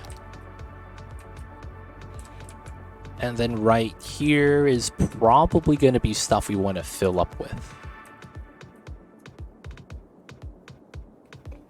Doing good, thanks. Hope you are doing good. Yo, man, my neighbors are blasting the music. They're not messing around right now, man. They're celebrating the weekend. Outside of that, we chilling, man. Just trying to build out our city. Got our interchange. We worked out the new industrial area.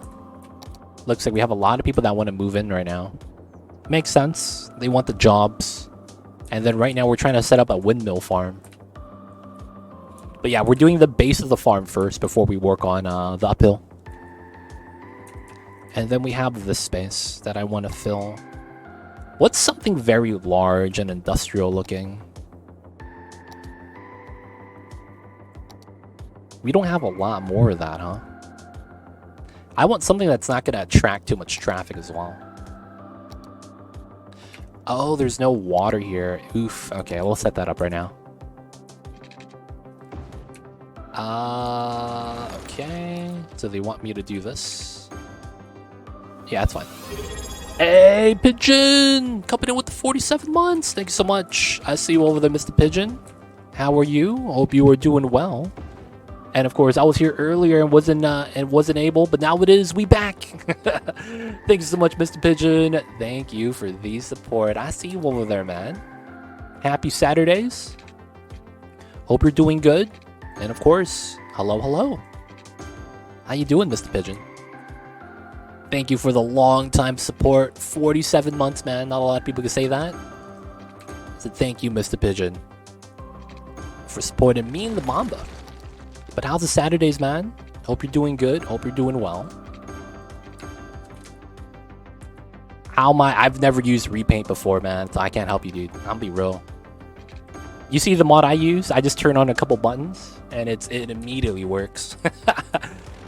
So, like, yeah, man, that repaint stuff, I don't know, man. You're gonna have fun with that.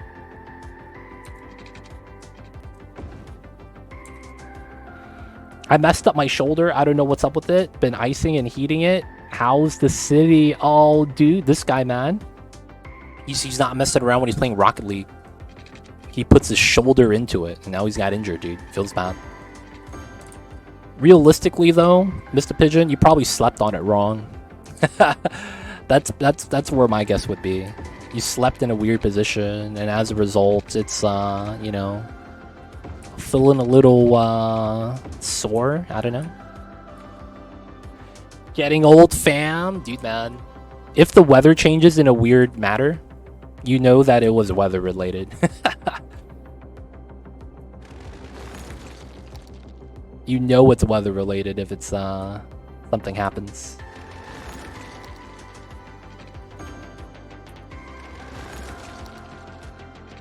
There we go. There was some unique buildings that had space elevator. There was an energy one, pollution one. Oh, that's not a unique building. You're talking about monuments. Space elevator is a monument. So I can't do that yet. Look up frozen shoulder. I've had that several times. Oh. Yo, man. Hope it feels better though, Mr. Pigeon. Having the joints like that, it's kind of tough.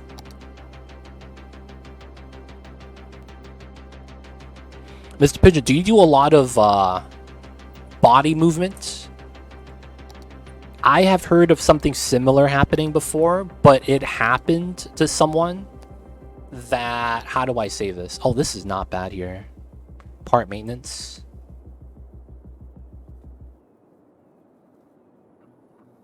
Yeah, this is probably not bad. Park maintenance right here. Because this is low traffic. Is a building setup. I had a streamer tell me that they were one day woke up and they couldn't move a lot of parts of their body.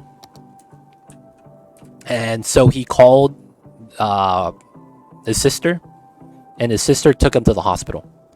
The hospital gave him something and he was fine. Turns out that apparently, according to him, the doctor told him that, yeah, you don't do any physical activity, huh? And he's like, nope. He's like, yeah, that's why you're actually happening this. So when you don't do a lot of physical activity for a while, your body kind of just reacts. And it's like, yeah, you haven't moved, so it's kind of stiff now. So, you know, it's nothing bad, but you got to get some physical activity in. That's what happened to him. I'm not saying that's what's happening to you, but it could be something similar if you don't move your shoulder a lot. Gotta try to get that free movement in anytime you can. Oh, wait, no, not right here. I had a different idea, I think.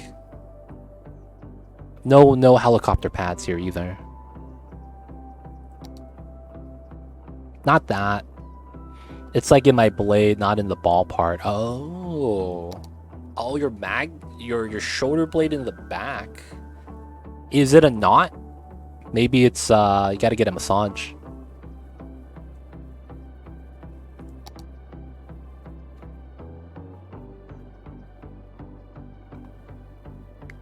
Holy crap. Ah, shit. Guys, we could put the prison right here. Oh, dude. That actually might be the play. This might be the prison. And this works really well. For it to be a prison. Funny enough.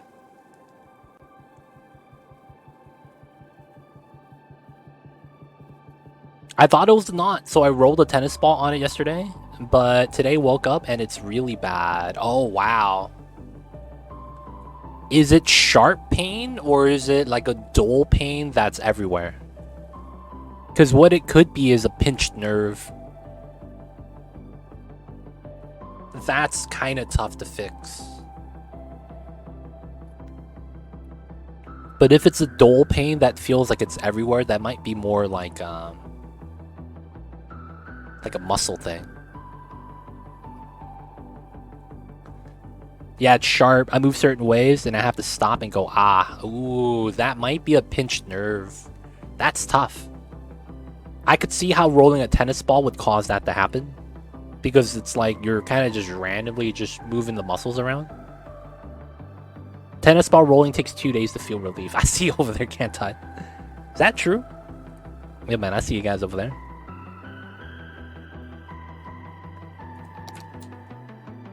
Second day, depending on how you did it, will be stiffness. Okay. Interesting. But yeah, man. Hopefully it goes away, Mr. Pigeon. Sounds like a tough time, not gonna lie.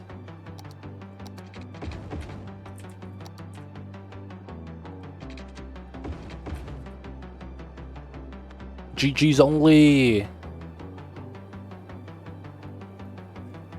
Go to a not hard surfaced area of your home and lay on your back. Bring your knees to your chest and hold them there. Rock it. It aligns the spine. May or may not help. Interesting. Yo, man. Twitch chat always has a remedy. The doctors of Twitch chat, welcome on in. We see you over there. We appreciate the service.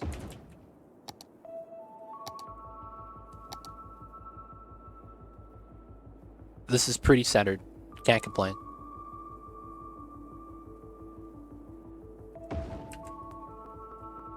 I want to put it not on a corner, and I want it to center it. So I think this is pretty good.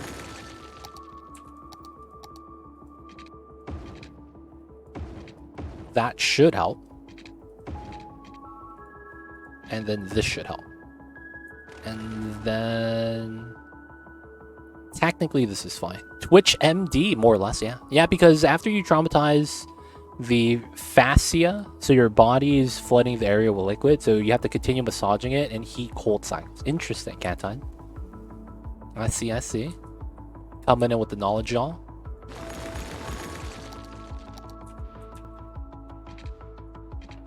Alright, that clips through the prison, but I think that's fine. Yeah, the fence is still not on the road, so we'll take this. I actually like this. And then what we can do here to make it even more of a meme.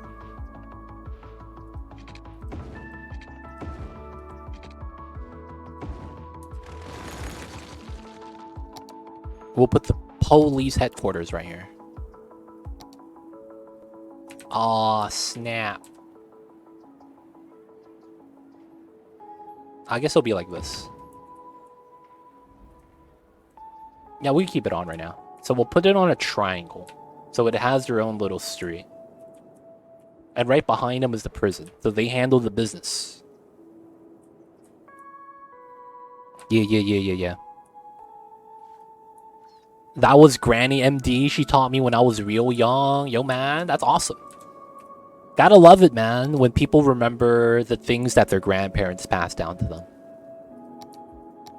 I don't know why. It's specifically the grandparents. Like, if it's something your mom or dad taught you, I'm like, man, so what? But when it's your granny that does it, your grandpa that does it, I'm like, yo, that's PogChamp. I don't know why. It feels a little bit more special when it's your grandparents. I don't know if that's like a real phenomenon though, or if I'm just like, you know,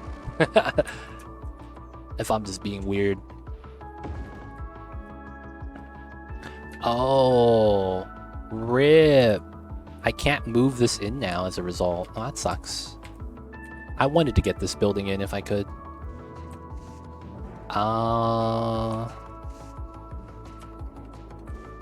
Where can I have this? I guess I could put it on the side. Just keep it as a building. Maybe put some offices right here.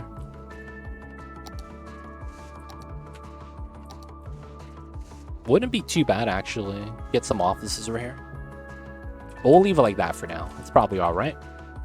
Turn this on, turn this on, turn this on, turn that on. Alright, we're gonna get a lot of traffic here now as a result. Let's delete the round. Let's make this a little bit better. This is gonna be a 35 all. It kind of works. We're gonna probably go with a 20 though. If we do a 20 here as well. Yeah, we'll probably do a 25. Make it a nicer setup. Alright, so the node right there is pulled back. Alright, so this is 25. This is pulled down to 20, so it's a little bit more even. And then we have a nice, smoother roundabout setup. This should be automatic. I probably don't have to mess with that. And then the only thing is flow through. I might have to reduce citizens crossing. That's the one thing to think about. This is not on yet, which is fine. Alright, so we have a bare bones setup. Let's go, boys.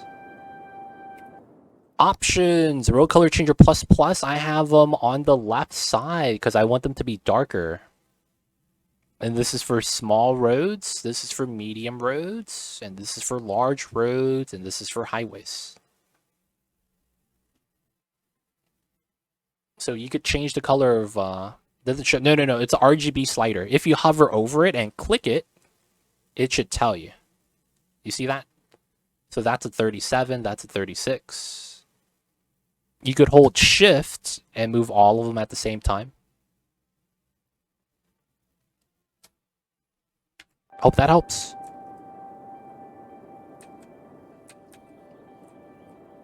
Oh, you just want the same color? Yo, man, get your own color, dude. This guy just taking my colors. Who invited this guy? Stealing my roads. I see you over there, Vinny. I see you over there, man. I'm just kidding, man. It's all good. It's all good. It's all good. Alright, so windmill farm. So we are going to go uphill here. We are going to take the bottom terrain and push it out. And then we're going to go uphill to the top. So we're going to make like a mountain of a hill of something. And from here, we're going to be on flat ground and we're going to go uphill. So we need a height that is not bad. So I think we're going to go with like 12 or 24. We could probably go down to something as like 21 as well. We'll do 21. So this is 27.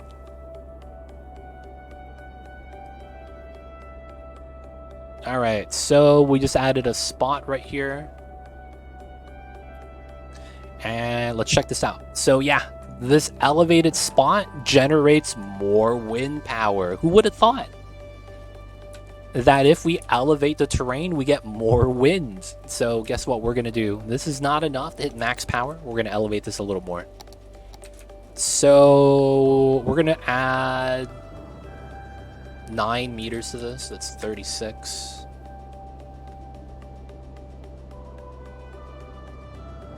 I want to see what height we have to be at in order to hit max power.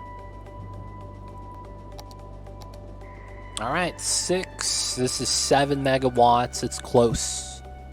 6 to 7 megawatts right here. We're going to go up to 8. So we'll add another 9 meters. It kind of sucks. This is actually going to end up being pretty tall. It's actually really tall. And then I'm also going to remove the trees.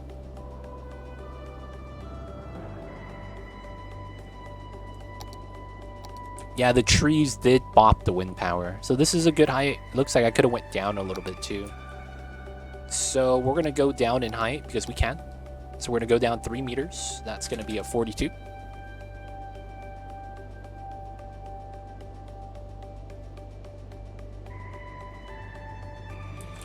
All right. This should still be at 8 meters. I could probably go down another 3 meters. It was trees probably. Let's go down to 36. The reason why I don't want it to be too tall is because we're going to have to climb up the hill. And that kind of sucks, you know? Climbing up a tall hill.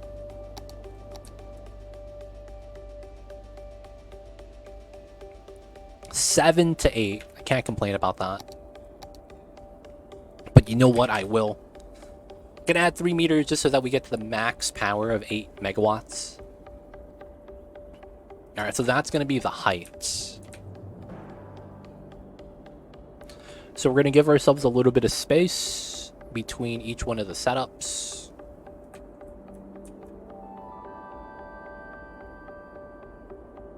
And this is gonna be one of our main power sources. We're gonna try to make it look nice.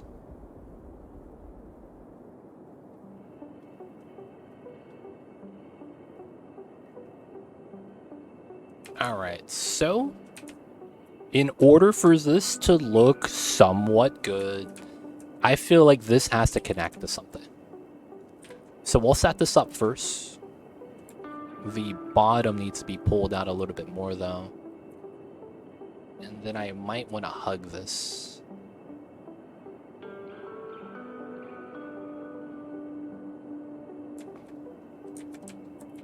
Road comes uphill. We might have to go around the back to reach the top, depending on, Dude, this is pretty tall. Yeah, I'll probably have to do that. And then after that, we'll have a road. It's going to spread out, and we'll have a windmill farm. So it shouldn't be too bad. We'll just have to terraform this to make it look nice. So we want to pull this in. This part's going to be a little bit weird. And that's going to be determined by how we do this part. I'll probably have to bop most of the trees here. Wait, what? There we go. I was like, how come it didn't let me bop trees? So why are we bopping the trees? It slows down the wind for the...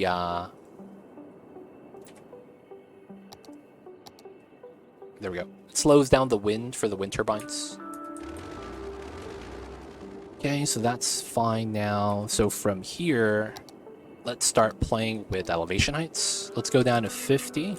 The base height is at 206. Top height is at 239. That is 33 meters. How many windmills do you plan to put out? It doesn't really matter. I'm just going to put as much as we can. But we need the trees to breathe. We don't need trees to breathe, dude. We're just going to turn on the fan, yo. Fans give me oxygen too. Kind of. They just don't make it. They just steal it from somewhere else. Yo, man. Just turn on the air, man. We could breathe with that as well. The problem is that if everyone turns on the air, though, we kind of get wrecked. We need the AC for the hot days, yeah, man. Fans move way more oxygen than trees, let's face it. It's true. But we need the trees to even make the oxygen, or else we're just blowing CO2. Right? All that carbon dioxide. They don't think it'd be like it is. Dude, look at the traffic we're getting already, man. It's kind of wild. A lot of people already in this area. Alright, so... we are going to go up 33 meters. And then how much space do we have here? We're going to go with a arbitrary value. Let's go with 1200. So let's say over this, let's go up 11 meters. So this is 1, 2, 3, 4, 5, 6. So we are going up 11 meters. So this is 10, 11. And then we're going out 6 times 8. And then you add a 0. So that's what, 480? So if I were to divide that by 11, because that's this value, we would go 1 up. And then from the base, we would have 460, 480. Hey, Viren Per coming in with the 5 months. Thanks so much for the support. I see you with a Viren Per coming in on that streak. Welcome back to the city. Hope you enjoy your stay. Enjoy the emote 20 days ad free viewing. Don't forget that legit sub app. Appreciate the support. Thank you so much. I'm gonna use a calculator, man. I'm tired of doing math in my head. It's too late for that, man. I feel like I'm using calories to do math. 4 times 8? No. 60 times 8. No. 60 times 4. Divide by 11. That's 21.8. So let's go with 22. And then it goes down, and then we delete this. This is a 3-degree incline. I could actually double this. You want to be around 5 degrees. Just because it's like efficiency. You could have it lower just because of how smooth the drive could be that way. But I think that's 5 to 6. So we could probably do 1200 by half. So we could do 21. No. 16, 17. More or less. Yeah, we'll probably use that as a value. So we'll use this as a flat corner, and then we'll use this as a 33. So we'll go up, let's say we'll go up a flat value of 16. And then on the curl, we'll go up 1 level, and then we go up 16 again. I think that's fair. Okay, so from here, we got to go up 16. That means 22. We're gonna line this up here. Let's go up to 100 here. So I want this to be a large circle because we're going to turn from here to here, and it's going to turn.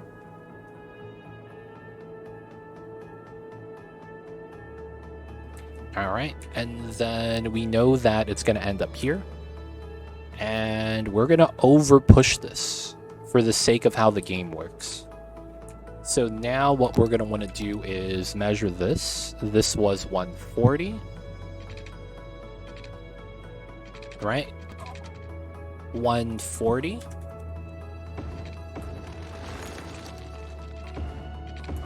All right, so now we have this line. Now this line, I don't know how I want to do this. Realistically, isn't this just a straight drive? We don't need to round this, right? We could just do a straight shot here. Like, I could literally do this straight shot and then literally decline. And that's the smoothest setup we could ever get. I want to say that's every time. So we would go here to here, and then we just spread this out to get a side cliff. Now we're over pulling on the bottom side because, you know, you never know how much space you want, and on the inside. Because we could always reflatten that to a certain height level with the level tool very easily. So we're going to do this. All right, so now this bottom bar is no longer needed. So we could delete that. The terrain goes back to normal. So it's a nice and smooth uphill ramp. So from this part, we're going to do a little bit of measuring. Delete that coming into here. And then from here, I'll probably do a 10-10 curve. Keep it simple.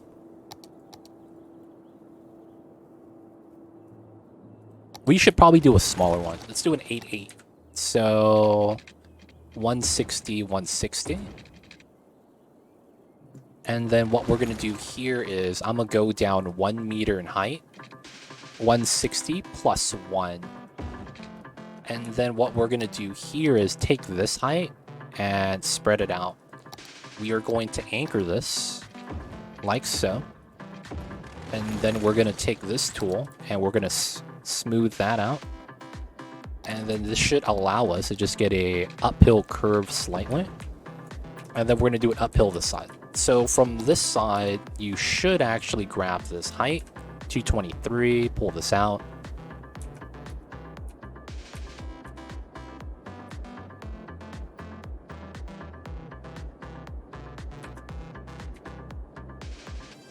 Okay, should be good. You're really good at using the terrain tools. Yeah, I can probably say that I am easily the most well-versed person with the terrain tools. So that's actually like I've been trying to get better at this game. I actually am. And it's weird because I feel like I'm like, it feels like a lot of people that play this game play it as a outlet, not so much as a way of polishing themselves. So I actually treat this like a video game and I try to get better at it. Which is, I mean, it's a sandbox game, right? You can play it the way you want. But a lot of times people like to use this just as a creative outlet to kind of build what they kind of have in mind. So they typically don't take the time out to really learn how to do things. So it's like, yeah, the terrain tools is one of the slept upon things in this game. I wanted to make some tutorial videos, but I didn't really have time. If Cities 2 comes out and we have the same terrain tools, I'll make some videos about it. But yeah, the understanding of the terrain tools, I have pretty good grasp, and I could do pretty much anything. Like, I can make this. This is not hard. I can make this as well. A lot of the terrain features on this, it's not actually that bad once you have a decent understanding of it. Alright, so we're getting up to here. And then we're going up to this height.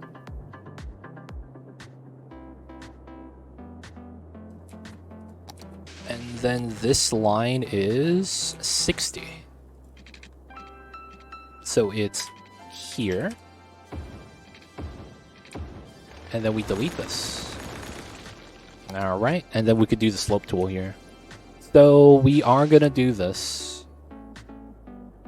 And then I think we will round this out. Kind of weird.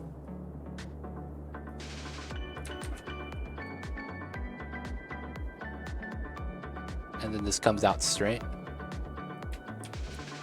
I sometimes climb yard sides with elevated roads, like bridges or support under them. Do you think that's a bad idea? So you're saying that you get a pillar like this on somebody's yard like this? Is that what you're saying?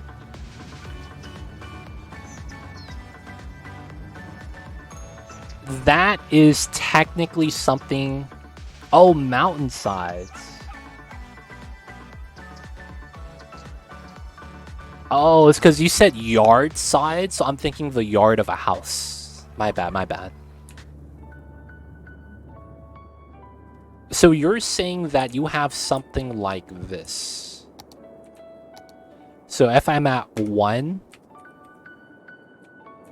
and you go up like this. Is that what you mean? That you don't drive on the road, you drive on an elevated road on top of the bumpy terrain? If this is what you have, this is perfectly fine. But parallel to the mountain. Okay, so yeah, you could do that. There's a couple of tricks though. So it's, if you didn't know, the best way to do that is like a trick like this. You find a high spot like this, and then we just flatten it. And then you want to do a slope tool. So let's say we want to start from here. We do this. And then you could go from here now. Elevate it, elevate it. And this is a somewhat even terrain going uphill, right? It's actually like at the angle wise, it's going straight up. There's no like weird dips. And then I hit undo. and then everything is perfect. So I've done that before, run a road on top of bumpy terrain and have that be a nice drive. Whether it's flat with the ground level or you're going up and down with the side of the mountain, that is something you could do. It's at that point, it's really just preference. I've done that before. I've went along the roads before. It's really just preference at that point. Neat trick. Yep, gotta use extra landscaping tools for that though. But yeah, otherwise that's a great way of actually handling that. I've done that on a couple of cities. Alright, so we're gonna do the same thing. No, we're gonna do something different. We're gonna do a straight shot, and then we're gonna force elevation. You can see the terrain popping up. And then we're gonna go to the slope tool. We're gonna grab this. We're gonna go to this side, up and down. So up and down again so that we get the nice setup. All right, you could go over it multiple times to make sure everything is spread out evenly.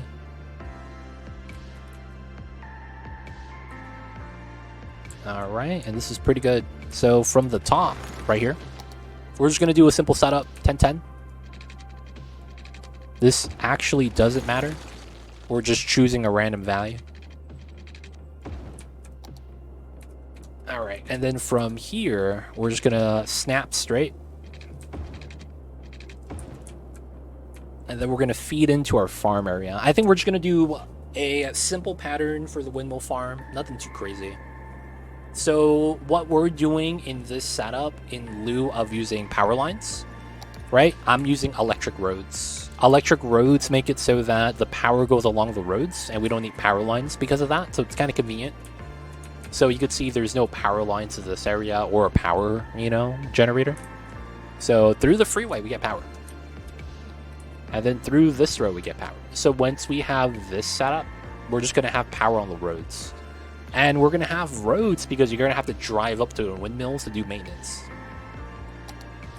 All right, so from this point, we really just need to determine where we want the roads to start and end. So for the most part, I think that means we need to think about this right here. So let's pull this out. We don't need that much space from the cliff sides, to be honest. It's a nice and safe drive.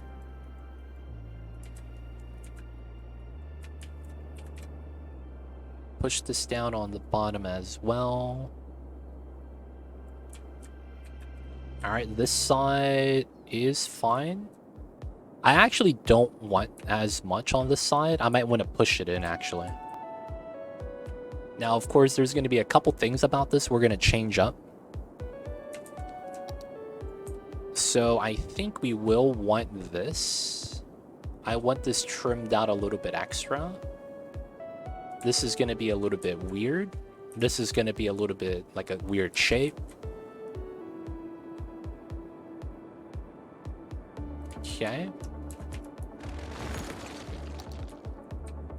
And then from here, I want to do something like that. And then on this side, let's push this in. We're going to take the top shape. Okay. And then this comes into here. And this is kind of sharp. I want it to join together.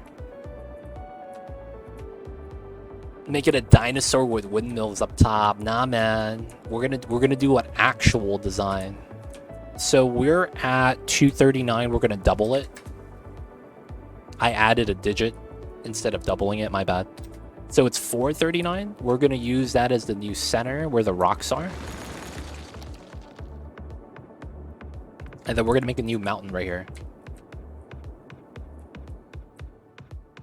That might be a little bit too tall. Let's go to 339.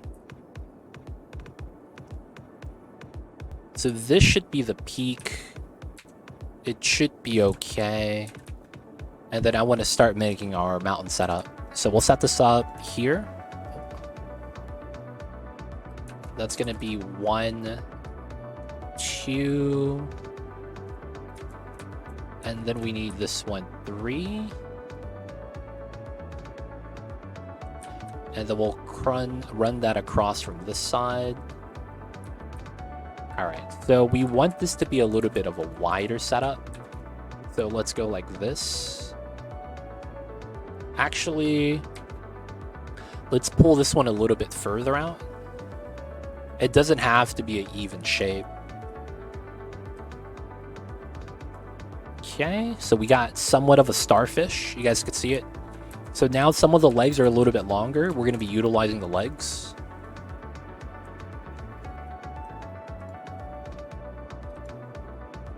We're going to go with an X shape.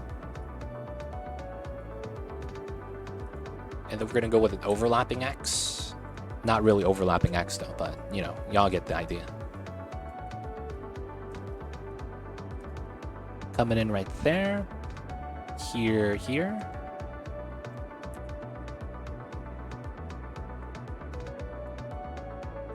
Okay, it's not bad. So we have that. We're going to do something here with this leg as well. And then right here. And then that's fine. This is going to be a double-sided one. And then we'll redo the length. That's not bad. And then over here, we'll pull from the side. Same thing on this side. Low part. And then re-extend the long part slightly. Another arm. Here, here. We do the X. Overlap spot, only one side. New X. And then short distance, that's not bad. And then we have the last arm over here. This is going to be here to here, here, here, here, here, here, here, here, here. And then we'll run alongside there. This is fine. And then we'll run this right there. It's not bad. Alright, we got to do some fill for some of the spots, but we have a rough shape. And we'll set this up before we complete the rest of this. I want to make the mountain look kind of nice. 250, 10%. So now we're softening this. What we're softening is we're trying to generate a shape by averaging out the lines. We kind of have a skeleton structure is what we just set up for the mountain shape. Now by filling out and averaging some of the lines, we let the AI do the work, making it easier for us. All we're doing is controlling how much force we're adding in. So we're not clicking and holding, we're clicking sparsely every so often. You could see the line shift a little bit at a time. And what we're doing is to make sure we don't have any extreme lines. Extreme lines, and what I mean by that is this pocket. This pocket is very extreme. And by averaging out, it fills out a little bit better. So we want to fill out the pockets and let the AI do the work so that we have a natural shape. Now, if you click and hold the tool too much, you'll get a very smooth setup that's very unnatural. And that's not what we want. We want something that looks very natural. So that's what we're doing. We're not smoothing it all the way so that we have control, while not actually making it look like we do have control.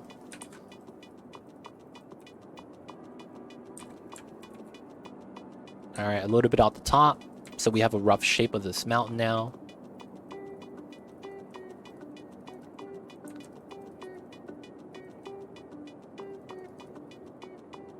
Alright, the base is a little bit more smooth due to how you get a hill before a mountain a lot of the times.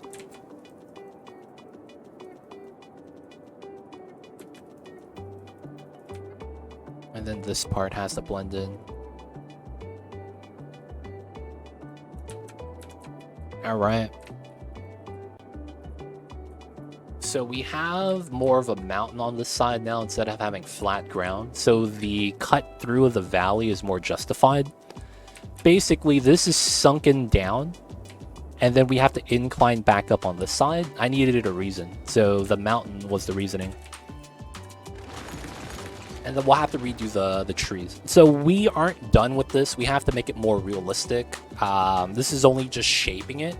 And then now that we know the shape, we could do the windmill a little bit better. So all we're going to do is... This is going to be my designated space. Let's run this a little bit more. Here to here, 700. We need either -1, +1. Let's -1. 680. 340.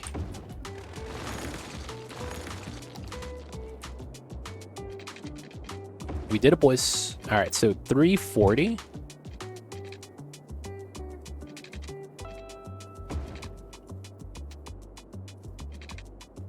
So close. So let's go with 11.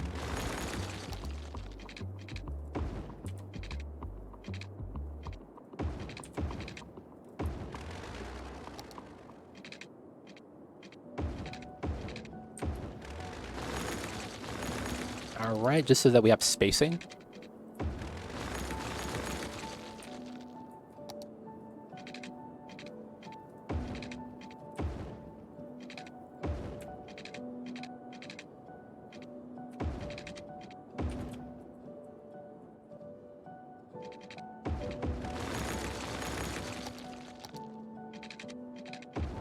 All right.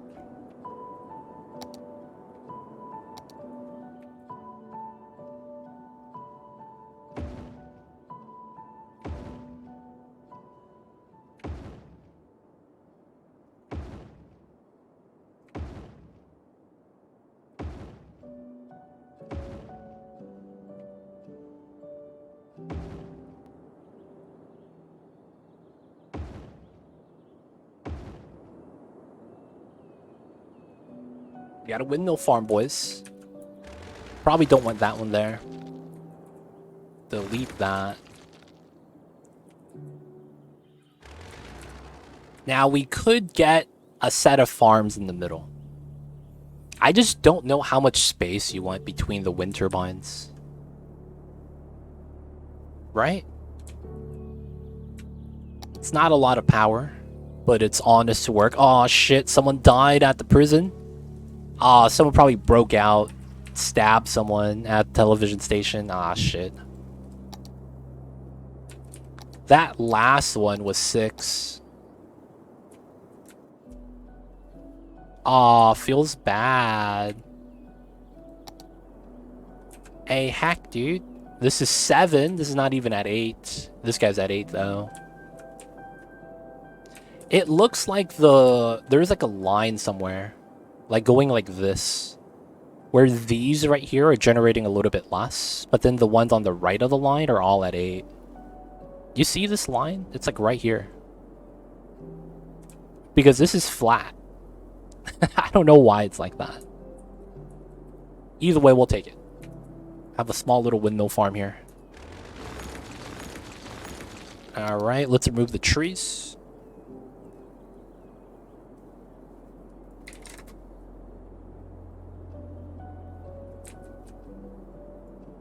Alright, and then we'll terraform this to make it look nice.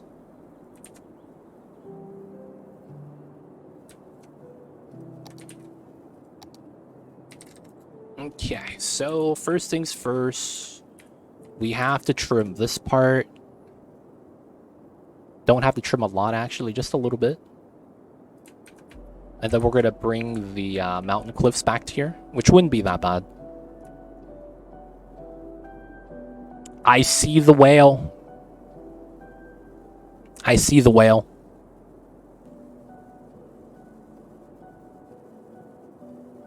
This is the whale. This is the tail. This is the big whale. I don't know what these lines are, though. Wait, whales are dinosaurs? Hold up. Wait, doesn't that mean sharks are dinosaurs, too? How does that work? 69? Nice.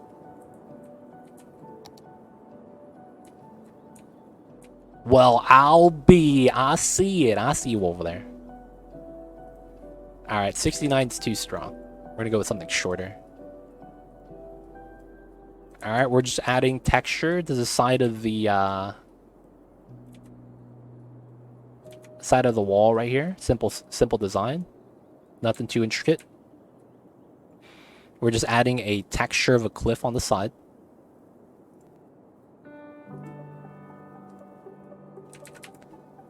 So we go for the axe, and then we go for the cross.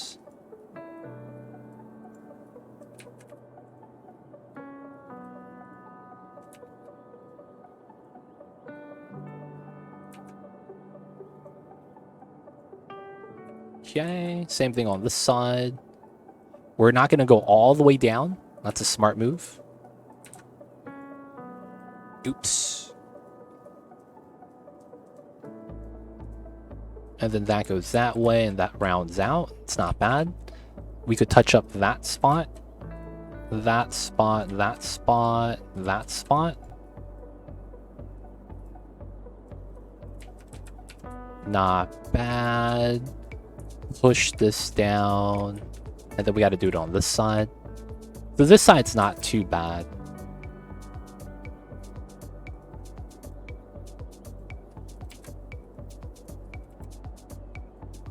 Alright, so there's a lot more massaging over on this side. Go to 110%. So this is going to be massaged down a little bit more.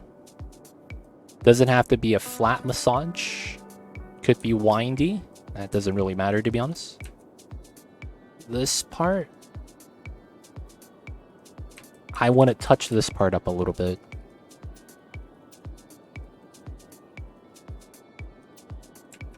So this part's kind of weird. You're softening the edges at the top and at the bottom. The middle's kind of weird.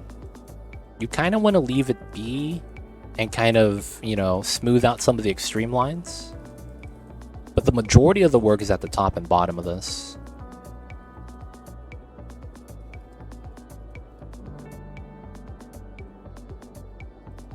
There we go.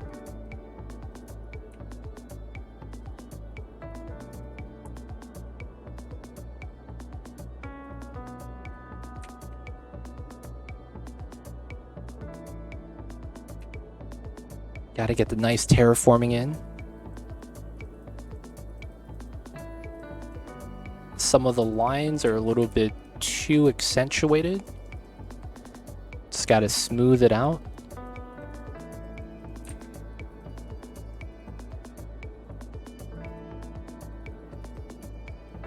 Alright, that's not bad.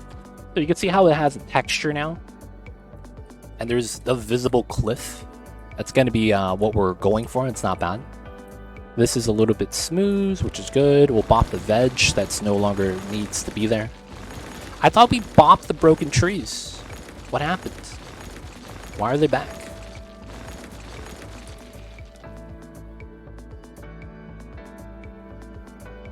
You can make a starfish, not a dino. It'd be like that sometimes. Maybe the mills prevent wind too, so maybe the ones behind it gets less wind. Maybe that's how that works. Who knows? What's a good distance away from your city entrance for your first intersection? It depends. You could do a lot of different methods, and I think this means that my graveyards are full. Yes, they are. Yep. So we are down one graveyard. Give me 1 sec. Gotta get some death care in the city. I never got Cryros. Oh, this one filled up as well. Yeah, this makes sense now. We're picking up all the dead bodies right now. Yeah, we gotta take care of the dead bodies real quick, y'all. Need a quick break. Dead bodies literally everywhere. Holy shit. Alright, man. So nothing got in the water. This is just death. Nah, damn it. Yeah, I fucked up. Alright, we'll get one on this side and we'll be fine, hopefully. Alright, and then in time, it'll be fine. So when it comes down to a good distance away from your city entrance, there's no... Oh, what's happening here? Oh, they're doing the merge shenanigans. I hate this. They force themselves in for no reason.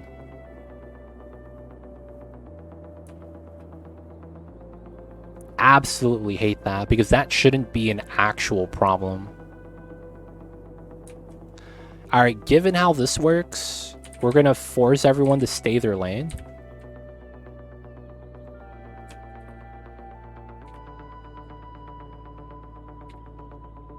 When you get here, you're staying in your lane.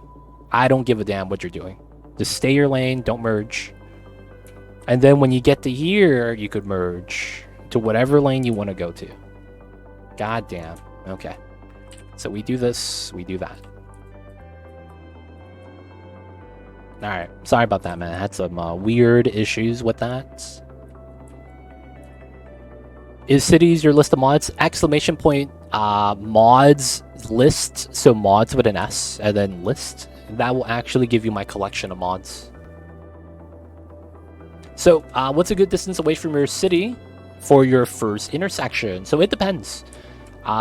In my city, I didn't opt for a intersection. I opted for a highway that goes through the city. Right? So that's always an option, right? Instead of just having one highway entrance, you could just run the highway through, like I did, and do a couple of interchanges. And then just end up at the end of your city and just, you know, curl it back in. So, for the most part, you could do that instead of just having an intersection coming in. And then with that, you know, this becomes your space. Now, for the most part, it depends what part of the city you're feeding into for your road layout and the distance away from that. Ideally, you want to have multiple ways to hit the downtown. So if you're trying to feed into your city, and a lot of the times the center of the city is your downtown, you want to have multiple entrances.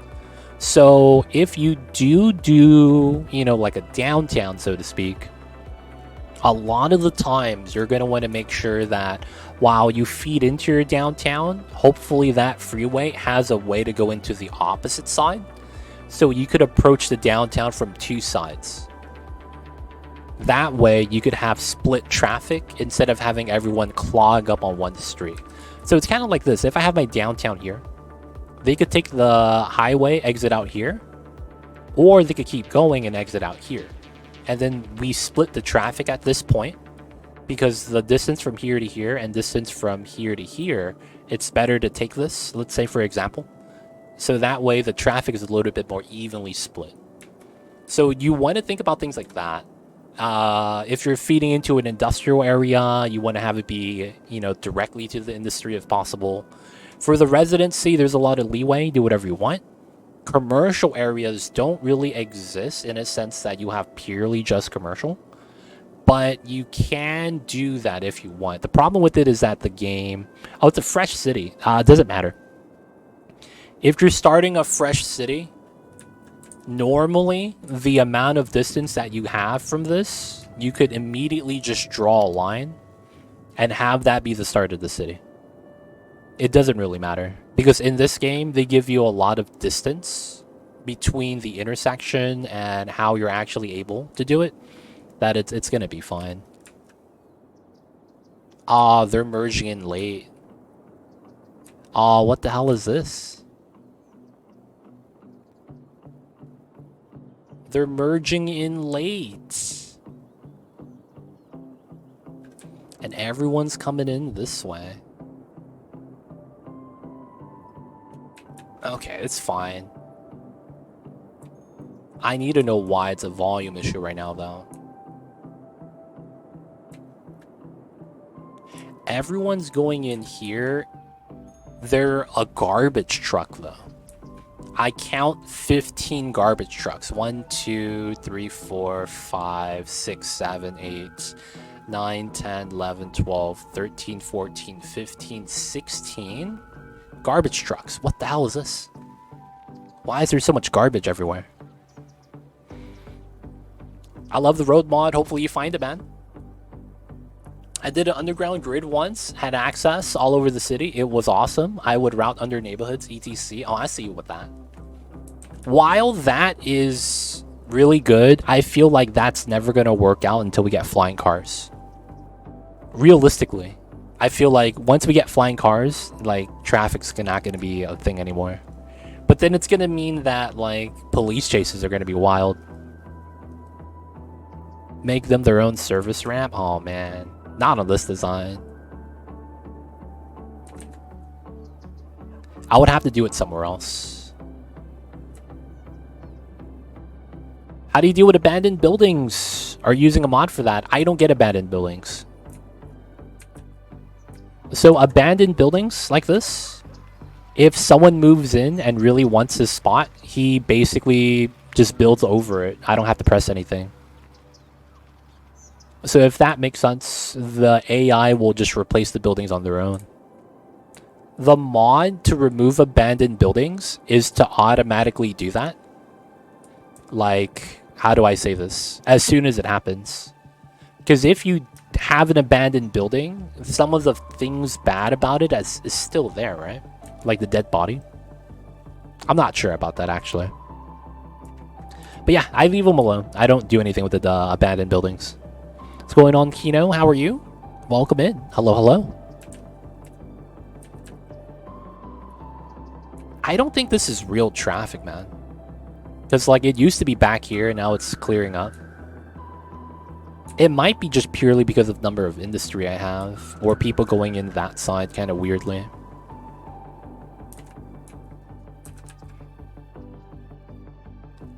I don't know why everyone's going out. Oh. Oh, that's Jane.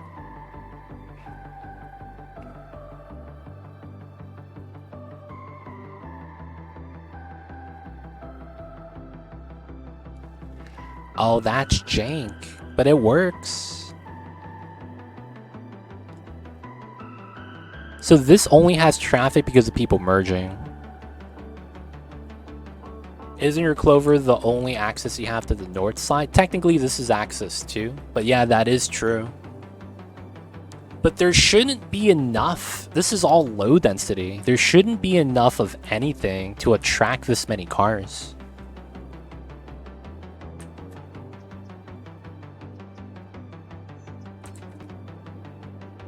And then it's not like this is back. Well, it is backing up. But the problem is this right here. It's really just the lane changes. Alright. No lane changes anymore. Everyone stay their lane. That actually should fix the problem.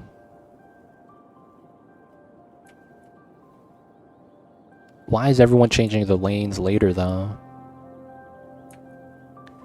I'm hoping that the people get into their lanes earlier.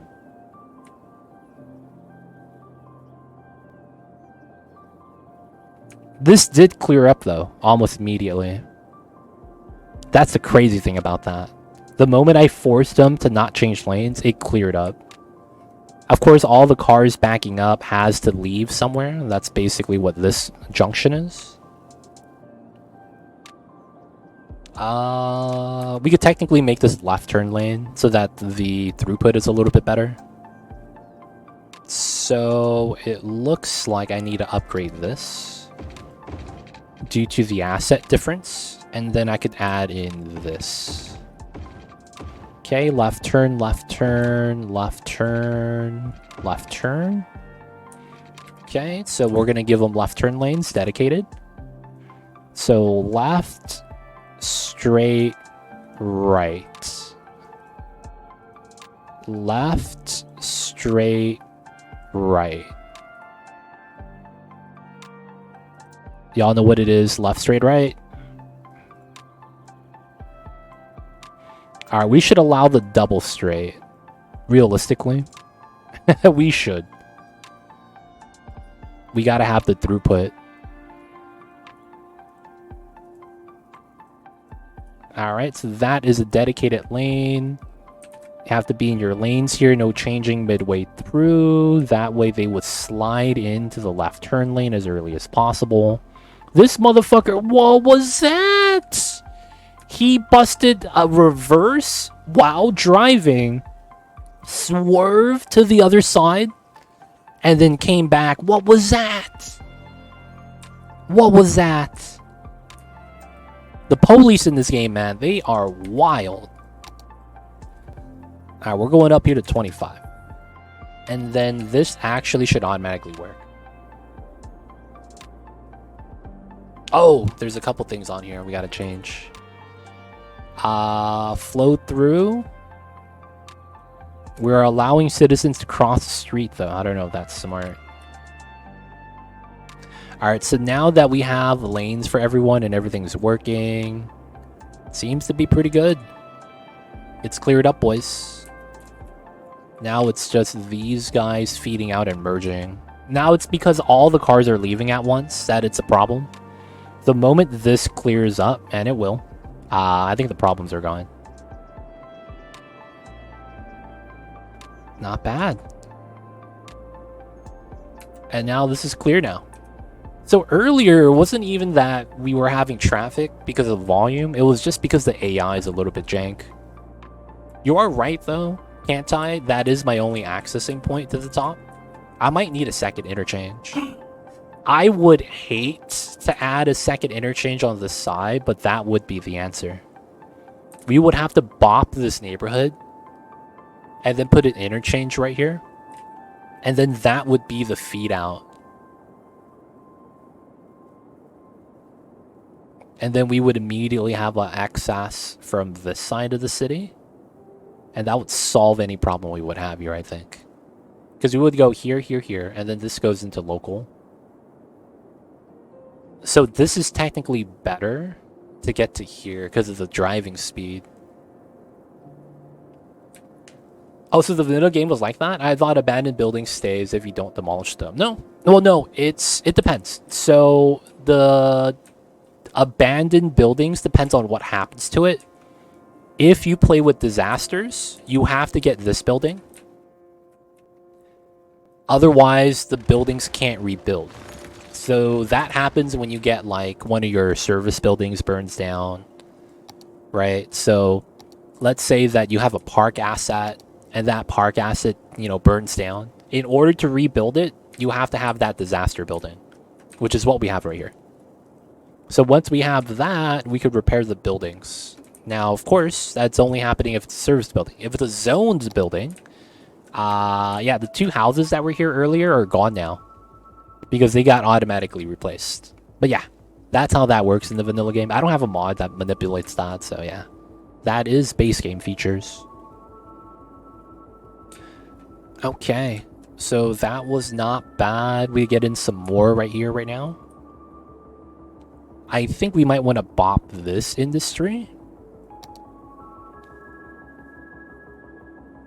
I don't have disaster DLC. Oh, maybe that changes things. Maybe that changes things, yeah. But I am playing with that.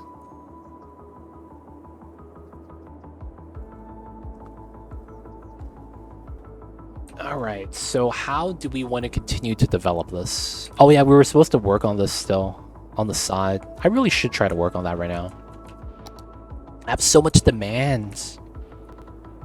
It makes me want to do something with it.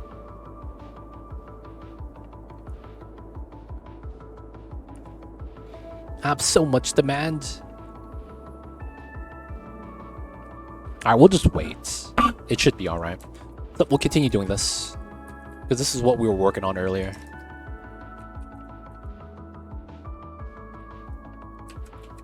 This might be smaller.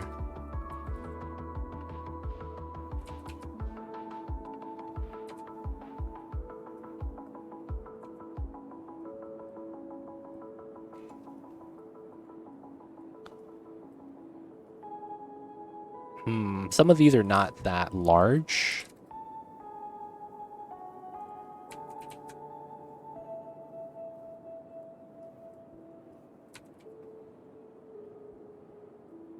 This is a little bit better.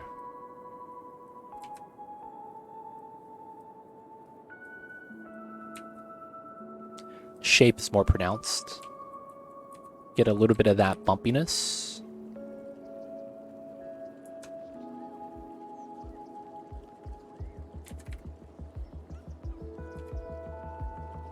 Needs a little bit more on this side, though.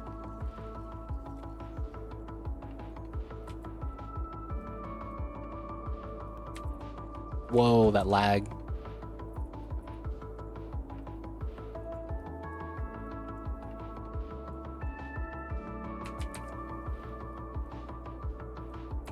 Okay. Run that. Run that. Couple of spots need a little bit of love. And then we'll come in with the soften tool again. I didn't want to deal with earthquakes meters, so I didn't buy it. Oh, you just go into your options and turn it off. That's what I do. Yeah. Use random disasters. No. And why do I play with it? I mean, I got it because it was part of a DLC package. But there's actually a very, very broken mechanic that comes from the DLC. There is a very broken mechanic that comes with the disasters. Yeah, it's mad broken. It's absolutely insane. There's like nothing in the game that has a similar function. Literally nothing. So it's like if you speedrun the game, which I used to, that was a reasoning to get it. It's kind of funny. Oh, you speedrun? You must get this DLC, man. Feels bad. Alright, so this is somewhat flat. We're okay with that. This is plateau that leads into a mountain ridge. Now, in order to make this a little bit more legit, we're going to add some texture. But before we do that, we're going to reshape the mountain. Because some of the shapes, although we soften it, it could be a little bit better. So we're going to go up to 69. Nice. What about the DLC helped with speedrunning? So, when you're speedrunning, one of the things you're trying to do is increase your population. One of the things that increases your demand for residential population is actually land value. Believe it or not, the better the land value of the area, the more people you appeal to. And one of the things that affects land value is services. The disaster DLC gives you a very broken service known as AoE services. These AoE services are stupid strong. So what I mean by that is, let's look at an example. Let's look at the land value in this area. No, that's going to be a disaster. Let's look at the land value in this area. It's very light blue. You can see that it's darker blue right here. And comparatively, it's not that high. On the legend, you could say that it's this color. Because this color is right next to it. And then the darker blue is up here. So it's this color. So let's place down the building that's OP. Earthquake sensor. So what this does is if you put it by the road, you get a circle this large, and everything inside the circle gets land value. So what's going to end up happening is if I go look at it this way, and I look at the housing, oh, dude. Oh, it's not enough customers. Never mind. Oh, no, it's not enough. We need 2, huh? Alright, so that didn't happen yet, which is fine. So, normally you place another building as well, the radio mast. It's the same thing. And they're 2 different service coverages. So you immediately provide service, and road distance doesn't matter. And then almost immediately, you should get people leveling up. And I didn't get that. Come on, man. What's up with the AI? Is no one here getting the services? Oh, someone abandoned. No customers. Oh, there's not enough people here. Well, either way, you get the point. I don't have the infrastructure layout to benefit from this, so I don't really have a benefit from this. Now, the thing with that is that if you do it around your industry just skyrockets in the level up. Because your industry doesn't actually need a lot outside of service. We need more educated citizens, though. Yeah, it feels bad. We can't provide the jobs. Everyone is undereducated. But yeah, it's really strong. Now, the funny thing is that that's not even the good part. The good part is that it's not tied to road coverage. The good part is the fact that these buildings right here, depending on how you lay out your roads, your coverage is going to go up or down, right? Because it's based off of the distance on road driving relative to where the building entrance is. So the green will fade away, right? And you can see the green move deeper or further away from the grid, depending on where I move it on this road, right? So it's road based for service coverage. That's not that great. These emergency buildings are giant radius based. The closer you are to the center, the better the coverage, but it's distance, raw distance, and it's not tied to a road, which makes this very nice to spam. Doesn't have to be roadside, and then, you just place them every so often. You basically check out 2 boxes of service coverage for your entire city. So you save money. Not only that, it's, you don't need to have good road placement. So that becomes an afterthought. So it's really nice. Really, really strong. All right, so back here. We need the citizens to move in. How do we want to do that? While we have low density here, I feel like I don't want to zone this side yet. I want to zone more on this side. So I think what we'll do is we'll designate our area here that we want it to do, and we'll set it up properly. And then we would know how much space we would have for the top side. So what I wanted to do, and what was the idea is, we are going to use this to feed into like a science center. We'll probably want to use the new, countdown clock, wherever it is. Yo, man, where's the countdown clock? Right? We'll probably put that here and the other, plaza stuff. And then we'll have that feed into a nature reserve, which is going to be the large forest. And then with that, we'll have a better idea of how much space we have for this side. I notice you always use low density housing. Is there a reason for that? I like buildings spread out more. And it's also like, this is how the area is where I live is spread out. This is how it's set up. So if you actually look at LA, you have this amount of space is your downtown. And then you have this amount of space is the low density grid. Like if you actually look at the percentage of tall buildings to short buildings, it's more or less like how I'm playing the game. There are exceptions to that rule, depending on where you live. Some places that are on islands, or they don't have a lot more space to move out horizontally, those countries, they tend to build vertically, and that makes sense to use a lot more high density for those countries. But I'm from America, man. We are spread out flat. So you will literally see like just miles and miles and miles of literally just housing by housing. Every so often you'll get a mid-rise, not because it's a skyscraper, but because it's a place where people are working. This is not really a mid-rise.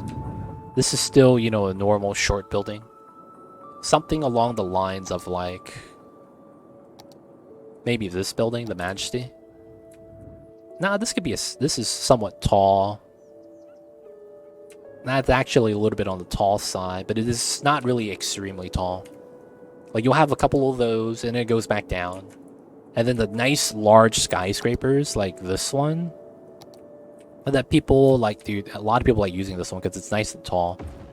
Right? This does not exist outside of like 10 cities. Like a building this tall. Realistically. There's like outside of like 10 cities, the metropolis cities, you're not going to get buildings that tall that often. So it's like, it's more of a realistic approach in my, opinion. All right, so we're going to set this up.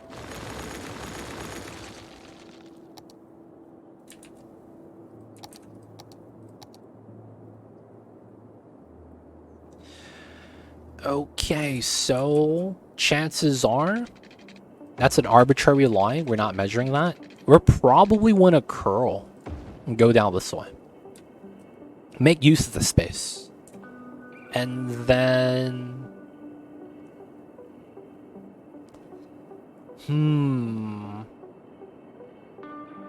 It does make sense to have the science buildings on the bottom. Because that means if I'm driving into the science area, I'm coming in and I'm making a right.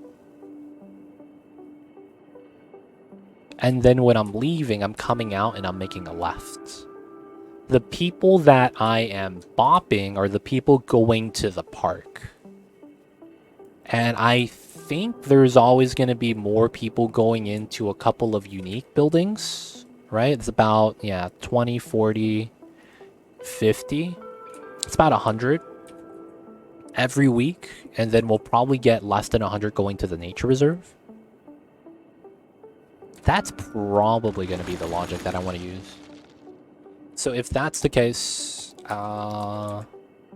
we could probably try to make it so that we have a nice little quadrant right here that we try to fill up. All right, so let's look at raw distance. So from this line to about right here, 2,500. So this is about halfway. Now, we probably want the half of that to be all nature reserve, and I don't want to go up to that. So this is pretty good.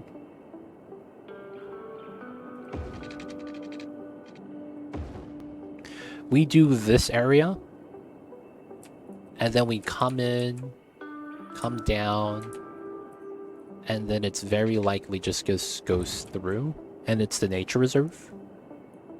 And then it's all forest otherwise. That's not bad. So this is 120. We'll just round off the corner here. Actually, I'll do that later. I don't want that to actually dictate how we do the design over here. I will make a weird setup here, I think. So... good chances. Oh yeah, this is gonna be a wide street.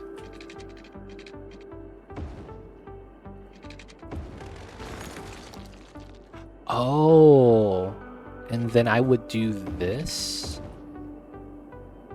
Oh no, I could do that a little bit further back. So it would be here. And then I feel like I need to run a parallel street on this side. Just for a little bit of potential housing. We don't want a lot of people living here, though.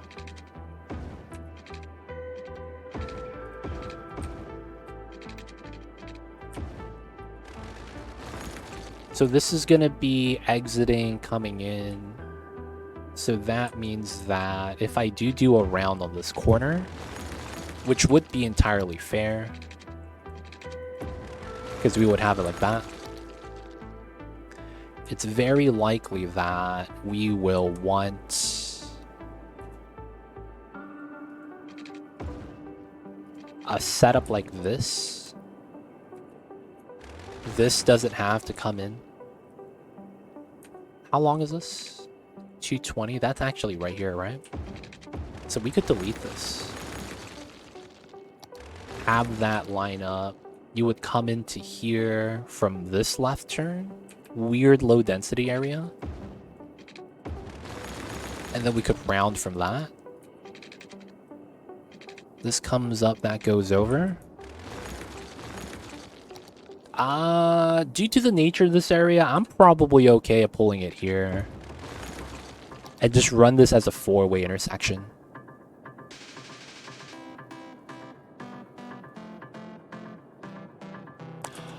Oh. No, they're not gonna give that to me, though. I could get this here.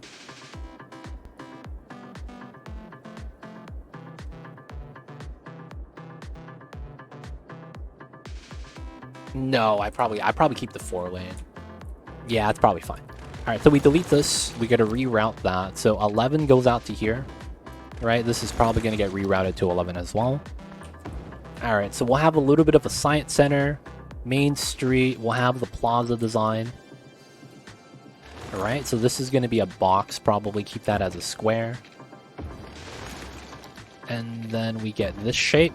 Nice square, 45-degree angle. Nice, easy every time. Okay, and then we are going to do a weird design before we feed into the nature reserve. So we are going to take this, right? Anchor that. We're going to run this by 5. We actually don't have this go this way. We're going to have this go this way instead. Okay, that's fine. And then from here, we do 10.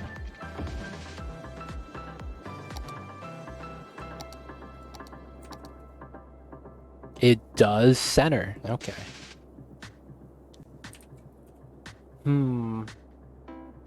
So if we do this... Oh yeah, we just have to make it so that there's no zoning. I guess that's fine. So let's do that. Turn this off. So this is 10. I went out 10, 11. No, it's 14.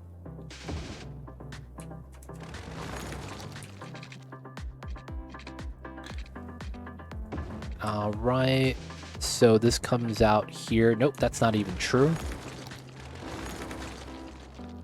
The trees are part of the asset. Oh my god. Oh my god, it's at 32. Alright, so what's the distance here? 280. 140, 140.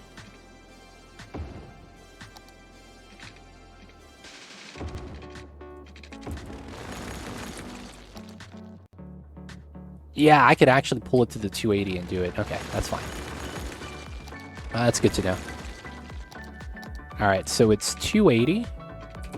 Then it's 280. Pull this across. And then in the center is a 140. Pull out by the 140. We're using a mod to allow us to go past the limits. Then we could delete the roads, and we have a nice setup for that. So this is 280. Same thing. This is about half. And then we're going to go top down. Alright. So we're going to do the same thing we did last time. We're going to want to flip this so that it's facing the bottom. That way the people have to enter from this side. And then from this side, they just see the time. Okay, so that's going to be by itself.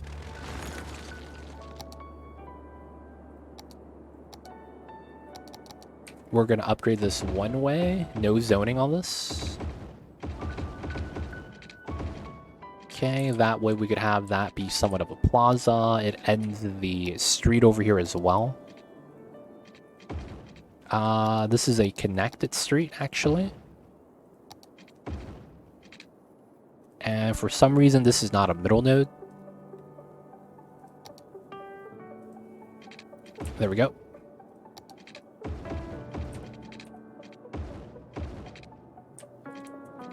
Not bad.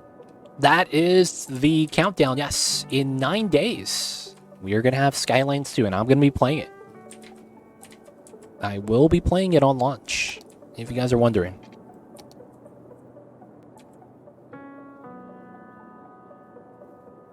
So far, looking good. And then we'll have the nature reserve entrance on the back side. And we'll have a couple parking lots, and then the main entrance. And then we go into the nature reserve. This is going to be trees all around. And then we'll have a little bit of science here. We could actually not have science. Plaza of the Future isn't bad, though.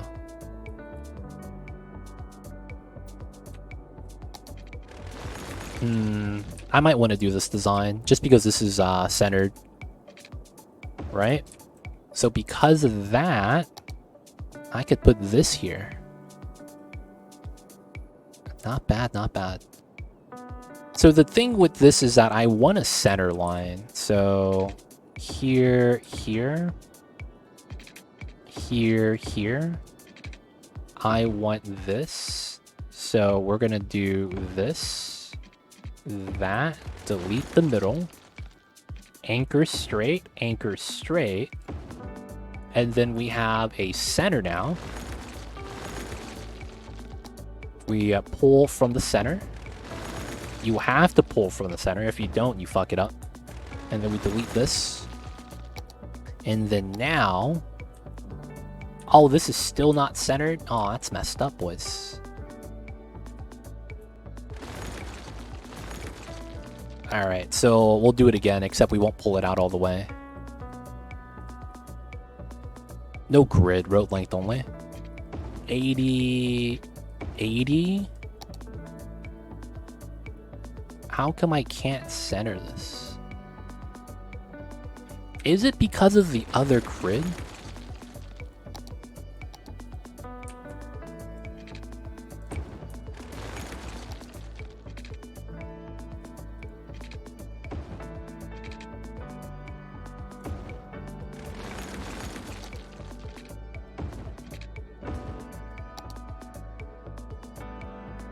Is it because of the other grid?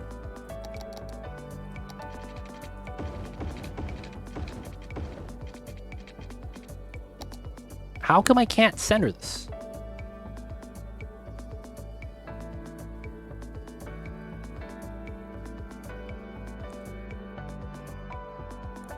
Alright.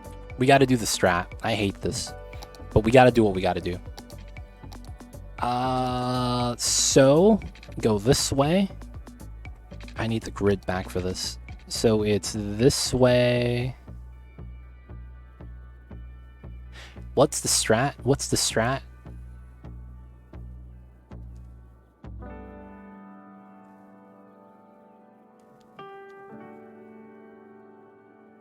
This is correct, I think. So we need to do this, this, delete, delete. I want to cut this in half.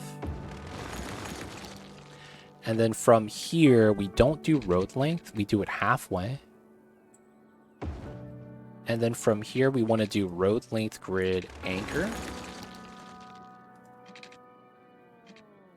And then we delete this line, pull a new line onto the new grid. Delete this. Perfect. So now that's deleted so that we could place it centered. And now we just replace the line. There we go. Jesus Christ, why was that so hard? Why was that so hard? Now it's actually centered. Alright, so here, here. Not bad. And then we're gonna have another one of these buildings. Oh no! Now this building isn't centered. Oh, motherfucker. No! I didn't do the other one. Not like this. God damn it, man. God damn it. Alright, boys, we'll do it again. Alright, that's 11. That's 11. This is 11. That's 11. This needs to go diagonally across. Alright, so we have an anchored line now. We could trim this here, here. Delete this line.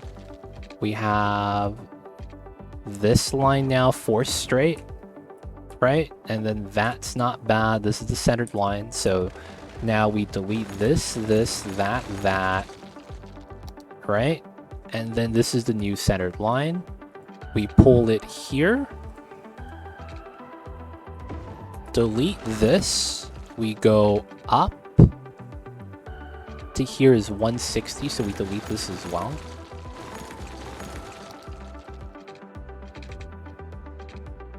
Okay, no grid snapping. And then when I'm here, we turn off road length. We go halfway. Turn it back on. And then we delete this. And then we have a new line set up. No grid. So this is an offset grid now. Look at that. They're both entered at the same spot. Let's go. So now we could delete this and that. And then we put the diagonal back. They're happy. Alright, we gotta turn this off though. Alright, we got the Science Plaza. We're gonna have a couple people living here. Put shops along the main street. Goes out to this. We do have the creator's lab. Put another diagonal behind it. Oh man, no, I'm not gonna do it. Oh, dude. Let's put the casino right here, dude. This is where we come to gamble. That actually makes a lot of sense, that the casino would be here.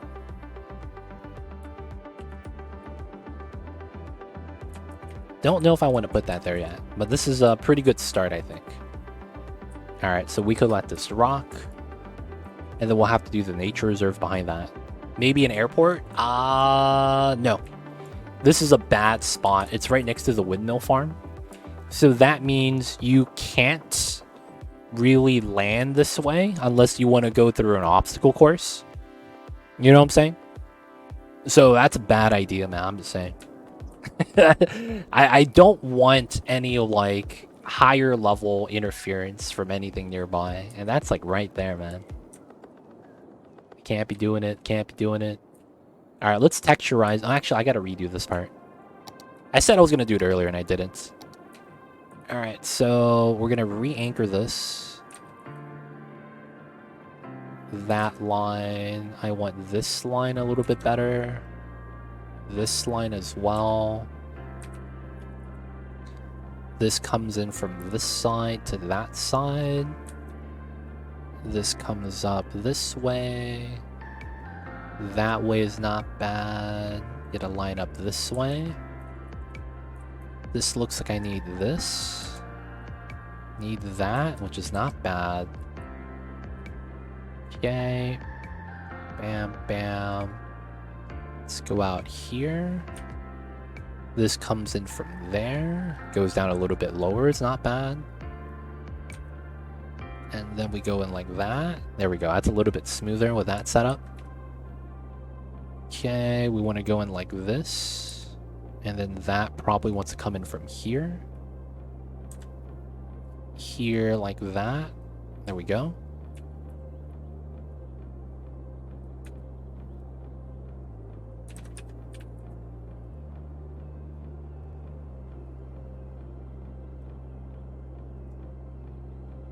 Not bad.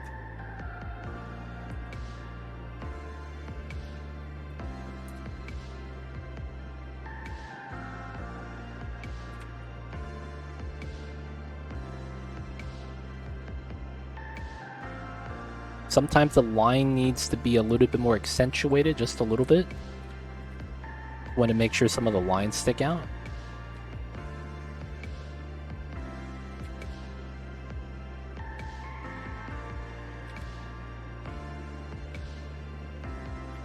It's not bad.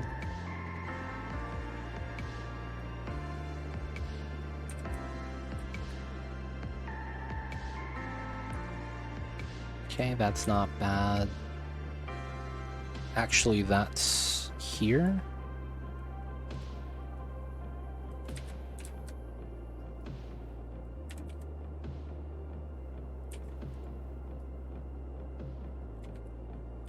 Pull it out a little bit more. Alright, so now we go back to here. 150, 10%. Same thing. Just make sure we soften out a little bit. We did add the lines back because we want the ridge lines.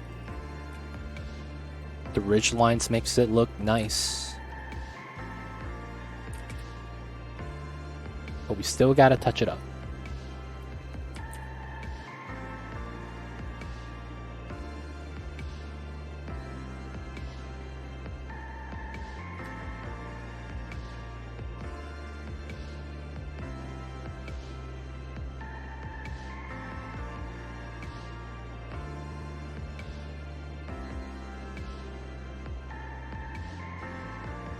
Alright, alright.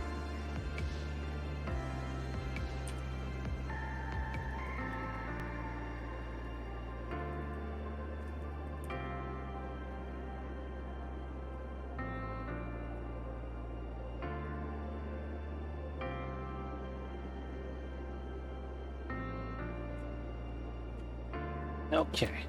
That is not bad. Now we come in with the texture. So that's going to be here. We're going to use a 0.05. We're going to go with this shape. 150 is not bad. Is this active? It is. Okay, so we're going to go left clicks first. We're mashing the left click.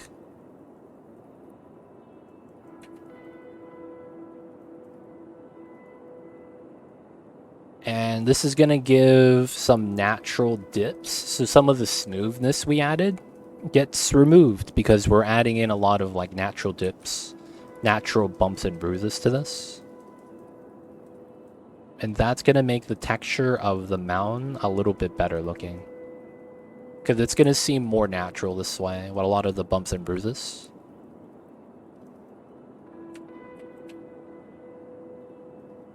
We're going to have to go over this twice, though. First time is going to be for going up. Next one is going to be for going down.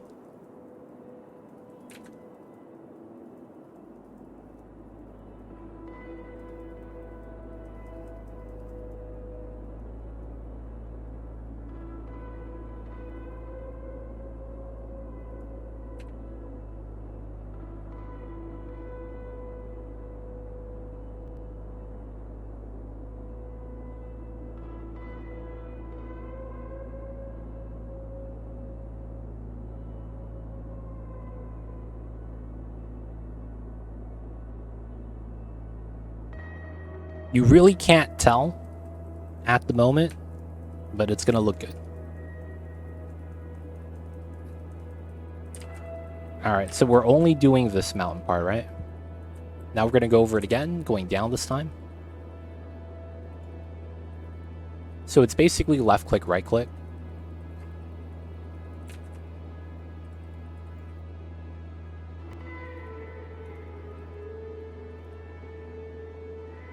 When you're zoomed in a little bit more, it's a little bit more apparent what's happening.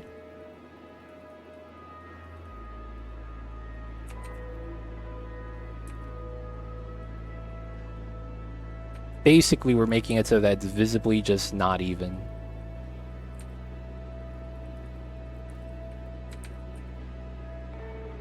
I'm not gonna lie, man. I think we need to go up a value. Let me try this again. So we're gonna go left, right in a pattern. There we go. Yeah, my value was a little bit too weak.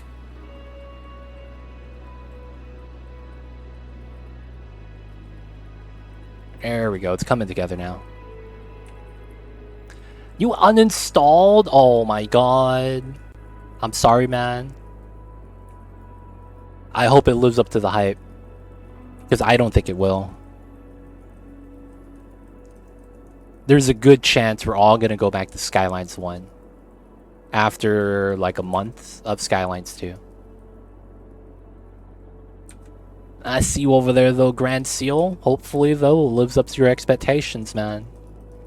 But yeah, if you follow any other Paradox game, they have had every launch kind of play out the same way.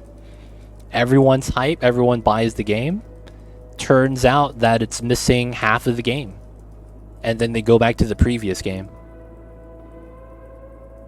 That has happened for every single Paradox game that's ever happened. At launch, it feels like it's missing so much that it's better to just play the old stuff and wait for the DLCs to come out to make it whole again.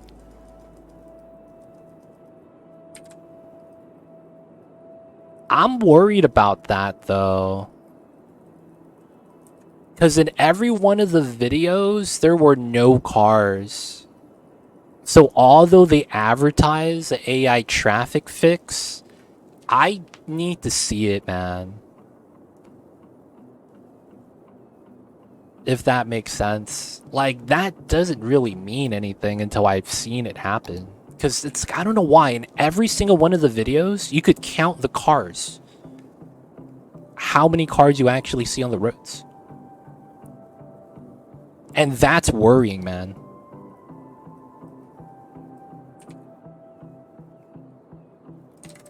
Like, what's the point of having better AI if there's just no cars? Good thing it'll be on Game Pass. Dude, man, Game Pass is wild now. Because they just acquired Blizzard. Does that mean WoW is going to be free? That sounds like Kerbal Space Program 2. When people found out it doesn't even have atmospheric heating on a re-entry, you know, it feels bad. They gave it a DLC in Deluxe Edition. Extra radio channel, harbors, bridges, etc. Dude, there's 4 DLCs on day 1. This shit is wild. It is, but it doesn't justify it. Like, we're still getting overcharged for DLCs. We're still having to pay like $400 before the game is actually playable. Like I'm not a fan of that, man, realistically. And I don't understand what the thought process is by mentioning it. That's just how they do business, so is that why you're okay with getting bad content? Like, are you arguing that it's worth the price point? Because it's not. DLCs have been notoriously overpriced in this game.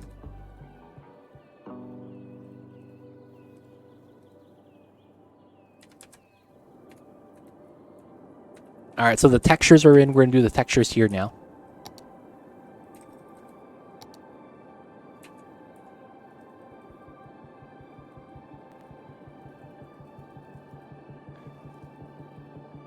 But yeah, I'm worried about it, man.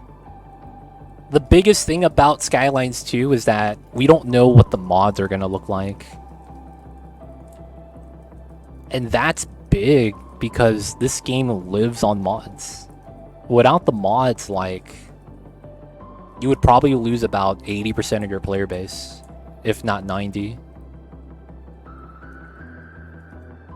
Like, not knowing about what mods are going to be there, what mods aren't going to be there is kind of big in and of itself.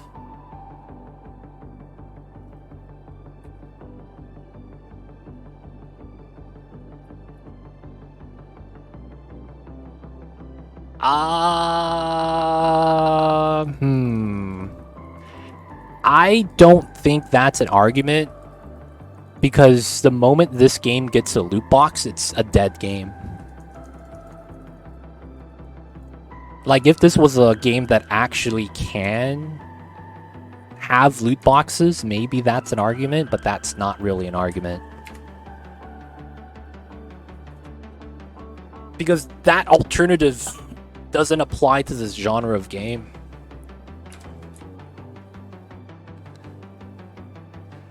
No, I mean, the thing with other games is that, yeah, that's not actually the case. Not to the extent that Paradox has it. Like, Paradox has the base game be 10% of the cost sometimes. You know what I'm saying? Like, of the entire package, it's 10%. Like, if you look up all the DLCs for cities, it's like $400, and the base game was like $30. Sims 4 is the exception because Paradox is copying Sims 4. Like, does that make sense? EA is the business model that Paradox is trying to copy. So Sims is exactly what they aspire to be, a $1,000 game. That's what they were trying to do. They're actually following in the footsteps of Electronic Arts in terms of like business model, how they're doing business, like acquiring studios, things like that.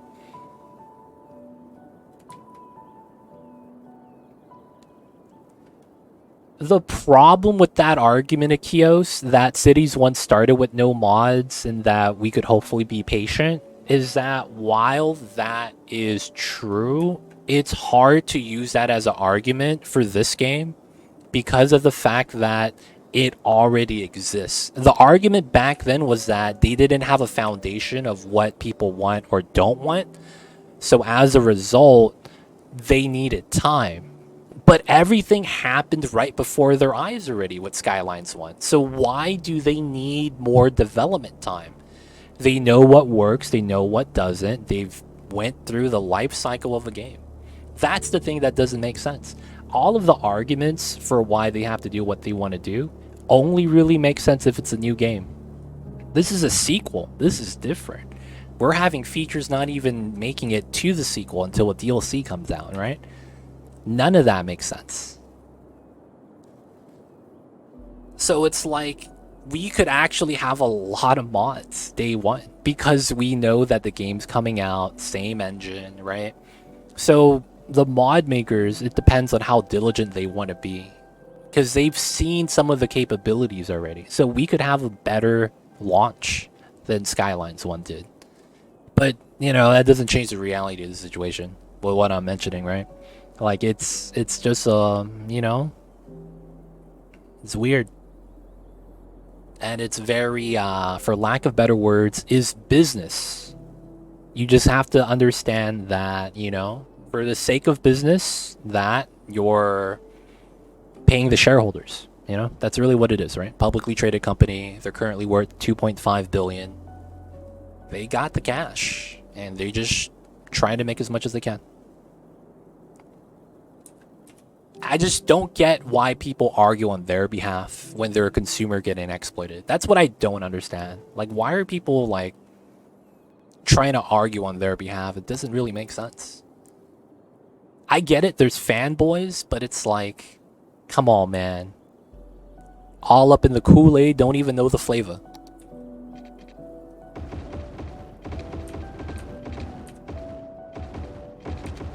Be like that sometimes, y'all.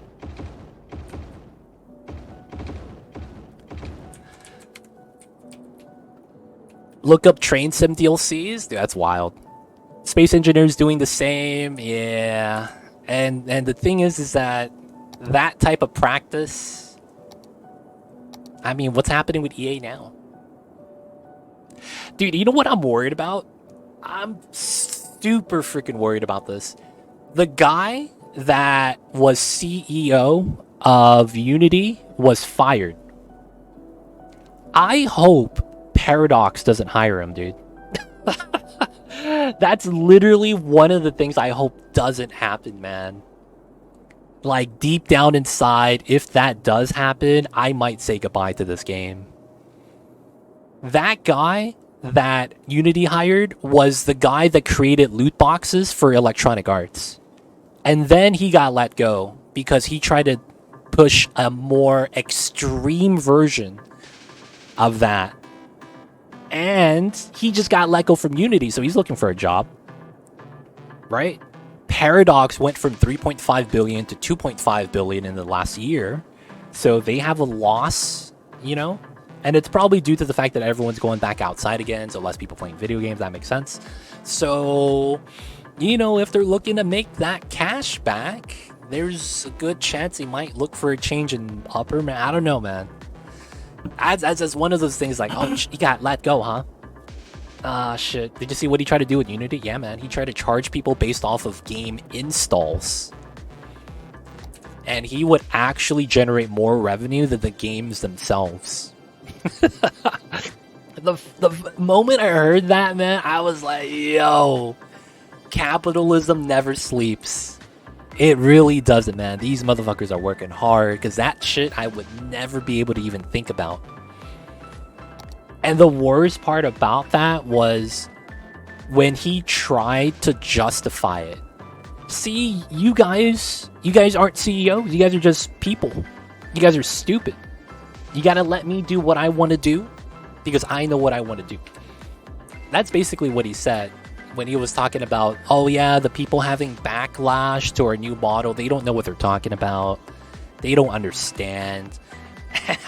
And then you see the model and you're like, no, man, this guy, dude, he's smoking the reefer. Something, man, on the job. Because, my God, how can you logically say that, you know?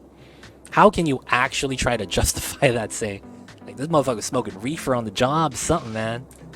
Because, goddamn, pay per installation is wild, man.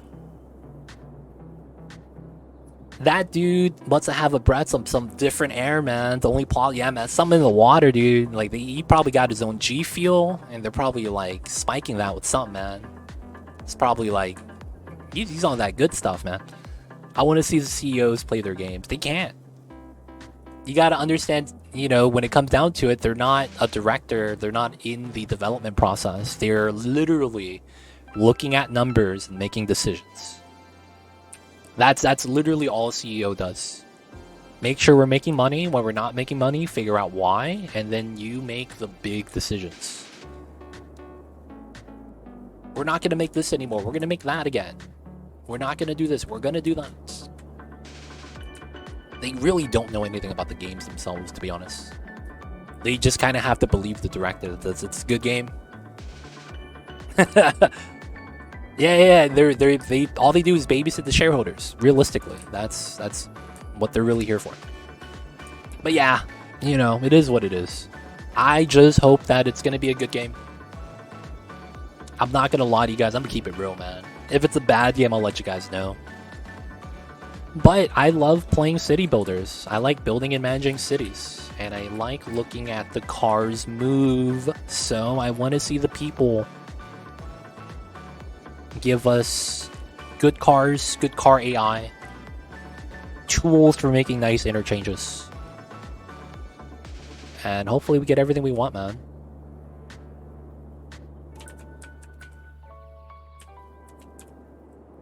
All right. So as of right now, this is not bad.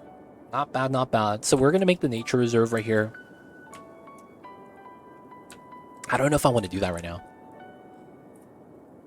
I don't understand the hype though. Games has a hype wave and rage wave after that. Yeah. The hype for this game, I don't know where it's coming from. I'm gonna be honest. But they're doing a good job of doing something. I don't know what it is they're doing. But apparently this game at the moment is the most wish-listed game on Steam. And if that matters as a statistic, people are using that as saying, yo man, this is a lot of hype behind it at the moment. I'm worried, man, because it's like there's probably going to be backlash after people play it. That's the thing about the unnecessary hype that I'm worried about, man. Because at the end of the day, that kind of hurts me. We want this game to do good so that more people watch it, more people want to play it, and then as a result, us streamers, you know, we benefit off of that.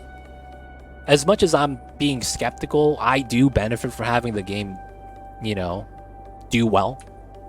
It's just that it's like, dude, that cycle, man, vicious cycle. A little bit worried. Alright, so back to the game. Sorry you guys, got a little bit off to a tangent. So we have a cliffside right here. I'll probably put a little bit of trees. This feeds into the mountain. What I'll probably want to do is add a little bit of a hill here so that it all comes together here. So it goes down, back up, back down. Small little hill maybe. Now, we got to do the nature reserve. We could work on that today. I don't know if that's what I want to do. And then looking at this though, nature reserve, we're using the space at the bottom. We're not really going to expand off of this curve too much. So we know that this is likely going to be forest space in between. And then we're going to have the larger part of the city. So we'll see what we got.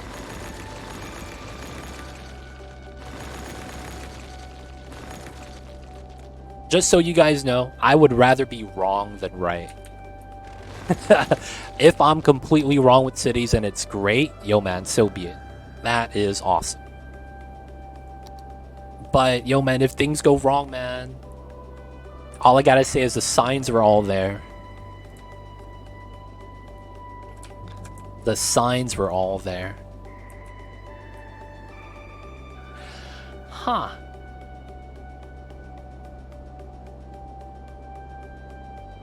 We could connect this 4-lane to this 4-lane.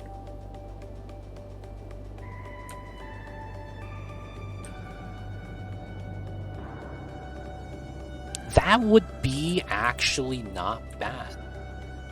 See, I don't want to do that though, because I want to separate the zones.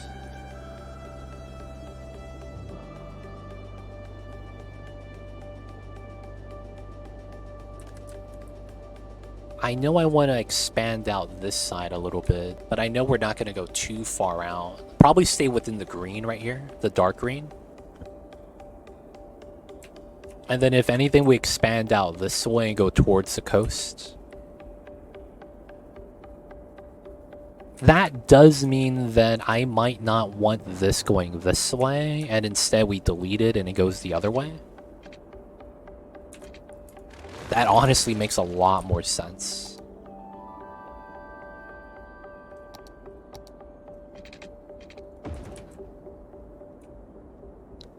Yeah, so this going down because this is not going to go out this way, that's fine. This going down because it's going to be the... What do you call that? Cargo harbor, cargo hub.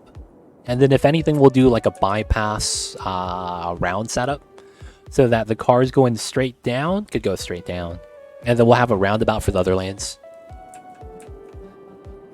Oh man, I'm not gonna lie, man. Do you guys hear the guy on the mic behind me when I'm talking on the mic? we got someone streaming behind me, boys. He's streaming to an IRL crowd though. Put some kind of metro system so they could go that way, but have to take the metro. Residents can get to work quicker. I am considering running a system through this. I just don't know what I want to run yet. I don't know if I want to do a metro. Metro is the fallback because you could always put down a metro. You don't have to think about it. I do want to put in a more fleshed out transportation system. So I want to not use a metro if I could avoid. I mean, we all know how strong this is. It's a mad strong, you know, transit line. If I have to, I will use it, but I don't want to use it from, you know, this early on. I want to use it as a fallback right now. Building a unlimited money, all tiles built before zoning. Any tips? I already did the road network, trains, metro, airport. What do you think should be next? Do you have designated zones for the type of zoning? That would be the next thing to look at. And you might want to redo certain areas to accommodate for the zone type. So what I mean when I say that is that, are you thinking about what type of area is going to be in this area, in that area? And then when you think about it, if this is going to be an industrial zone, are you actually designing the area for a lot of traffic? Are you going to have public transit? Do they have train access, cargo access?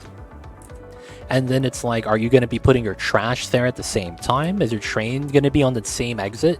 Maybe you might want to separate your train line from your cargo line so that the highway becomes a long way to kind of separate the traffic. If you have a downtown, is it centralized? Ideally, you want to do with that, right? If you know where your downtown's going to be, you're going to want multiple entrances to your downtown. You're going to want to have your downtown to be centralized so that the citizens from the different areas are forced to take different roads in. After that, green space. Designate your green space, and then, yeah, start zoning. He did the road network, trains, metro, airport. So public transit, in and out, industry lines. Not bad. Good stuff, good stuff. I love monorails and trams. Trams are nice, man. I like trams. Too legit of a question. I have a bunch of low industry that I made into an ore zone. Is that good? Low industry. Are you talking about industrial zoning, Golis? That is going to pose a couple of problems. I'll post the pictures on Discord. Gotcha. If that's the case, Resnold, I think you need to start zoning, man.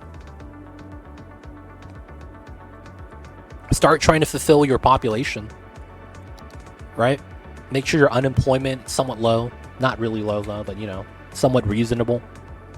Trying to figure out the districts. Okay, so for the most part, if you use this type of zoning and you're doing your district type of industry, so you go into here, industrial specialization, and on your district you put either forestry, farming, ore, or oil.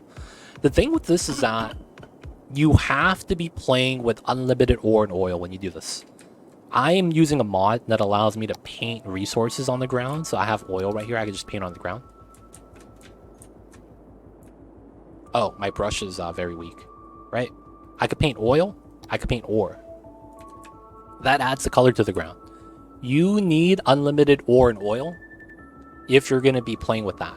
So hopefully you are Golith, and the reasoning why is because this game is really bad at managing itself. So if you do ore or oil, and you have the resource here, and then you build the zoning on top, chances are that industry building is going to become a supplying type.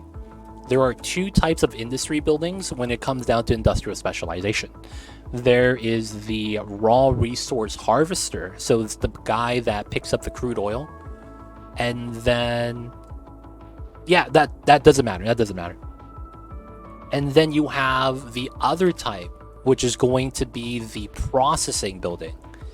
That is going to process the oil. Let's say we're using that for the example. So the thing is that if you make a building here that's industry and it becomes a processing type, which means it takes raw oil and makes it into petroleum or plastic, once the resource is gone, the building is still going to process and it's going to spike up your imports. If you run out of oil internally, you are going to have to import the oil, and that's a problem. Because while now your traffic is going to be fine, once you run out of resource inside locally, you're going to have to import it from outside of the city, which means you're going to get a lot of trucks coming in. That's the only real thing to worry about. You're going to get random amounts of traffic later on. But outside of that, that is the only real downside. But yeah, that is only for ore and oil. Forestry and farming automatically regenerates, so that's always going to be okay. Hope that helps, Golith. It's posted a picture. Let me check it out. It's this one. Damn. You must be losing a lot of money, dude. Because you got to pay maintenance, all that. Looks good, though, man. But yeah. Are you plopping anything? You might want to start designing your skyline. Because at this point, what you should think about is vertical height. So what I mean by that is you would never have the luxury hotel right next to, you know, low density. So you might want to do that now so that you can kind of spread out where your buildings want to be. And then you could try to zone the residential buildings of the right density type to accommodate. So next to a building this tall, you're going to want high density, you know, commercial, office buildings, IT cluster, you know, high density residential, just because the heights need to make sense. So you might want to try to find your true center and put your tallest building down. So if you have something like a Panoa Street and you're going to put that right there, you could start surrounding that with shorter buildings that are ploppables. And then you get the skyline, which is going to be your center of the city anyways, right? So you might as well make that pretty. So if you have your roads laid out and nothing else, that is probably the smart thing to do. Set up that skyline. Make it beautiful. You know what it is, man. Hopefully it all works out. You have everything unlocked and custom. It's more so, it's just you have to find out what combination looks good. So you're going to have to sit there, find a road layout that accommodates the building placements and how far you want them relative to each other and things like that. Oh shit, what is this? Hey, what the hell is happening? Yo, the mad illegal. Out of here. Take the interchange, dude. What are you guys doing? Oh my god, these guys. My traffic flow is probably garbage. Yeah, man, that's 88%. Come on, man. Y'all need to stop. I should be at 95. Give me my traffic flow back, man. What are you guys doing?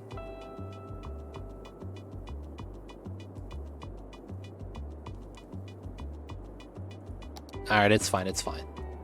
That's jank, though. Alright, let's remove this. Y'all need to stop the U-turns right there. Just take the exit. Take the long U-turn, dude. It'll be okay. Alright. So, we have a better idea now. We know we're probably going to go to the right side. I think I wanted to run a route right here. But I think we should not make this suburban. I think this should stay very gridish. Okay, we could keep this here. We could do a random angle. Relatively, we will do a 440 setup here. Because that has to happen every time, so I might as well set this up. So you guys might be wondering, what's a 440 setup? 440 is when you have exactly spaced out a 2x1. And that's because my 2x1s are, or when my two 2x1s, so that's a 2x2. My 2x1s are 11x22. That's why I'm doing 440. Gotta love the AI shortest path instead of fastest path. Yep. I wonder if that's gonna change in the sequel. Run a route, like a short hook, or a quick cross. What's up? Wait, what? Cat Eye, what are you talking about? City needs better driving licenses agencies. Yo, man. You want to know a secret, man? They pass out the driver's licenses for free. I think that's football, right? Cat Tide? Yeah, the football stuff, man. I don't know anything about that. They don't think it be like it is, man, but it do.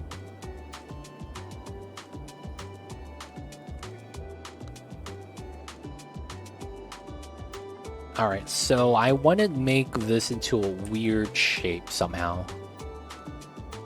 And I think what's going to end up happening is we're going to run this. And it's going to go up this way. So 1, 2. This is what makes a lot of sense. This curve looks good. I just need to figure out where's a good angle for this. But this is an immaculate curve. So we would need a line going perpendicular here. At least that's what I would want. I think we could do something like this then. Run a corner, delete this, run a line here. And then from here, run another line. Right, so now we have a parallel line. And then what we could do is delete this part. And then we run a 5 segment that's right here, both sides. This is a 120 curve. So that's on both sides, I'm assuming. And then we're going to run a 120 here. And then here. And then we technically get a parallel line on the back. What's your finished product road?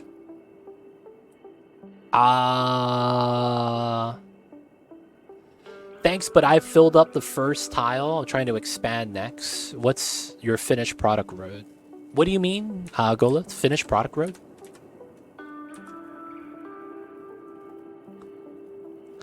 Yo, man, you filled up your first tile? That's expensive, man. I actually think I could delete this and just run it this way.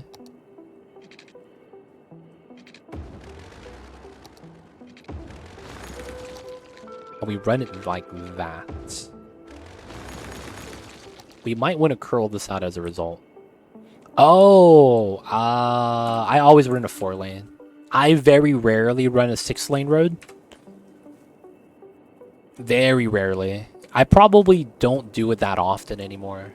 I avoid it if I can, to be honest. Nothing wrong with it, though. I'm just not a fan.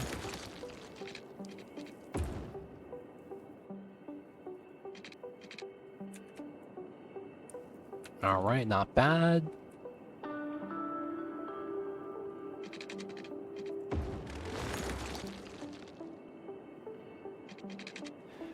$320. Damn, that's right here. That's bad. What happens to all the sewage downstream? It's gonna eventually mix in with the water and then just disappear because the water is gonna leave the map. What we're gonna do is we're going to start putting in water treatment plants. Oh, we have it unlocked. Nice. We didn't have the large ones yet, so now that we do, we're gonna start putting them in the industry zone, and then we're gonna delete the dump right here, so it becomes clean water. That's gonna be later though. But yeah, for the most part, that is gonna be what we're gonna do with that. We're gonna go to water treatment plants. Let's go to 6 here. That's a 5.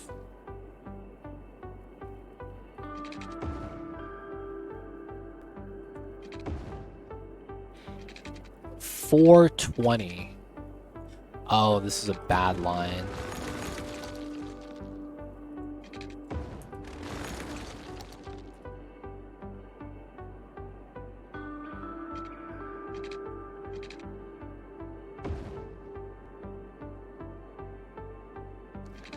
$420. So that's a 240. That's technically here.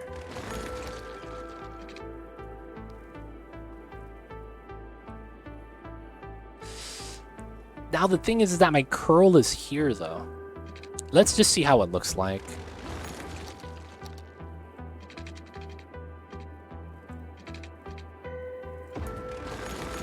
That's not bad.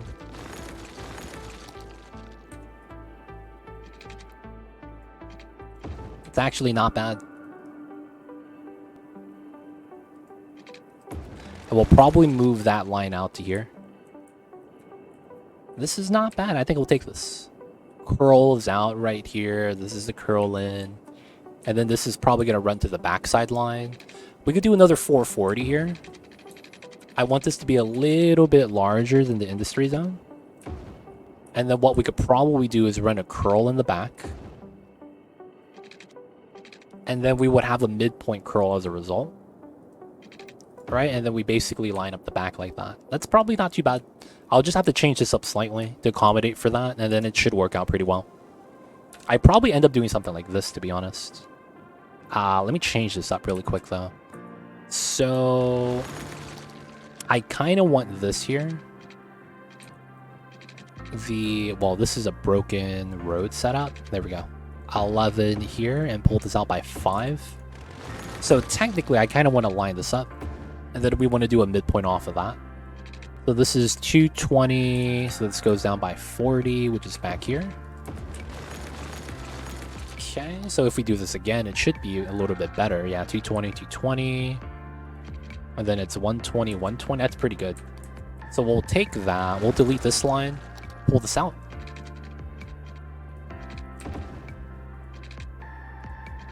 All right. We could readjust this line a little bit if we want to. It doesn't really matter.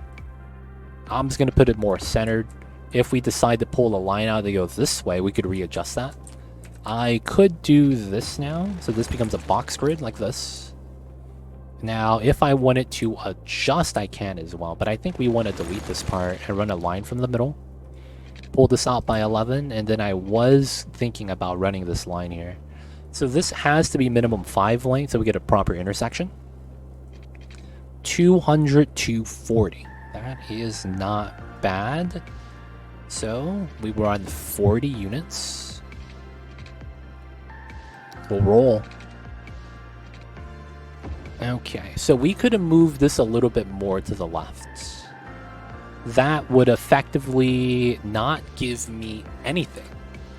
So it probably doesn't matter. We could also move this to the right. That effectively doesn't give me anything as well. So we could adjust this curve by moving it up or down and then redoing the length.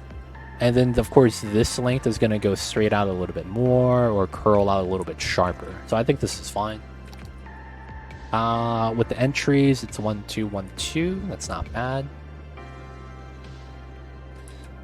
Alright, so although this is grid on this side, we want the grid to make sense. So this comes in, that comes in.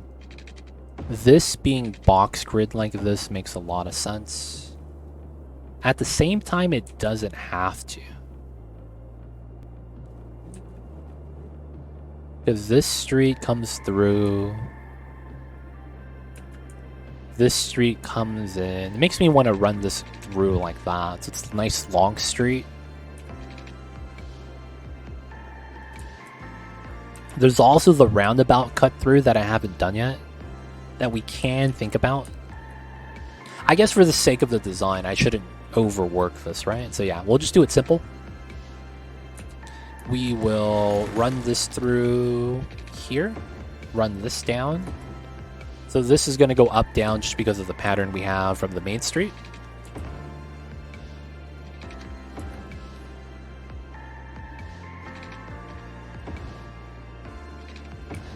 Alright, not bad. And then on the bottom side, we'll just continue through for now. We'll probably have to redo part of this later. But I think for now, we should do this like that. Keep it nice, have everyone move in on this side. All the workers are fine now this way. And then have this come out this way, delete. Alright, let's turn off anarchy. Go back to this road type. And it should get rid of the trees now, instead of letting them spawn on top of my roads. Yeah, gotta do that sometimes, boys. Gotta make sure the trees are not on top of the houses. It's gonna look jank.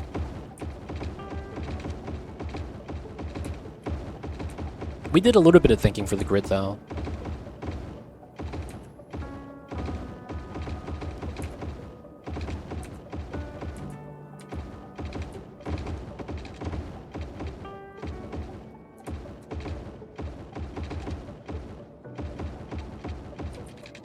Alright, new gridded area. Let's get the water pipes in. So... Yep, this doesn't go down. Makes sense. This goes to the right. And then this is gonna be the route.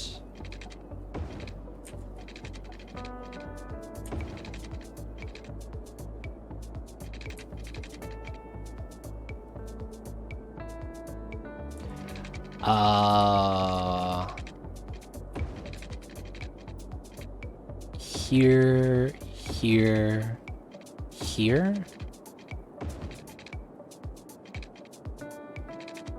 I think we do go up here so that we get the nice route later. Ooh. We go here, here, here, here. No, go here.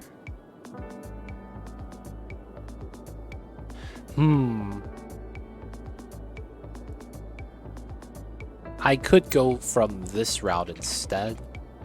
No, it looks like I need to go through here. Come up. Come down. Okay, let's see if that actually works. We have to get lucky with some of the coverages.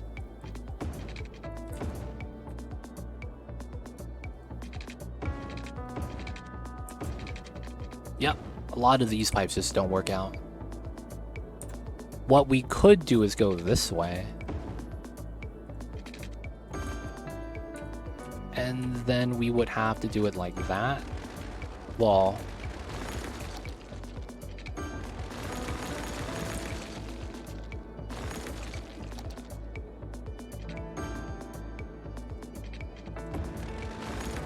So this would go up instead of down. We wouldn't have that. We wouldn't have this.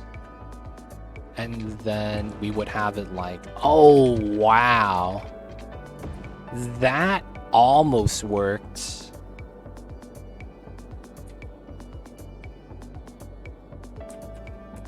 I actually get it like this. Wow. Oops.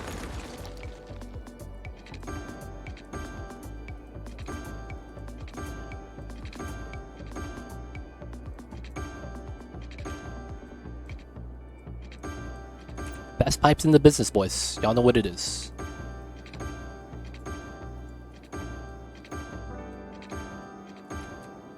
Oh, hopefully that's fine. And that's water, boys. Nice. Okay, so commercial down the middle. Y'all know what it is.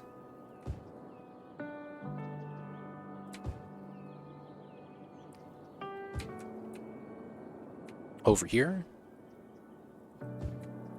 And then we'll get some in the middle soon. Let's get some residency first, though.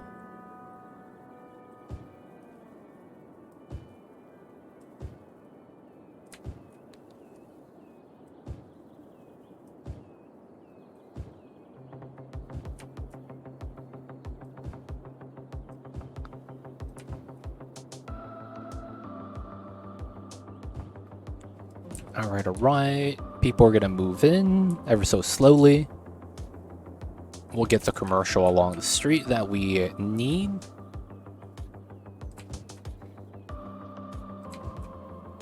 I probably should double layer this.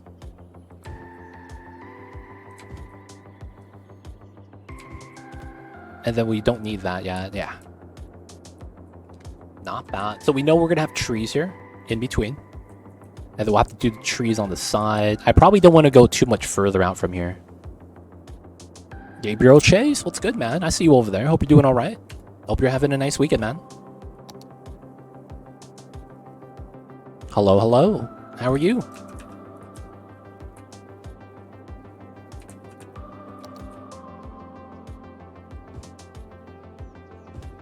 Are we going to get the industry in? Might as well fill it up the grid. This was the plan, of course. And then hopefully we don't have that much traffic. I'm really thinking about the roundabout here cutting through. And that may be really, really nice. We'll have to see, though.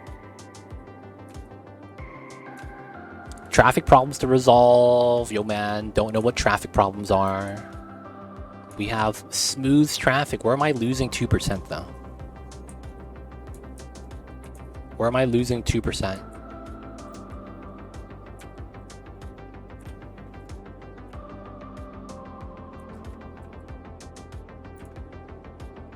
Where am I actually losing the flow percentage? I shouldn't be. Oh, I didn't delete the oil paint. Oh yeah, that looks gross.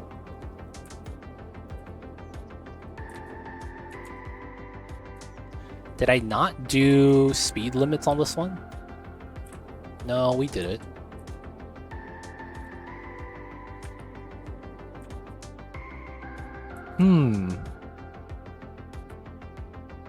Why am I getting bad flow percentage?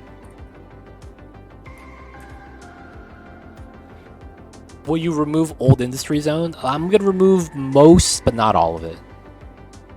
While it is kind of nice to remove all the industry from the area, realistically, you wouldn't move all of it, right? You would move a good amount, though. Just not all of it. Oh, it's right here. These motherfuckers. All day, every day, man.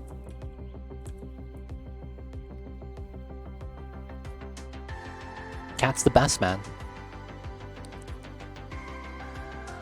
Oh yeah, Gabriel. Gabriel, you don't come to the channel that much, huh? Traffic is easy, man. Traffic's easy. Traffic's easy every time.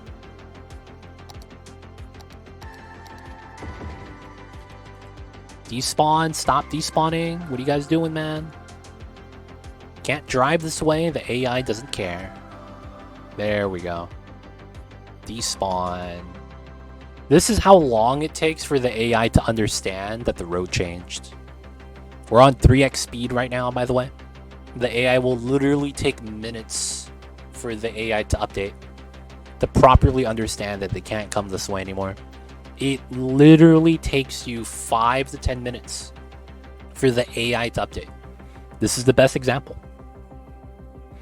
Because I made it so that you can't come this way anymore, but the AI does not reroute.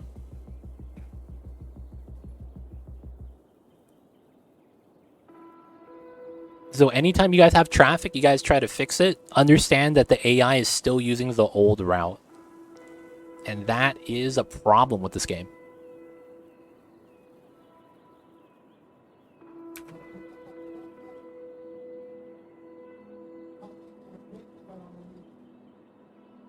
I was busy eating your water pipes. You have a mod that makes the water flow and pressure in account, or the water pipes you did were just for your own personal desires? It was just for my personal desires. I like trying to lay down the water pipes so that they're a part of a road setup. This is technically because of the underground road, and then we're just going along the highway. Right, there's an underground 4-lane here. And then it goes into basically rest of the city. But yeah, I try to make it so that the pipes are underneath roads. I will bend the pipes. And then I try to make it clean. It's just, you know, things I do personally. Nothing to do with the game. Nothing to do with the game, sadly. Alright, so we're moving in right here. A little bit of time has passed. Can't argue with that. Yo, man, gotta have good pipes. I don't know what to tell you, man. Having nice pipes is a good time most of the time. Yo, man, these graveyards are just disappearing, man. What's happening? Not my fault, you guys. Those graveyards just got up and started running away. Don't know what happened. What happened to Facecam? That was only for the subathon. That was only for the subathon. Alright, so far so good. Alright, so we're going to be waiting for this to fill up. We do want to reduce the industry from this side. Hopefully, everyone can just relocate to here. And then there's also a good chance that we're going to keep going down and have a little bit more industry down this way. I just want to make sure we have enough industry for the city that we're building. And then we could import the rest. Not really too worried about that. So we'll have this.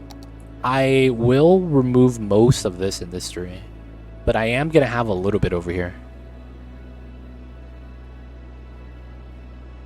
Okay, so far so good. That's going to relocate. So these guys need a little bit of time to catch back up. And then I was thinking this is going to be the downtown. I don't know, though.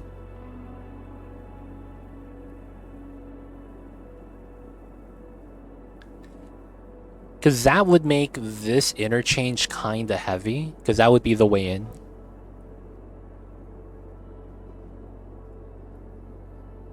Oh, man. Dude, my neighbors, dude. They're not messing around with the outdoor festivities. Guys, I think we're going to wrap it up right here. These guys are speaking a different language. I don't even know what they're saying. I don't know if you guys even hear it, man. But I think it's time to go. I'm getting pushed off the stage, y'all. Not enough for 2 mics. So let's get that saving, y'all.